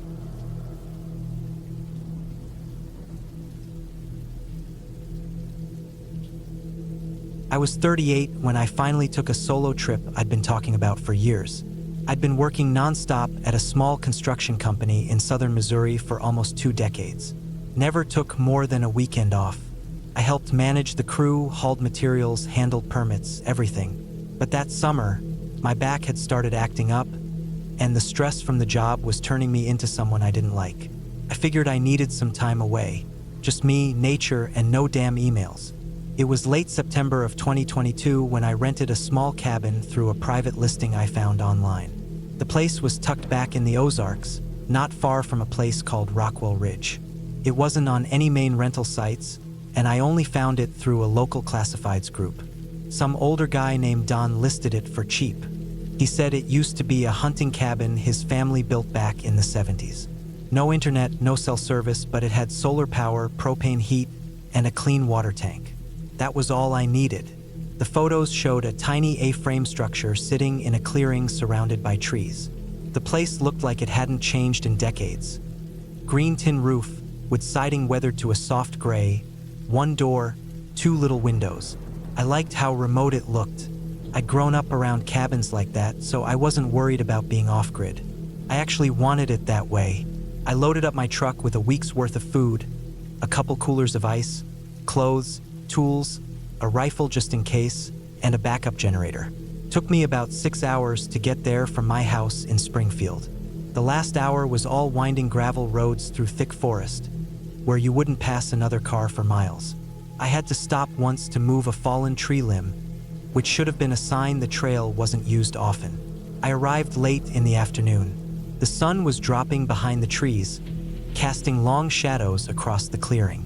The cabin looked just like the photos, maybe even better in person. It sat about 50 yards off a narrow trail, surrounded on all sides by thick hardwoods. No neighbors, no driveways, no signs of people. It felt like stepping out of the real world. I parked, stretched my legs, and just stood there for a minute, listening. It was so quiet it felt fake. The kind of silence that messes with your ears. You could hear every creak of the trees, every snap of a twig under your boots. It felt peaceful, but I also felt small out there. Real small. The inside of the cabin was simple. Just one room with a cot, a table, a couple of chairs, a propane stove, and a narrow loft up top for storage. No bathroom, just an old outhouse 20 feet out back. It had that damp wood smell, like every old cabin does. Everything was dusty, but usable. I unpacked, cracked a beer, and sat on the front steps while the sun went down. That first night, I didn't do much. Just grilled a burger, read a few pages of a book, and went to bed early. I was out before 9, but something woke me up that night. I wasn't sure what time it was, but it had to be after midnight. I'd left the window cracked for fresh air, and something had snapped me awake like a slap. A sound, not loud but real sharp, like a single, heavy footstep outside. At first I thought it was an animal, maybe a deer or even a bear. But then I heard another one. Same kind of step, deliberate, heavy. I laid there listening, holding my breath. Then nothing, just wind in the trees. I didn't get up. I didn't even move. I wasn't scared exactly, but something didn't feel right. I eventually dozed off again. Next morning, I stepped outside and looked around. There were leaves scattered across the clearing, and everything looked untouched. I figured I'd been half dreaming and shook it off. I made breakfast, drank coffee, and spent the day hiking the trails behind the cabin. Found an old deer blind, a dried-up creek bed, and some strange metal debris about a mile out, like something rusted and left decades ago. Maybe part of a hunting stand or some old farming equipment. That night, it got cold. I fired up the propane heater inside the cabin. The glow from it lit the room just enough to read. So I cracked another beer, pulled on a thick hoodie, and settled into the cot with a book. I fell asleep with the light still on. This time, I woke up to a different sound. Not a step, more like a scraping noise, metal on wood, slow and rough. I sat up fast. It was right outside. I turned off the heater and listened, my eyes adjusting to the dim orange light from the remaining embers. The sound came again. Scrape, scrape, like someone dragging something along the siding. I stayed frozen, trying to make sense of it. Then silence again. For maybe 10 minutes. I didn't move, just sat on the edge of the cot, staring at the door. Eventually, I grabbed the rifle and a flashlight and eased to the window. I clicked the light on and scanned the clearing. Nothing. When I stepped outside, the cold slapped me. I swept the beam across the cabin walls and the trees around me. Still nothing. No tracks, no animals. I circled the whole place and came up empty. I walked out to the outhouse too, just to check. It was fine. I came back inside and locked the door with a piece of wood I jammed between the knob and a bracket I screwed into the wall. I didn't sleep much after that. By day 3, I was tired but still trying to enjoy the break. I chalked everything up to animals or my brain playing tricks on me. I spent most of the day exploring again, trying to stay active so I wouldn't focus on weird noises. I cooked a real meal that night, chili from a can with some rice, and made a fire in the pit outside. The warmth and smell helped calm me down. I sat there until it was dark and the fire was just glowing coals. But the woods were too quiet again. Not peaceful, just empty. No bugs, no birds, not even the breeze. I've been out in the woods my whole life and never heard it that still. I stood up, suddenly uneasy, and went inside, locked up tight, turned off all the lights, sat in the dark for a while, listening. I heard the scrape again, but this time it was lower, closer to the floor, like something was right under the window. I didn't move. I didn't even breathe. I just sat on the cot holding the rifle. Then I heard it again, but softer, like it was further away. I waited maybe an hour before I got up and peeked out. I saw something then, at the edge of the clearing. Not clear enough to make it out, but a dark shape standing still. Too tall to be a deer, too wide to be a person, but it wasn't moving. I shut the curtain and didn't look again. I didn't sleep that night at all. Next morning, I packed my things. I was done. Whatever was out there, I didn't want to wait around to figure it out. But when I turned the ignition in my truck, it didn't start. Not even a click. I popped the hood. Battery was fine. Connections looked fine. Tried again. Nothing. I don't know if it was sabotage or coincidence, but it felt wrong. I grabbed my gear, food, and extra clothes and moved everything inside the cabin. I figured I'd wait until morning and hike out. I had a handheld GPS unit with topo maps and a compass. I marked the cabin's coordinates and packed light for the next day. Spent the rest of the day boarding up the windows from inside with old planks I found in the loft. Just enough to block most of the view. I didn't eat that night, just sat with the rifle, At some point after dark, something started circling the cabin. I could hear it stepping through the leaves. Stayed just out of sight, but I knew it was walking in slow loops. It stopped sometimes, then moved again, always just beyond where I could see. Then it ran. Whatever it was took off across the clearing with heavy, stomping steps. It was fast, way too fast. It wasn't trying to be quiet anymore. I didn't open the door. I didn't check. I just waited. Then I heard a sound I still can't explain. Not a scream, not a roar. Just this loud, distorted howl. Like someone yelling with their mouth full of gravel. It echoed through the trees. And then nothing. Silence again. I don't remember falling asleep. I must have passed out from exhaustion. When I woke up, it was daylight. I packed fast and left a note with the GPS coordinates on the table in case someone ever found the place. Then I headed north using the map. Took me almost 7 hours to get to the nearest road. I flagged down a farmer in a pickup who gave me a ride to a gas station. From there, I called a tow service and reported my truck's location. I didn't tell them anything else. A week later, I got the truck back. Mechanics said the ignition relay had been pulled out. Clean, no damage, just missing. I hadn't touched it. I didn't go back for my stuff. I didn't answer when Don emailed to ask how the stay went. I never left a review. Sometimes I still think about what was out there. Not ghosts, not monsters, just something or someone who doesn't want people near Rockwell Ridge. Whatever it was smart enough to scare me without showing itself.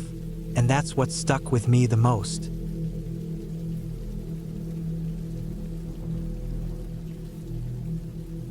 I was 32 the year I decided to rent out a remote cabin for the winter. I just left my job in Dayton, Ohio. I'd spent 10 years working in manufacturing, mostly assembly line stuff. Long hours, loud floor, same thing every day. I wasn't unhappy with it, but I wouldn't say I was happy either. After a round of layoffs and a buyout package, I decided I needed time to clear my head. I'd always wanted to spend some time alone in nature, not just a weekend or a week.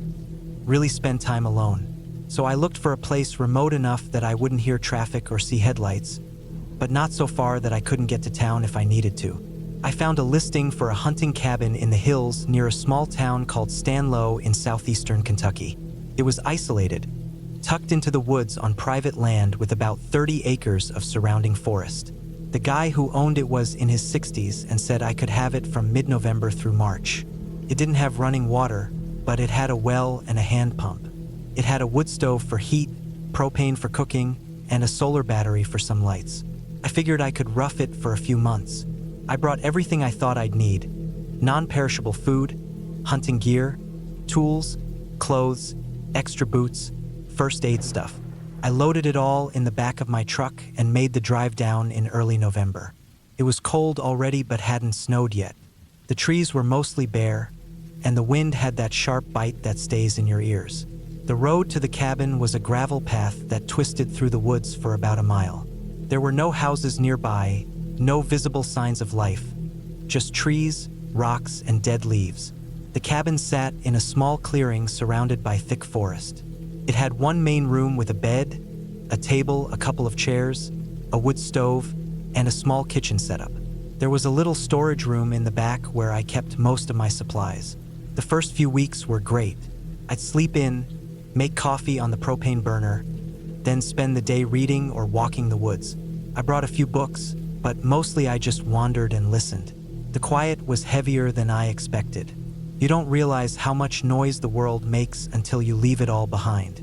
Out there, even the wind in the trees sounded louder.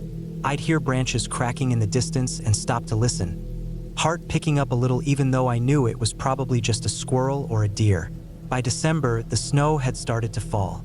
It came down in bursts, sometimes light and quiet, sometimes heavy and loud against the roof. I kept a strict routine. Chopped wood in the mornings, brought in water from the well, checked the cabin perimeter, then did whatever I wanted for the rest of the day. The place felt safe enough, but I always locked the door at night and kept my rifle close just in case. Around mid-December, I started noticing things that didn't quite add up.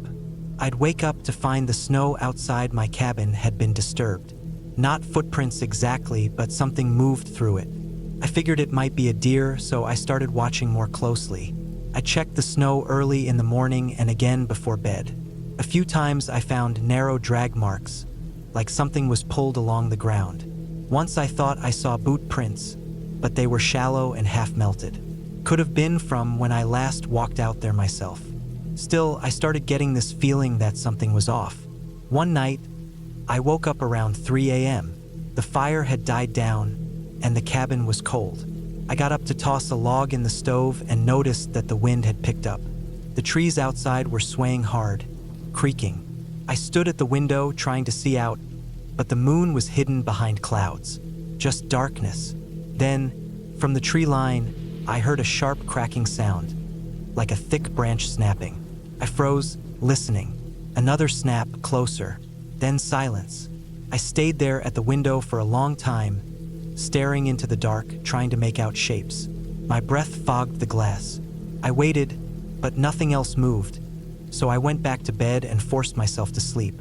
The next morning, I found more of those strange marks in the snow.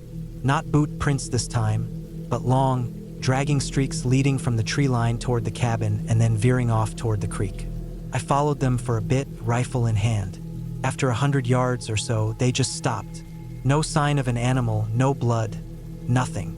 It looked like someone had dragged a sack through the snow and then lifted it into the air. I tried to tell myself it was nothing. Maybe some kind of animal behavior I didn't understand. But from then on, I kept the rifle loaded and leaned against the bed every night. I also started sleeping lighter. Every sound woke me up, even the wind. About a week before Christmas, a real storm hit. Heavy snow, high winds, temperature dropped fast. I stayed inside for 3 days straight, burning through firewood fast. I kept checking the windows, expecting to see something out there. At one point, I thought I saw a figure standing between the trees, just past the edge of the clearing. But when I looked again, it was gone. Probably just a tree stump or a trick of the shadows. The storm knocked out the solar battery, so I had no lights at night, just the fire. I used candles sparingly. I'd sit in the dark, watching the flames, trying not to think too much. The morning after the storm, I stepped outside to check the damage. Snow was over 2 feet deep in some places. I checked around the cabin, and that's when I saw it.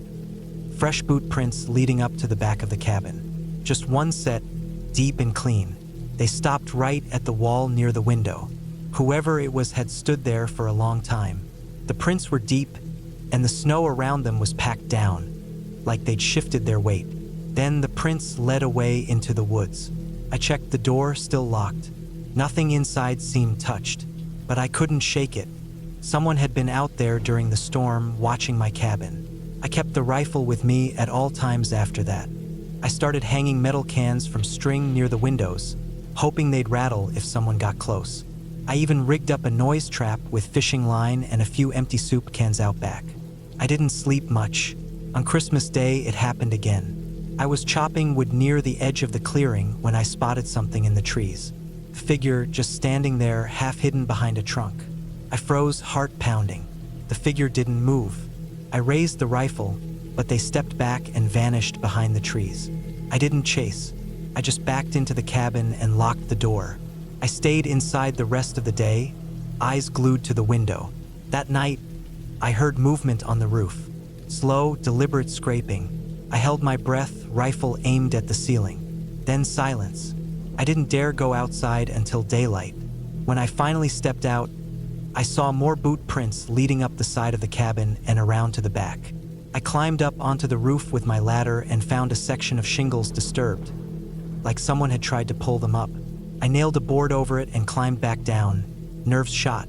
I knew I should leave, but the snow had blocked the road out. My truck was buried. I wasn't getting out until the snow melted or someone came looking for me, which wouldn't be for another few weeks at least. So I waited. I kept the fire going, stayed quiet, and barely slept. Every sound outside made me jump. Sometimes I heard footsteps crunching in the snow. Other times I'd hear nothing for hours and start to feel like I was losing my mind. Around mid-January, I found something that made my stomach turn. Behind the cabin, half buried in snow, I saw a tangle of cloth. I brushed it off and realized it was an old jacket, torn and stained. Inside the pocket was a wallet, faded driver's license, some crumpled bills, and a Polaroid photo of a man standing beside a deer he'd just hunted. The date on the back said 1996. The name on the license didn't ring any bells. I buried it again, not sure what else to do. After that, I started carrying my pack with me, even inside the cabin: water, food, ammo. I figured if something went bad, I'd grab it and run. Late January brought another storm, worse than the first. Snow came down for 3 days straight. I rationed my firewood, bundled up in every layer I had, and stayed as still as possible. On the third night, I woke up to a loud thump against the wall. Then another, slow, heavy, like someone slamming their shoulder into the logs. I didn't move. The noise stopped after a few minutes, but I sat awake until daylight. When the storm finally cleared, I found the front door frame cracked. Something had tried to force it open, hard. I braced it with a plank and kept my rifle loaded with a full mag. By early February, things got quieter. No more prints, no more noise. The snow started melting a little. I stayed on edge, waiting, but nothing happened. Part of me thought maybe the worst was over. Maybe whoever or whatever was out there had moved on. I lasted until March 2nd. That morning, I packed up what I could carry and hiked out to the truck. It took hours to dig it out and clear the road enough to move, but I managed to crawl it back to the main road and drive straight to town. I didn't report anything to the police. What would I say? That someone watched me from the woods for months and tried to break in? That I found a wallet from 1996 behind my cabin? I didn't want to talk.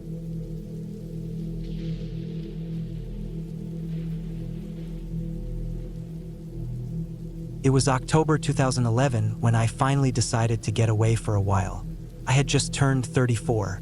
My job as a delivery route supervisor in Columbus had burned me out after years of tight schedules, long hours, and managing a team of guys who barely listened.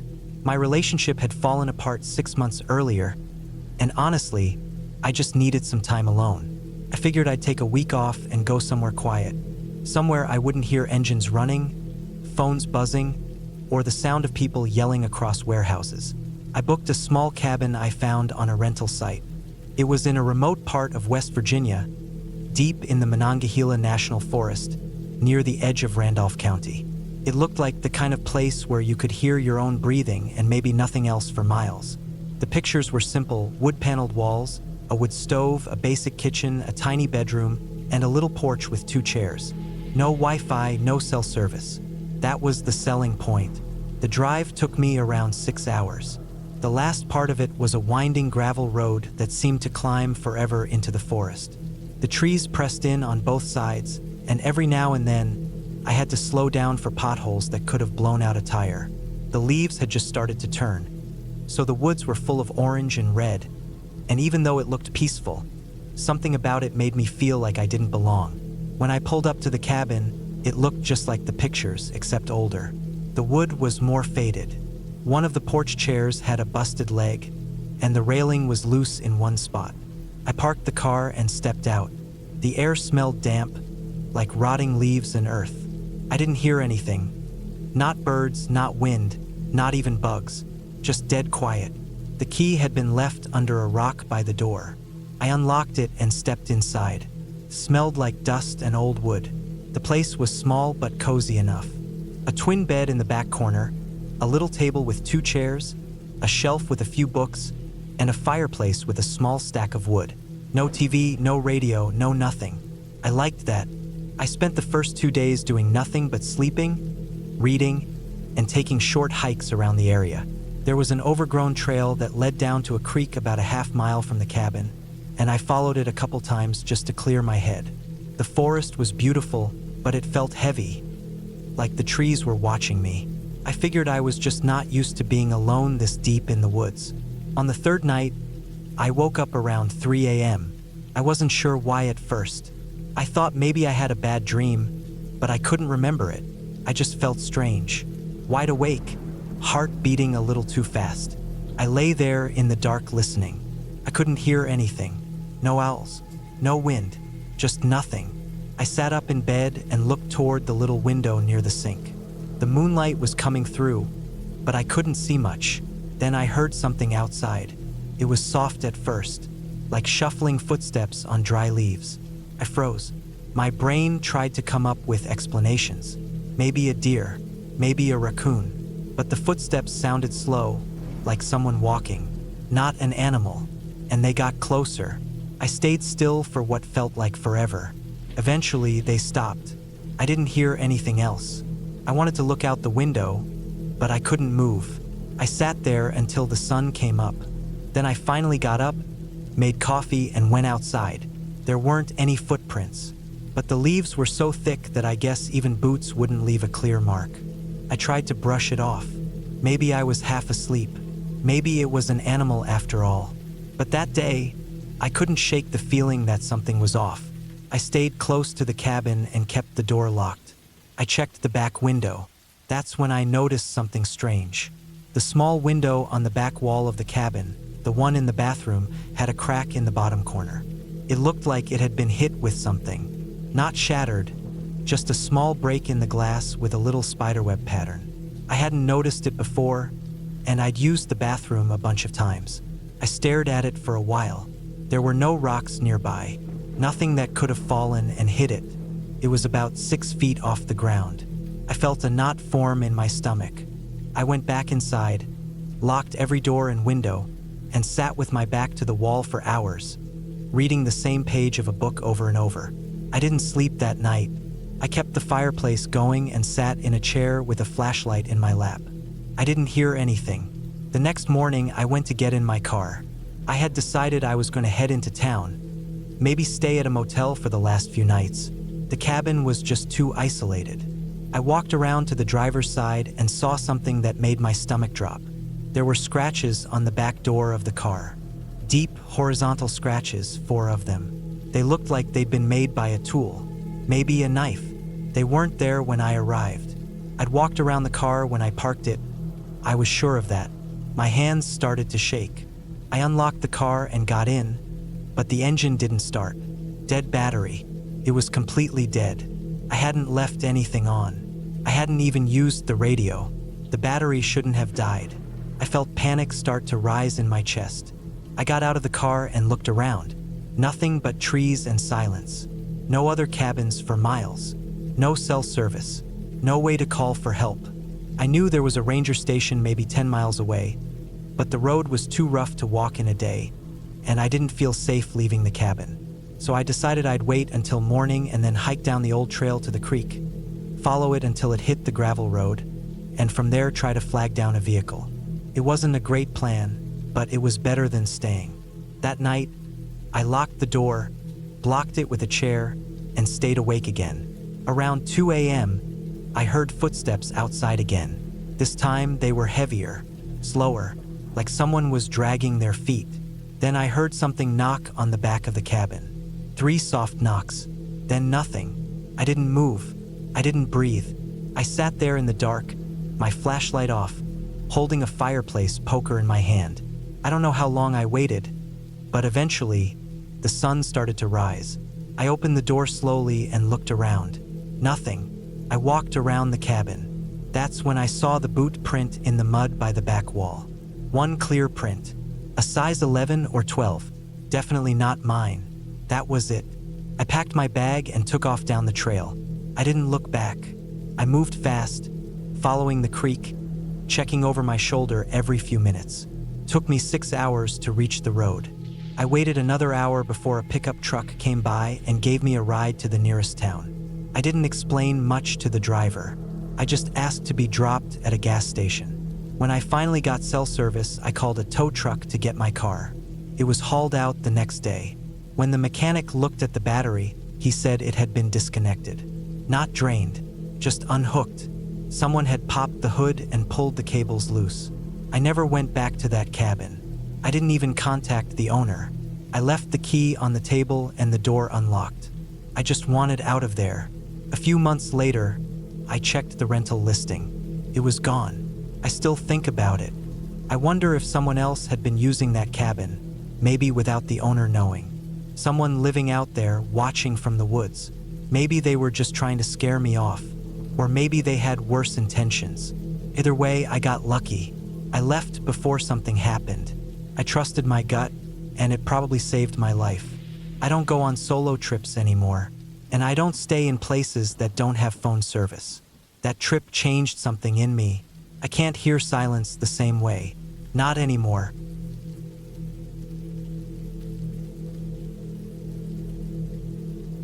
It was the winter of 2017 when I decided to spend a week alone in a remote cabin in northern Vermont. I was 33 at the time, working a desk job in Boston that had completely burned me out. Everything in my life had become too loud: the city, the job, the pressure. My therapist suggested time away from all of it, somewhere quiet and isolated. At first, I wasn't sure I could actually handle being totally alone, but the more I thought about it, the more I craved it. I found a listing online for a small cabin called Three Pines. It was buried deep in the woods near a town called Eden. The place had no internet, no cell service, and only a landline for emergencies. It was perfect. It sat by a frozen lake and had its own wood-burning stove, a fully stocked kitchen, and a small bedroom. The ad said it was ideal for winter retreats. I booked it for the second week of January. The owner, a guy named Rick, left the keys under a rock near the porch. He lived about 2 hours away and said he didn't visit much during winter unless something broke. That worked for me. I packed up my car with enough food, firewood, books, and clothes to last a week. I had no plans except to relax, write in a journal, and maybe hike around during the day. I just wanted to clear my head. I arrived on a Monday afternoon. It had snowed the night before, so the final 2 miles of road were a bit rough, but my SUV handled it fine. The sky was gray, and the sun dipped low by the time I reached the clearing where the cabin stood. It looked even better than the photos. A small log structure with smoke already rising from the chimney. Rick must have come by earlier to start a fire for me. The trees stood tall and heavy with snow, forming a tight circle around the property. Beyond them was pure wilderness. I unpacked, lit a few candles, and warmed up some soup. I sat by the fire that first night and felt something I hadn't in months. Calm. The silence outside was total. No cars, no people, no buzzing electronics. Just wind and the soft groan of trees shifting in the cold. I slept hard that night. The first 3 days went just like I hoped. I hiked around the lake a little, staying close to the property. I read for hours. I took naps in the afternoon and cooked myself decent meals. I kept a fire going the entire time. I even wrote a few pages in the leather journal I brought. The whole thing felt almost too good to be true. But by Thursday night, things started to feel different. It began with a small thing. I woke up around 2 a.m. and felt like the cabin was colder than usual.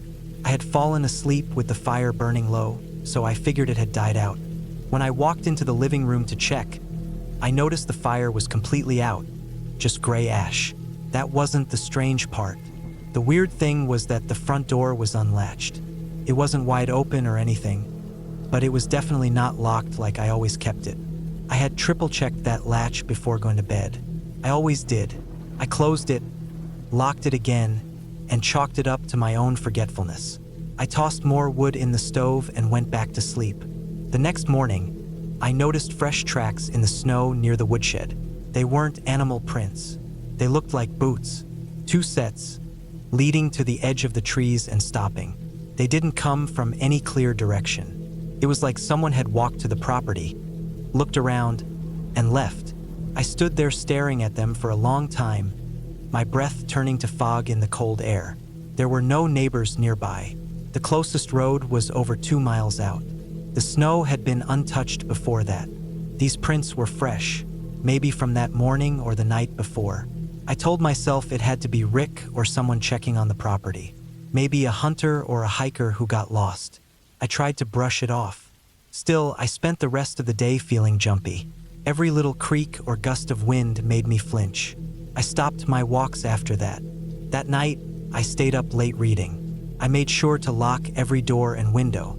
I even placed a small piece of firewood against the inside of the door as a wedge.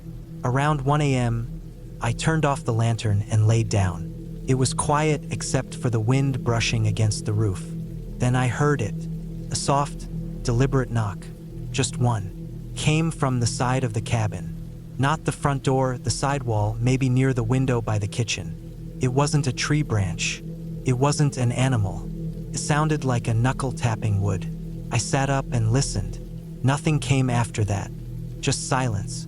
I didn't get up. I didn't check the window. I laid there with my heart pounding so hard it hurt. After about an hour, I finally drifted off, still dressed and under the covers. When I woke up, it was still dark. I checked the clock, 5:13 a.m. I stayed in bed until the sun came up. When it did, I walked the perimeter of the cabin. More tracks. Same boots, same direction, same place. Whoever it was had circled the cabin this time. Full loop. I could see where they stopped beneath each window. One of them was deeper, like the person had stood there for a long time. They didn't go to the front door. They didn't knock on it. They never tried to come in. It was like they were just watching. I didn't know what to do. I didn't have cell service. The landline still worked, but I didn't feel like calling Rick or the cops unless something actually happened. It wasn't illegal for someone to walk near the property, but the way they did it, quiet, in the dark, not trying to be seen, that was what bothered me. I spent the rest of that day inside. I kept the fire burning and didn't go near the windows. Every now and then I thought I heard crunching snow outside, but I couldn't be sure. It might have been the wind or my own nerves. I was sleeping less now. My journal entries became shorter. I wrote things like, woke up at 3, knocking again, or tracks again this morning. Same boots. By Saturday, I was ready to leave early. The only problem was, it had snowed overnight. Not much, but enough that the narrow road out was covered. I decided to pack up anyway and drive out slowly. I figured the main roads would be plowed, and once I got out of the woods, I could call someone if I needed help. I loaded up my stuff, checked the cabin one last time, and backed out of the driveway. I didn't make it more than 300 yards. A tree was down across the road. It wasn't huge, but it was heavy and frozen solid. No way I was moving it myself. I didn't hear it fall. I didn't see it the day before. It hadn't snowed enough to bring it down naturally. It looked like it had been cut, clean, low to the ground. Maybe a saw. That was the moment I stopped pretending this was all random. I put the car back in the driveway and went inside. I locked every door, shoved furniture in front of the windows, and kept the fire roaring. I didn't sleep. I didn't eat. I kept an axe by the front door and the emergency phone on the table. I kept looking out the window but never saw anything. That night, my last night, was the worst. I stayed up again, sitting by the fire. Around midnight, the generator flickered and died. Total darkness except for the fire. I checked it, still had fuel. Nothing wrong with the line. It was like someone had turned it off. I knew it had been tampered with. Then, around 1 a.m., I heard it again. Knocking. 3 knocks this time. Slow, steady. This time it was the front door. I stood there, frozen. I didn't move.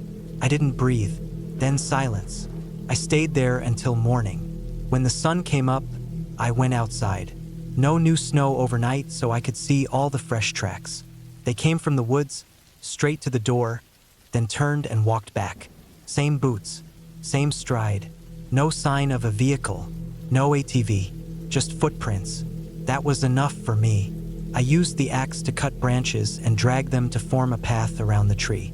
It took me 5 hours, but I got my car around it and made it to the main road. Once I had service, I called Rick and told him everything. He didn't say much, just that he'd go check the cabin and report anything he found. I never heard back. I don't think I ever will. I never went back to Vermont. I don't know who it was out there or what they wanted. They never broke in. They never spoke. They just watched, knocked, waited. That was the worst part, not knowing what they were waiting for. Since then, I've told a few people about it. Most just say it was probably a drifter or someone passing through. But I don't think so. The way it all played out, the timing, the way they circled the cabin, the cut tree, the silence, none of it felt random. Sometimes, I still wake up in the middle of the night and think I hear knocking. I live in an apartment building now, far from the woods, but sometimes it still feels like they're out there, watching, waiting. but they never came in. And maybe that was the point. Maybe they were just reminding me how thin the walls really are when you're alone.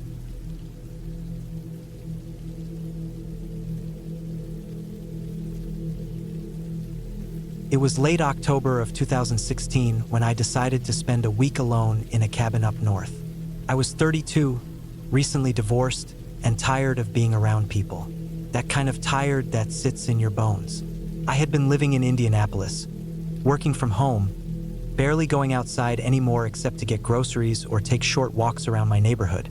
My life had grown stale and quiet in a way that didn't feel peaceful. It felt like standing still in a slow-moving fog.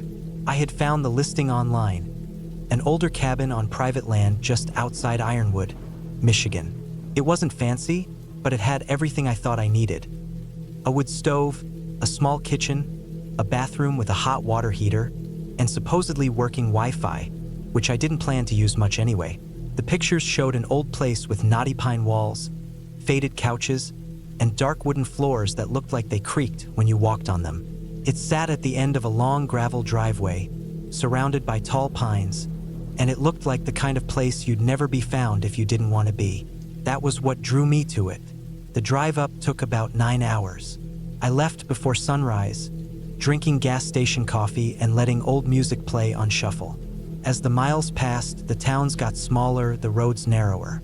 It was late in the afternoon when I finally turned off the main road onto the gravel driveway leading to the cabin. The driveway was longer than I expected.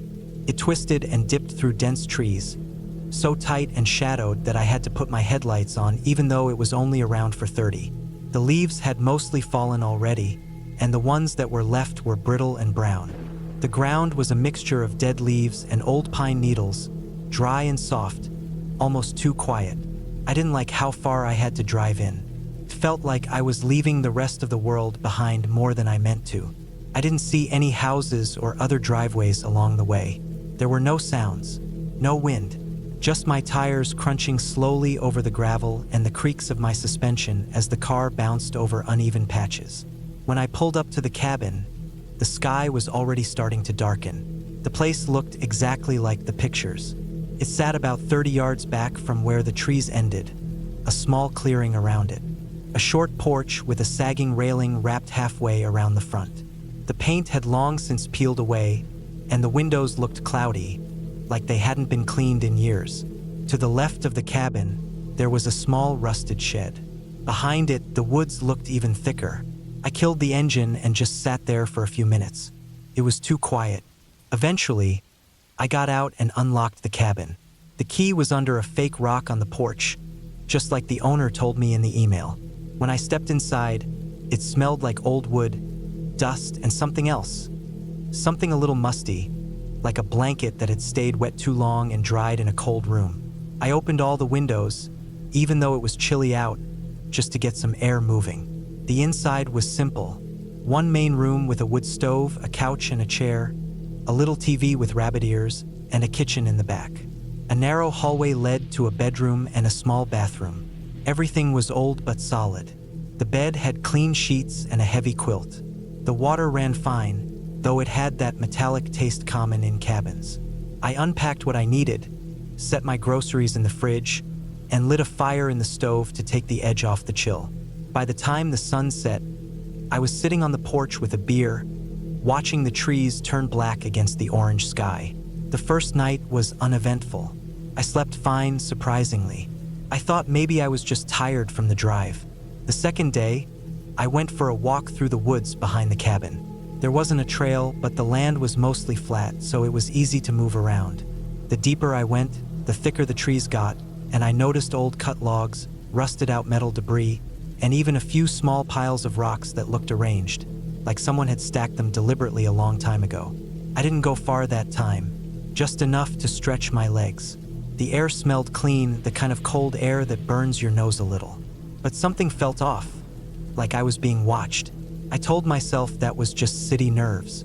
I wasn't used to being that alone. That night, I heard something walking outside, around midnight, just the crunch of leaves and the occasional snap of a branch.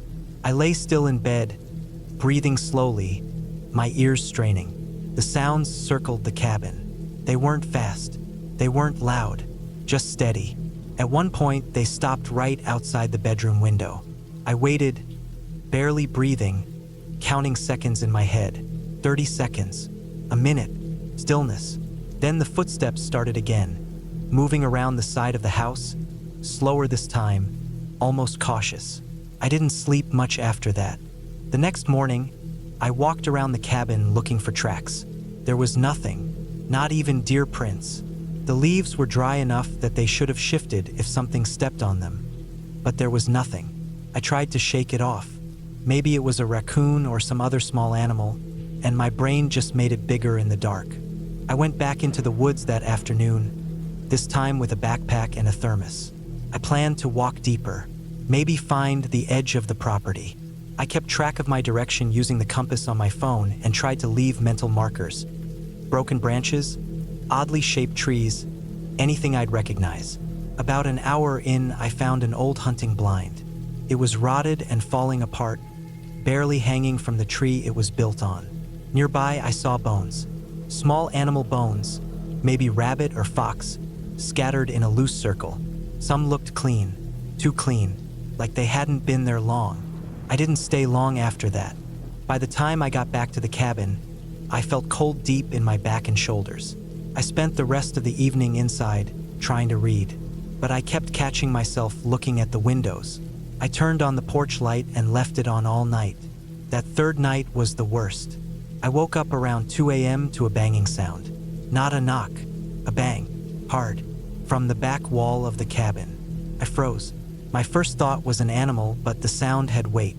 It was deliberate, a person or something close. The bang came again, followed by silence. I sat up and reached for the flashlight I kept by the bed. I didn't turn it on yet. I just held it, listening. Another bang, lower this time, near the base of the wall. I stood up and moved slowly to the window. The porch light was still on. I couldn't see anything out back. I walked to the back door, pressing my ear against it. Nothing. Dead quiet. I didn't open it. Instead, I sat on the couch with my flashlight and waited until the sky started turning gray. The next morning, I found fresh scrapes along the back wall. Not deep gouges, just lines, like someone had run a rock along the siding. No footprints again, just those marks. I should have left that day. I should have packed my bags and driven home, but I didn't.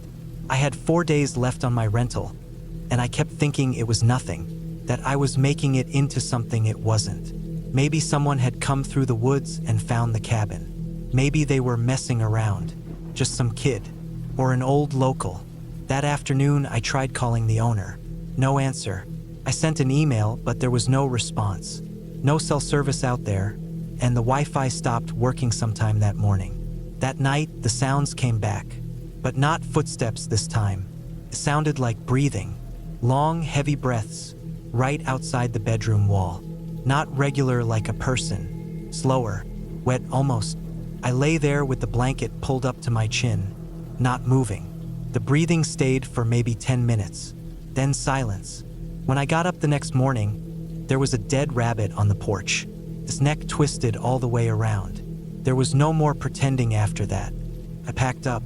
I threw everything into my bags, slammed the trunk shut, and got in the car. I was done. The road was rough going out. More leaves had fallen, and it was slick in places. The trees looked closer together somehow, like they had shifted when I wasn't looking. About halfway down the driveway, I slammed the brakes. There was a truck blocking the road. An old Chevy, rusted, flat tires. It looked like it had been dumped there and left to rot. But it wasn't there when I came in. I would have seen it. The driveway wasn't wide enough to miss something like that.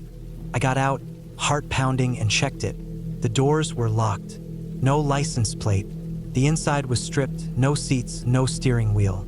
Just a frame and rust. Couldn't move it. I reversed back to the cabin, thinking maybe I could hike out and call for help once I hit cell service. But when I got back to the clearing, my stomach dropped. There were boot prints, dozens of them, around the porch, along the walls, leading to and from the woods. And the front door was open, wide open. I didn't go in. I didn't even stop the engine. I threw the car into reverse, backed up until I could turn, and started driving across the yard, pushing through the thin trees beside the cabin. I didn't care if I wrecked the suspension or ripped off a bumper. I wasn't going back down that driveway. After 20 minutes of crawling over rocks,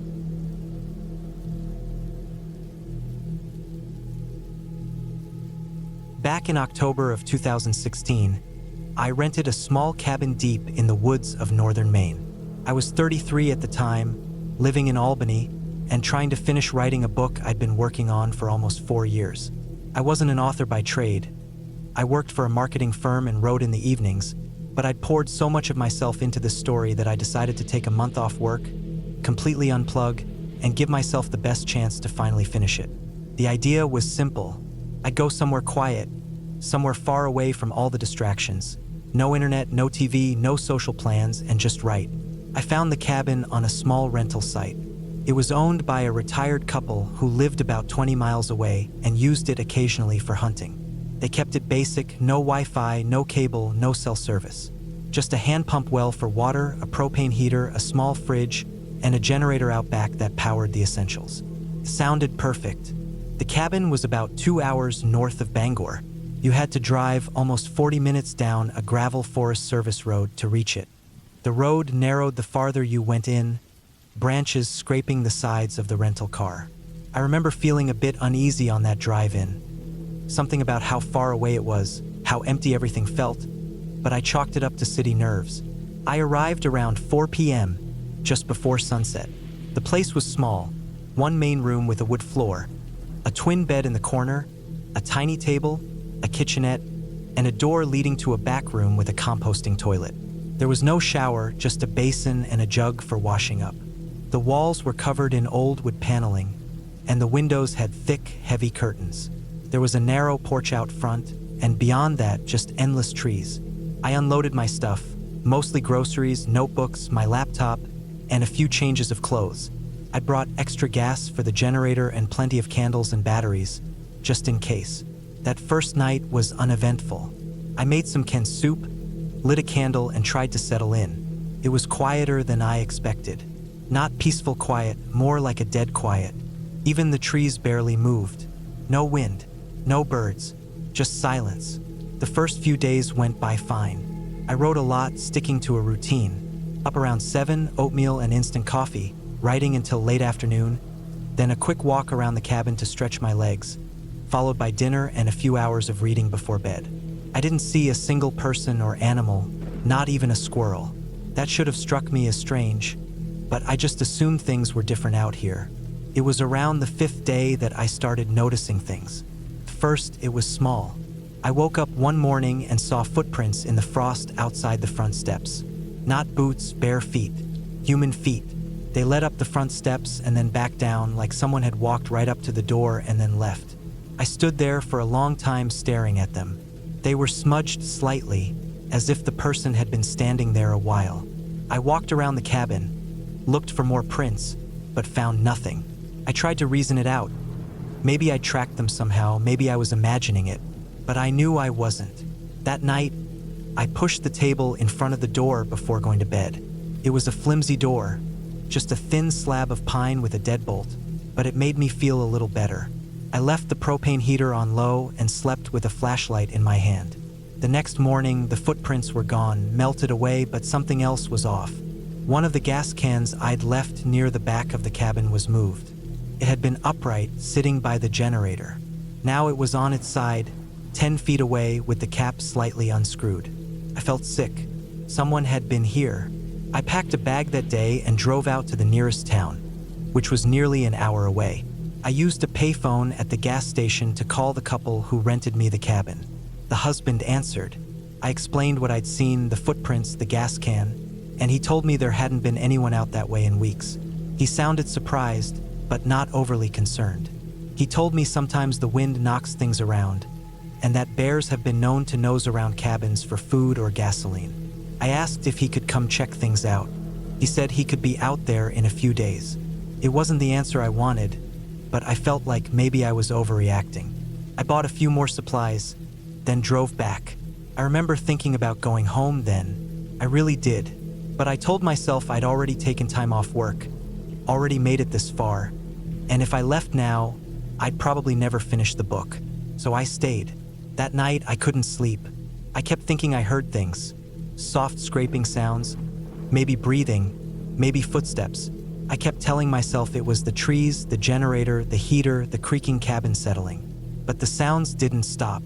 I got up around 3 a.m. and looked outside. I didn't see anything, but the generator had shut off. That was strange. It still had plenty of fuel. I went outside with a flashlight and checked it. The cap was missing. The can was empty. All the fuel was gone. I felt a jolt of panic. I was being messed with. I spent the rest of the night in the corner of the room with a kitchen knife in one hand and a flashlight in the other. I kept every light on, even when the power ran out. I lit candles, turned the heater up, did whatever I could to stay awake. I felt like if I closed my eyes, something would happen. The next morning, I hiked out to the road and flagged down a car. Took hours. A man in a pickup finally stopped, and I offered him money to take me into town. I used the same payphone and called the owners again. This time, the wife answered. I told her I wanted out. She said her husband would be up the next day to check things and pick up the keys. I booked a cheap room in town for the night. I felt stupid, like I'd made it all up, but I couldn't shake the feeling that someone had been out there with me, watching me, maybe more than one person. I barely slept at the motel, but at least there were walls, locks, people nearby. The next morning, I made one last trip to the cabin to grab my things. I didn't want to leave my laptop behind. I borrowed a local guy's truck to make the drive. I got there around 10 a.m. When I pulled up, the front door was open. I froze. My stomach dropped. The door was swinging gently, bumping against the frame. I killed the engine and sat there for a few minutes, listening. Nothing, just the creak of the door. I climbed out slowly, quietly, and walked up the steps. The table I'd pushed against the door was lying flat on the floor, like it had been knocked over from inside. My stuff was everywhere. Clothes scattered, mattress pushed halfway off the bed, drawers pulled open. It looked like someone had torn the place apart, but not searching for anything. More like they wanted to destroy it. I went to the back to check the toilet room. The window was open, wide open. That was the only window in the whole cabin that didn't have a curtain. I'd never touched it. The screen had been cut. That's when I realized how long someone must have been watching me. I ran out of there and drove straight back to town. I returned the truck, told the owners what I found, and handed them the keys. I didn't ask for a refund.